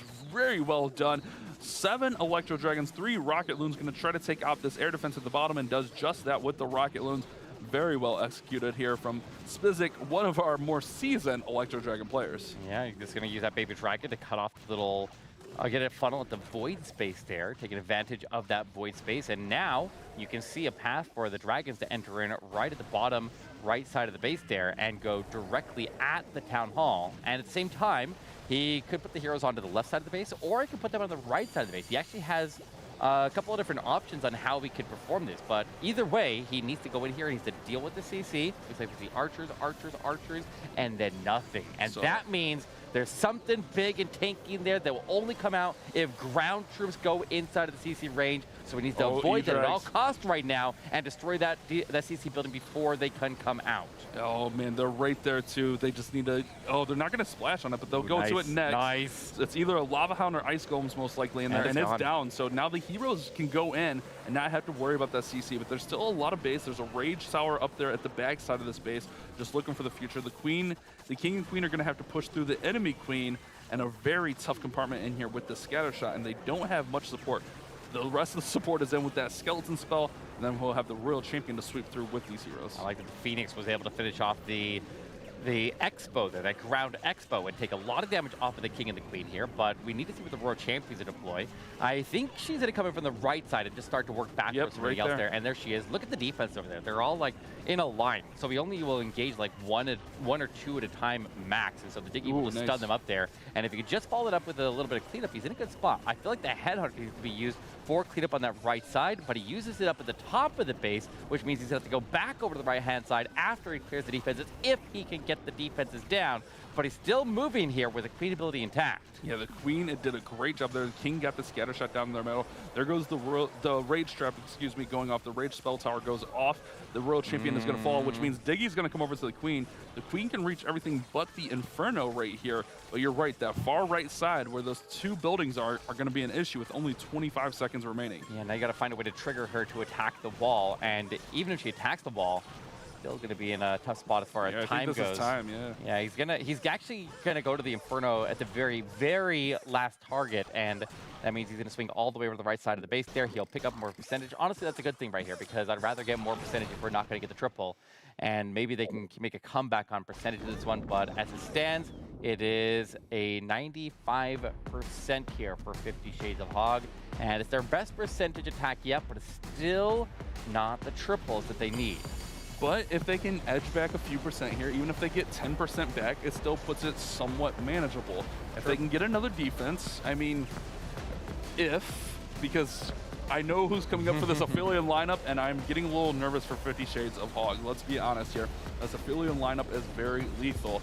Let's see what happens, though. It's esports. It's Clash of Clans esports. Anything can happen, any attack. I mean, we haven't seen the dreaded one star tonight yet, Eric. True. No, don't jinx it. I did. I want the drama now. You can't even mention it. It's a. I want the drama now. Great. Now it's going to happen. But maybe it'll decide the war. Maybe it'll swing it and cause the drama at the end. I don't know. I guess we'll see. I just want some swing. I want it back. I don't know. I just love these close wars. These wars that could go either way. That attack, I mean, that gives them definitely some possibilities here. With the 95% there for Spizik, with the E-Drags, kind of his signature attack. But it was a good attack. I got ahead of him. It was a very, very well structured attack. But Max is coming in with E-Drags of his own, and I think we're going to have a super minion bomb here as well. Yeah, with an Apprentice Warder that he can use to support his heroes here. A lot of times players will just try to funnel out the Electro Dragons without actually using their heroes. And that way they can have the heroes go in and sweep out the backside of the base there after the E-Drags just use things like Rocket Balloons and Baby Dragons and Sneaky Goblins to get their funnels formed. And then if we can blimp out the Town Hall and have the E-Drags wipe out the CC, the Monolith, and as many heroes as they can get, then you do set up your heroes to sweep out the backside, and with an Apprentice Warden boosting their HP, they can go a lot further than they otherwise would be able to. I love the Apprentice Warden troop, especially when it's used right. We'll see how it comes into play here as Max's blimp is going to get towards that Town Hall.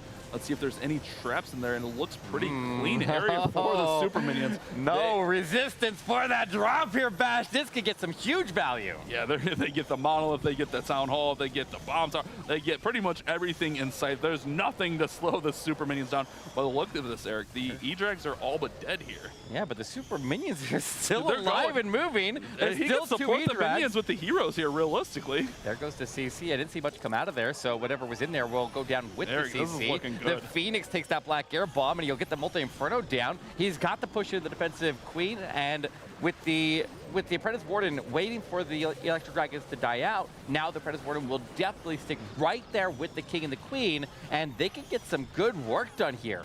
But he does have to go a pretty long distance here, and he'll be ending onto the defensive King. So definitely far from out of this, but he's looking pretty good here, and I'm pretty confident that he should be able to pull this through. And this is exactly what you're talking about with the E-Drags. Just gut out as much of that base as possible, take the Town Hall down with the Blimp, and now it's onto the heroes to finish this one up. And I love the opener on this one. It's going to use that King's ability to try to pop through the wall, but not only that, the King and the Barbs will tank, while the Queen is able to thin out some of those defenses, get some damage on there.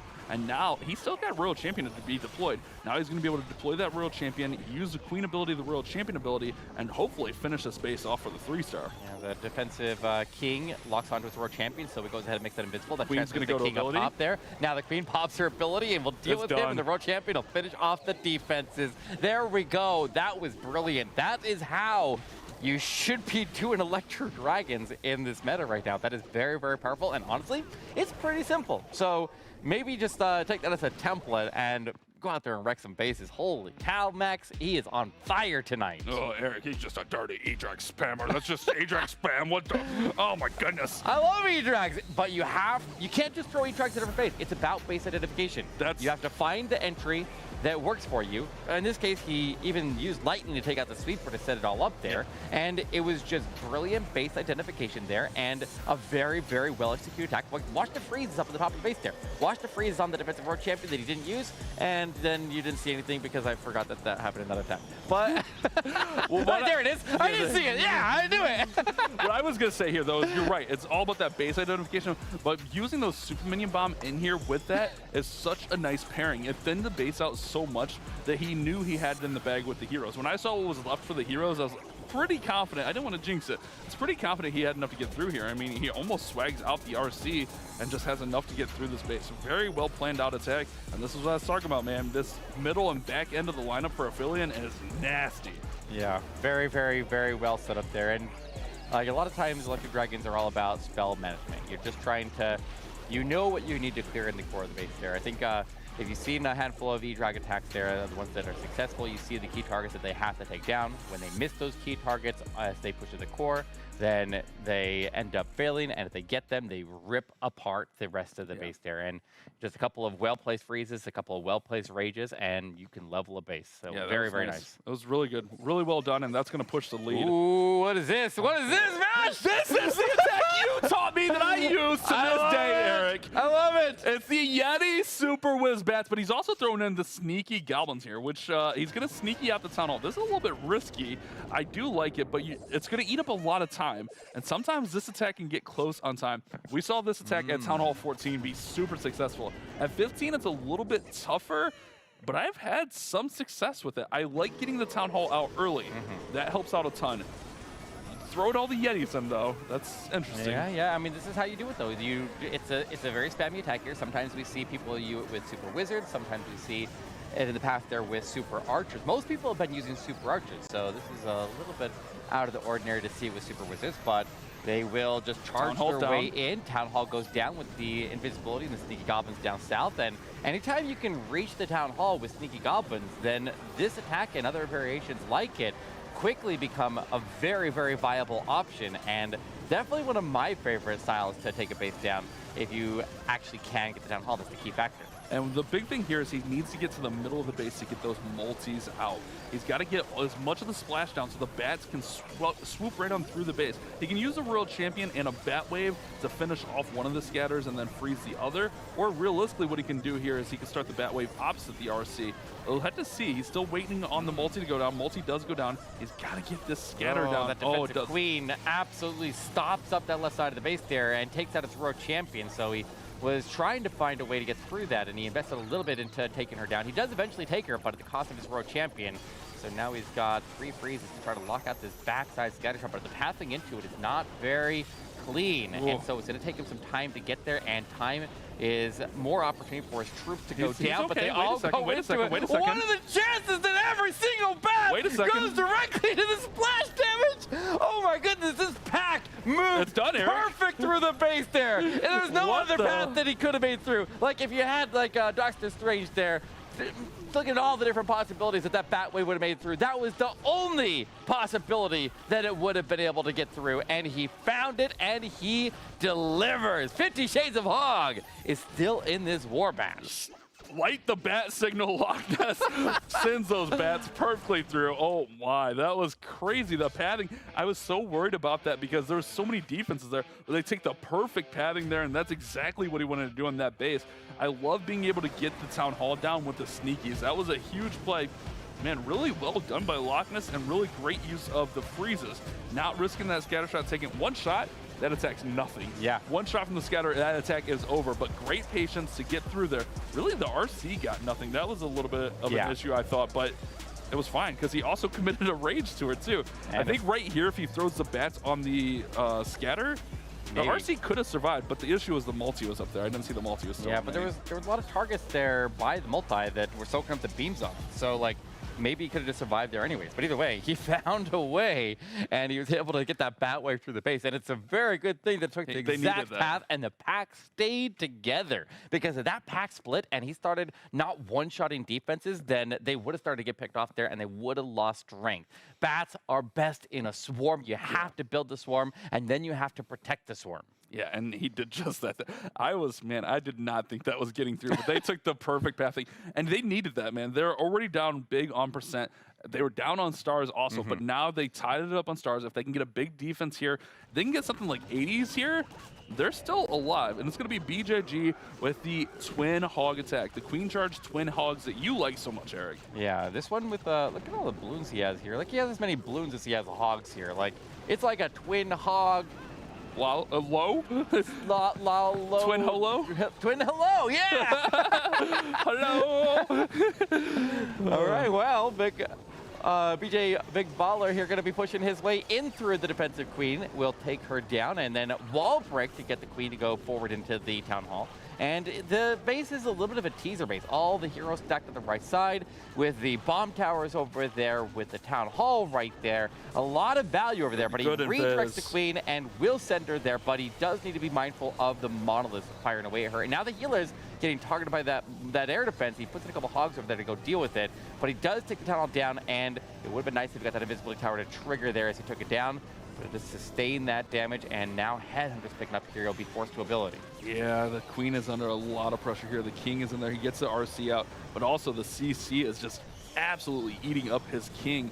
He does get his queen back under control, but he did lose some of the healers there. He's got to deal with the CC troops here. He's got a couple rocket loons and the super minions. Remember, bash. Those healers, they got the rocket balloons coming up behind him, but more importantly, they have the super minions coming up behind him, and that means these healers are in critical danger. But the queen, she like ran out of targets there. She actually will go back and deal with the super minions. Usually she'll just keep on walking and end up losing all of her healers there, but man, what a stroke of luck right there that he had everything cleared out on the other side of the Town Hall, so she turned back. Stroke of luck, or was it calculated? No, doesn't get the scatter shot there though. BJG just looking to keep this one up, and I mean he's still got hogs pushing through here. He's got those super hog riders in there as well. But man, there's a lot of tough defenses remaining on this base. Need to push this one up as high as possible, as everything is really faded out. Still does have a few balloons. Skeleton spell on the invis. That's interesting to distract the monolith, but it's not going to matter.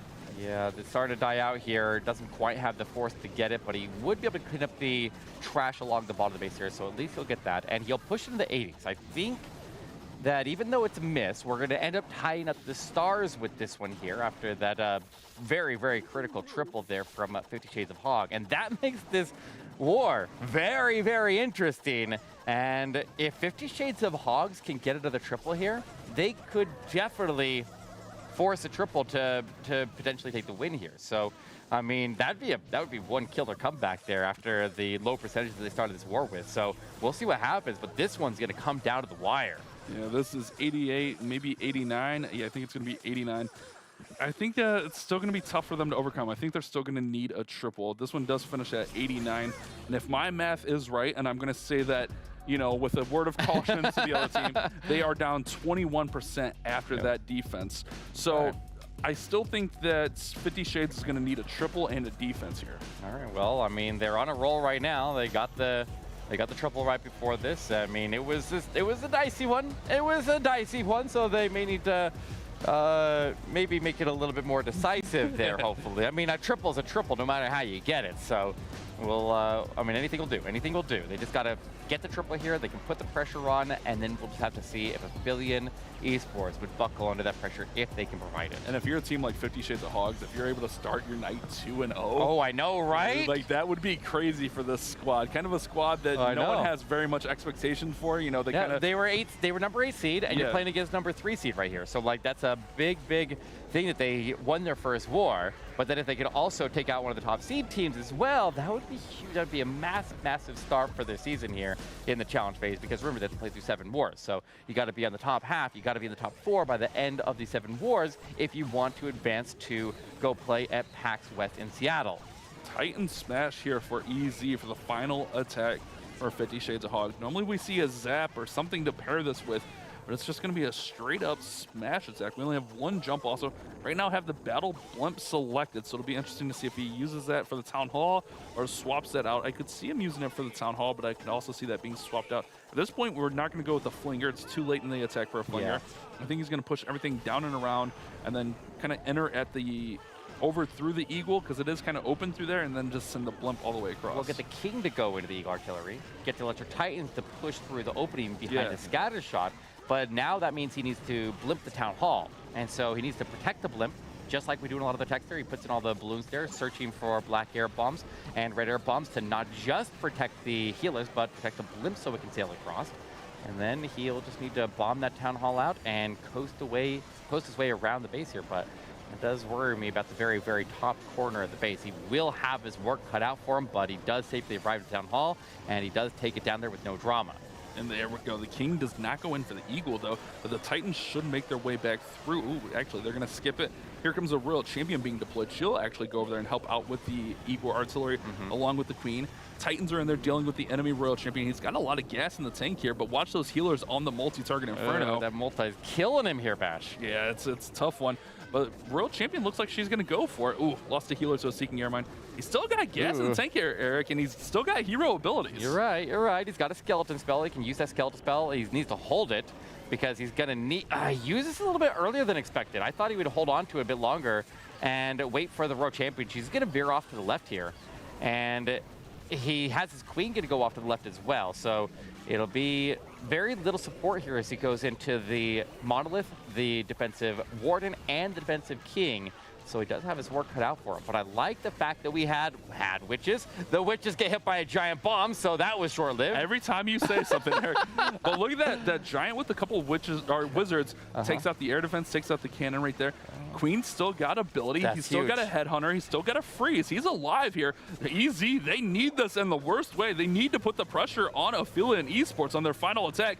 EZ, it's coming down to the wire. What do you have for us, young man? Can you get it done? Ground Skellies, though. Ground Skellies stalled him up here. He's got the wizard working on them up the top space. The Queen's not going to get his strike. She pops her ability, takes the defensive King down. 17 seconds, more Ground Skellies. Stop with the Ground Skellies. They're killing me here, and they're killing the clock. 10 seconds, and he's still pushing. Come on, go. Take it, Queen. Take out the battle builder. Take the turn. Take the turn. Take the strike. Take the strike. No! Easy. Not gonna make it through. And 50 Shades of Hogs leaves that threshold significantly lower. And now we'll come in for our final attack. It's not over until it's over, but at least they gave themselves the best chance on percentage they possibly could without getting the triple. Oh, that is a heartbreaker. They needed that in the worst way possible. Slightly early on the skeleton spell. The skeleton spell essentially did nothing for him there. Oh, man, Easy, yo. Oh, I feel for him. I feel for him so much. Imagine if that witch didn't hit a giant bomb. Right, yeah. Just imagine just anything. Anything, right? The Titans staying up just a little bit longer to help out the skeletons. Oh, Imagination Land is a wonderful place, but it's not going to work out for Easy as it's going to be 99%. It's going to be up. It's going to be anything. It's going to be up to Peivu to finish this war off, and it's what 79% to win the war. Oh. All right. Well, I mean, 79 is things can't go off the rails here. So if they can trip them up on traps and mess up a funnel somewhere, then this could easily swing, and it will be a queen charge into Lalo. And it does look like the queen immediately deploys her healers into the range of an air defense, and he almost lost one, but it stays alive. Luckily, he stays alive there, catches a black air bomb with the Kokoloon, and the troll tests in the very bottom corner of the base there. The king should be able to handle it. And then he should go inside of the base there after the queen clears that storage, and he will put in a flame flinger behind the queen. Interesting choice there. Yeah, this is a interesting setup. Maybe opening the base up a little bit here. We need to talk. We need to talk. Okay, we need a 2-star to lock in this win, right? 2-star 79. This is an anti-2-star base. Right. And he's already used his siege machine, and he has to get the queen to take the talent down, otherwise it'll probably 1-star. No worries, Eric. you just I'm panicking a little bit here Eric because I'm loves scared. drama, Here chat. comes the wall break. The queen will get the transition in if she'll take it, as she works off the left side of that compartment, takes a healer to a black air bomb. Eric, another healer to a black air bomb. Eric, you want drama so bad. There's do. no drama here. The town hall's under control here, Chief. Sorry. I want the drama, though. I know you do. I want to see, well, he still needs to get the percentage up, so maybe we're not out of this yet here, but okay, drama avoided there with the potential 1-star. So very, very nice charge. I'm going to have to talk you off a cliff all season, aren't I? It's all right. I'm here for you, buddy. I'm here for you. All right, but you're right. He still does need to get the percent up, and here comes that Lalo to do just that. 4 headhunters will help out with the enemy heroes there. And notice that Flame Flinger's still going down there at the bottom side. Peivu's not going for 79%. Peivu's going for 100%. He's a very talented attacker and very strong attacker for this Aphelion lineup. Let's see what he can do. Queen goes to ability. I was going to say, I'm surprised we didn't see Warden ability, but there goes the Warden ability to go over towards the King and try to get to the Royal Champion, but the King is holding those headhunters up. There's a lot of headhunters there, though. I don't know how many 4 that were placed in there, but they just swarmed out that defensive queen. Oh, and they got him. Yeah, there we go. All right, well, I mean, Bash, I never had a doubt. He deployed a siege machine. It's an anti-2. Oh, my God. I like drama. It was dramatic in my heart there, but at the end of the day, he is just so good that he was just able to get the queen to go exactly where he needed to go anyways. It's all good, Put some respect on that man's name, Eric. He's in the 5 spot for a reason there, bud. He knows how to secure the war, and it's a victory for Aphelion. Absolutely. Moving to 2-0 on the night. Very, very, very strong performance there, and just the confidence to be able to run a queen charge with the siege machine invested early just shows you the confidence he has in his abilities there, because anything could have gone wrong with the attack there, but it was masterful execution, perfect pathing for the queen, and he got her to go exactly where he needed her to go. And even though I was causing lots of drama there, I think you just wanted drama. I get it, Eric. I get it. You need a little adrenaline rush. You know, flying isn't enough for you. You need drama in a Clash of Clans esports. I love the drama. We love to see the drama, and they bring it whenever they get you a little nervous there when you see that troop bar. When you know all they need is a 2-star. You know, they could have gone with like a simple Super Bowl or Smash or something like that, right? Because those wreck through those anti-2-star bases and basically are a safe 2-star. But you know what? They didn't have time to like change their plan, so they basically had to react to whatever they received. And now we'll see what happens on the other side. There we go. Yep, we're good. I mean, I was gonna say before the attack started, but you had the attention there. Peivu usually goes in with a queen charge. That's good for percent. And Peivu's just a really strong attacker. He is. He's very, very good. And that's a win. That is 2-0. And even though 50 Shades was starting that war off with, or starting their first war off with a win, they still are going to go into next week with a 1-1 record. So, I mean, they're halfway to Seattle right there, even though they took the win. They took the loss, you know? Always the optimist. Always. Wait, you go from drama to 1-1 is halfway to Seattle? It's technic. I don't know. Get your boy. Get your boy. My boy. It's like one win, one loss. I can't handle him anymore. Oh, man. You guys are something. That's what they are. That's the end of our 4 wars today. And so let's take a look at the numbers as we show you all of the standings and where our teams kind of, well, stand. It's right there in the name. Aphelion Esports 2-0 on the day. Golden X, the only squad here, striking out twice, but Aphelion Esports with the 2-0. Eric, surprise or no? No, I told you they're one of the top teams in the competition here. I would expect, in my opinion, I think the top 3 teams that will make it to Seattle will be Aphelion, Empire Gaming, and then United Gaming. After that, I don't know. But I think that those are going to be the teams that are like, they're like my shoe-ins ones, and I'll be surprised if any of them don't make it. Yeah, I think that's pretty fair to say. I mean, then again, you've said things and changed it week to week, so we'll have to see how it goes. It's only week 1. All these teams have seven matches to play. So I just move the goalpost to make myself always right. Fair enough. That's pretty standard, to be completely honest with you. You're always just kind of, rolling the dice, maybe even cheating a little bit. But that's why I'm allowed to do what we do here with Guess the Percent. Because if you guys were nicer, we wouldn't torture you so much. I forgot we guessed the percent. Yeah, you did. I went high. Oh, God. You did. I regret my decisions. You led with a 91% and Eric led with an 85%. Now, if you're new to the show, basically what we do is we show these guys a snippet of an attack. I'm talking like 7 seconds or less. That's all I give them. They don't even get to see many of the details, and they have to guess what the eventual end percent is. Did we get to the time now? This is what they got a chance to see, but only a couple of seconds of it. And so let it rip, and we'll see where it actually lands out. Talk us through it, boys. Yeah, and when they say guess the percent, it's legit just a straight up guess because there's not enough to make an educated decision. This is where we stopped. We knew he was sending the blimp from there. That's all we got. We don't know if the blimp failed. We don't know anything. So it's literally a guess. But let's see what happens here from Mo from Push. Going to drop in the blimp here, and it looks like it's going to be either super archers, maybe super wizards in there. It looks like he was late. Uh-oh. Well, while he goes in, everybody in the chat there, put in what you think the percentage is going to end at. Put it in now before. Oh, yeah, he lost everything. He was late on the invis. He was. All right. Well, I mean, guess the percentage. It doesn't matter how many stars they get here. But, I mean, a 91%, probably not looking very promising there, Bash. You know what? Look, no disrespect to Push, but I should have known it wasn't a super minion bomb. They like more risque things. I should have known. Bash, I feel like I'm going to be about 6% ahead here and guess the percentage. I almost am ready to concede the 6%, sir.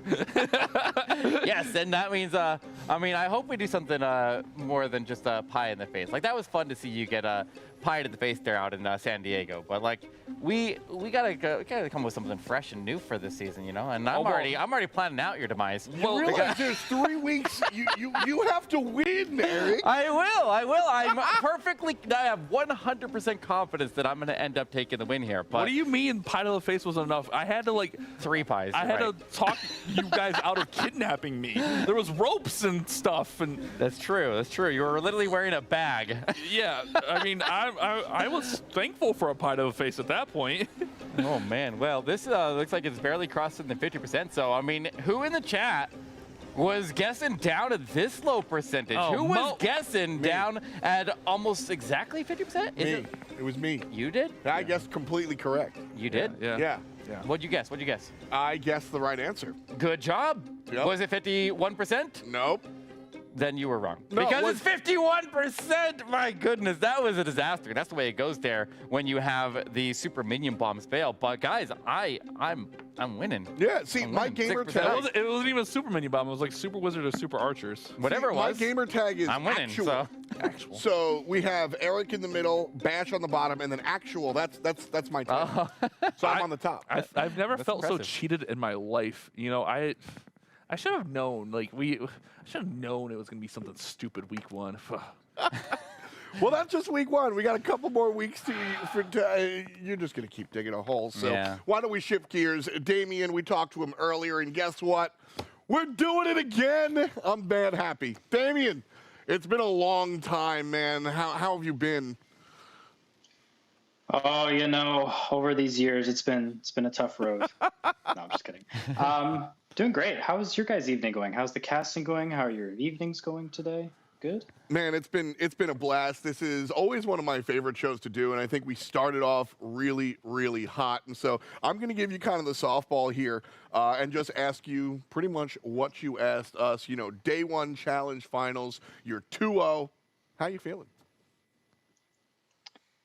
We're feeling great. This was exactly the start we had predicted. This is what we wanted to come in and do. We worked hard for this, and we're going to continue to do so. We practiced well, prepared well. Everything all around was great. The plans today were great, Execution was great. We're feeling awesome, actually. We're feeling great. Love to hear it.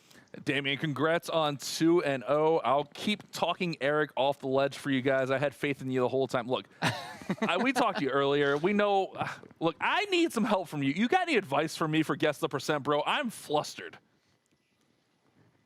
Man, all of these, there's been a consistency of they've all been low. So guess low. Okay, all right. Look, if I get burned, Damian, we're going to have a talk. Now they're going to guess high. They're going to put it high. Yeah, I'm absolutely screwed next week. Note to producer, make sure it's at 90 plus. Yeah, exactly. We'll see. It's a little reverse psychology, you know? Yeah, it's smart. Big brain. All right, well, moving forward here, you still have, obviously, you got to face every single team throughout the latter phase. Now, are you more nervous to face, would you say, Empire or United Gaming there being the teams that I think would be the ones that would be right on par with you guys? Yeah, to me, they're pretty even. They had a great match earlier. Empire played very well today. I would say for both teams, we're kind of in the same boat. We're even. We just got to come in, play the best we can against them. I think we have both those teams on week 3, I want to say. But yeah, I wouldn't put one over the other. I think they're quite even, and we're gonna try our best against them and do what we can.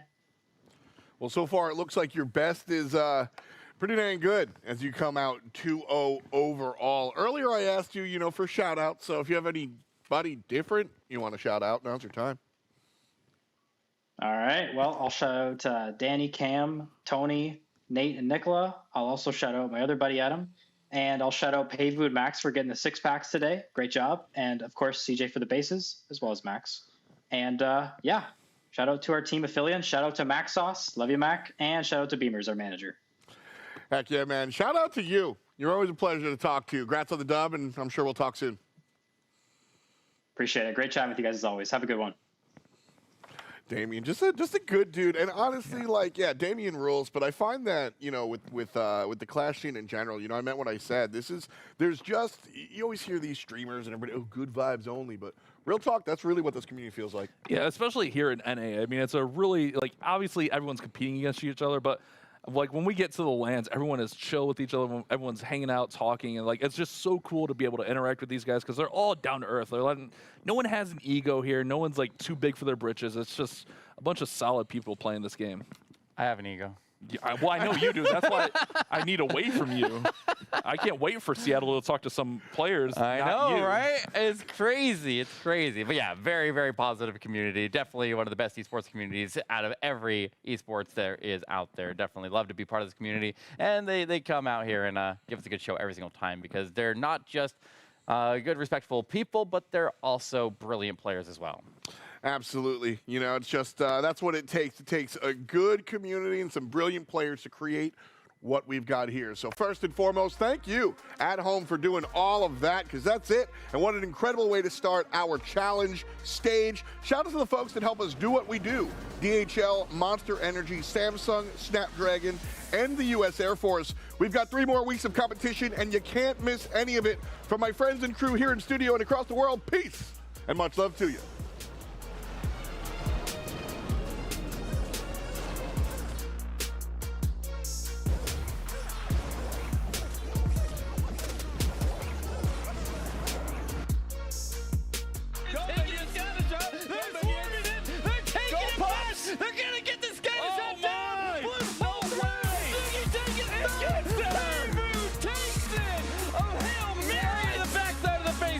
Yo, man, what's good? Been a while. How you been?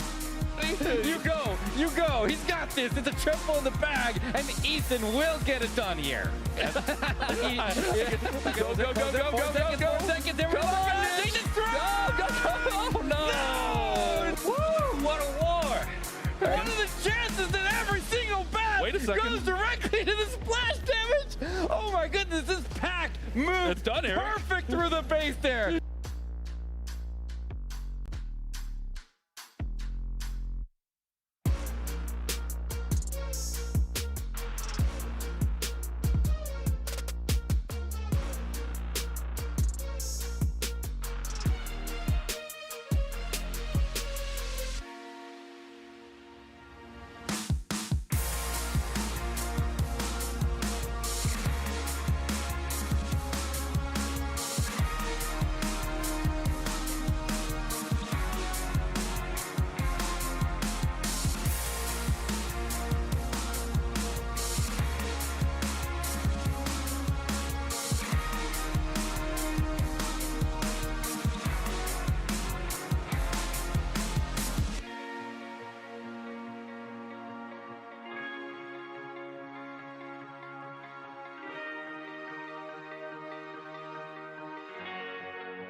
I gotta get it, I'm on the mission, snap any minute, casually winning. Stop tripping on me, stop dissing on me. Yeah, I got a dream, can't take it from me. My fire's burning, I'm always learning. Tell me where to go, man, I'm on a journey. Yeah, I can't explain it, I get excited. Keep it 300, King Leonidas. Strap in, cause it's gonna be a long ride. Working on me every single day and night. There comes a time when your worlds will collide. If it's holding you back, push it right to the side. Ain't got no time for no fear. I work too hard to get here. Ain't got no time for no fear. I work too hard to get here.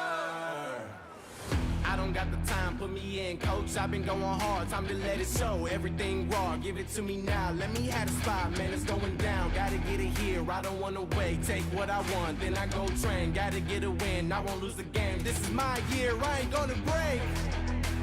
Strap in, cause it's gonna be a long ride. Working on me every single day and night. There comes a time when your worlds will collide. If it's holding you back, push it right to the side. On another level, I will never settle. Mind over matter, get the gold medal. On another level, I will never settle. Mind over matter, get the gold medal. Ain't got no time for no fear. I work too hard to get here. Ain't got no time for no fear. I work too hard to get here. On another level, I will never settle. Mind over matter, get the gold medal. On another level, I will never settle. Mind over matter, get the gold medal. On another level, I will never settle. Mind over matter, get the gold medal. On another level, I will never settle. Mind over matter, get the gold medal.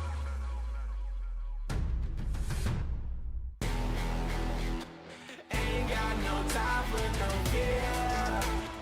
I work too hard to get here. Ain't got no time for no fear. I work too hard to get here. Ain't got no time for no fear. I work too hard to get here. Ain't got no time for no fear. I work too hard to get here.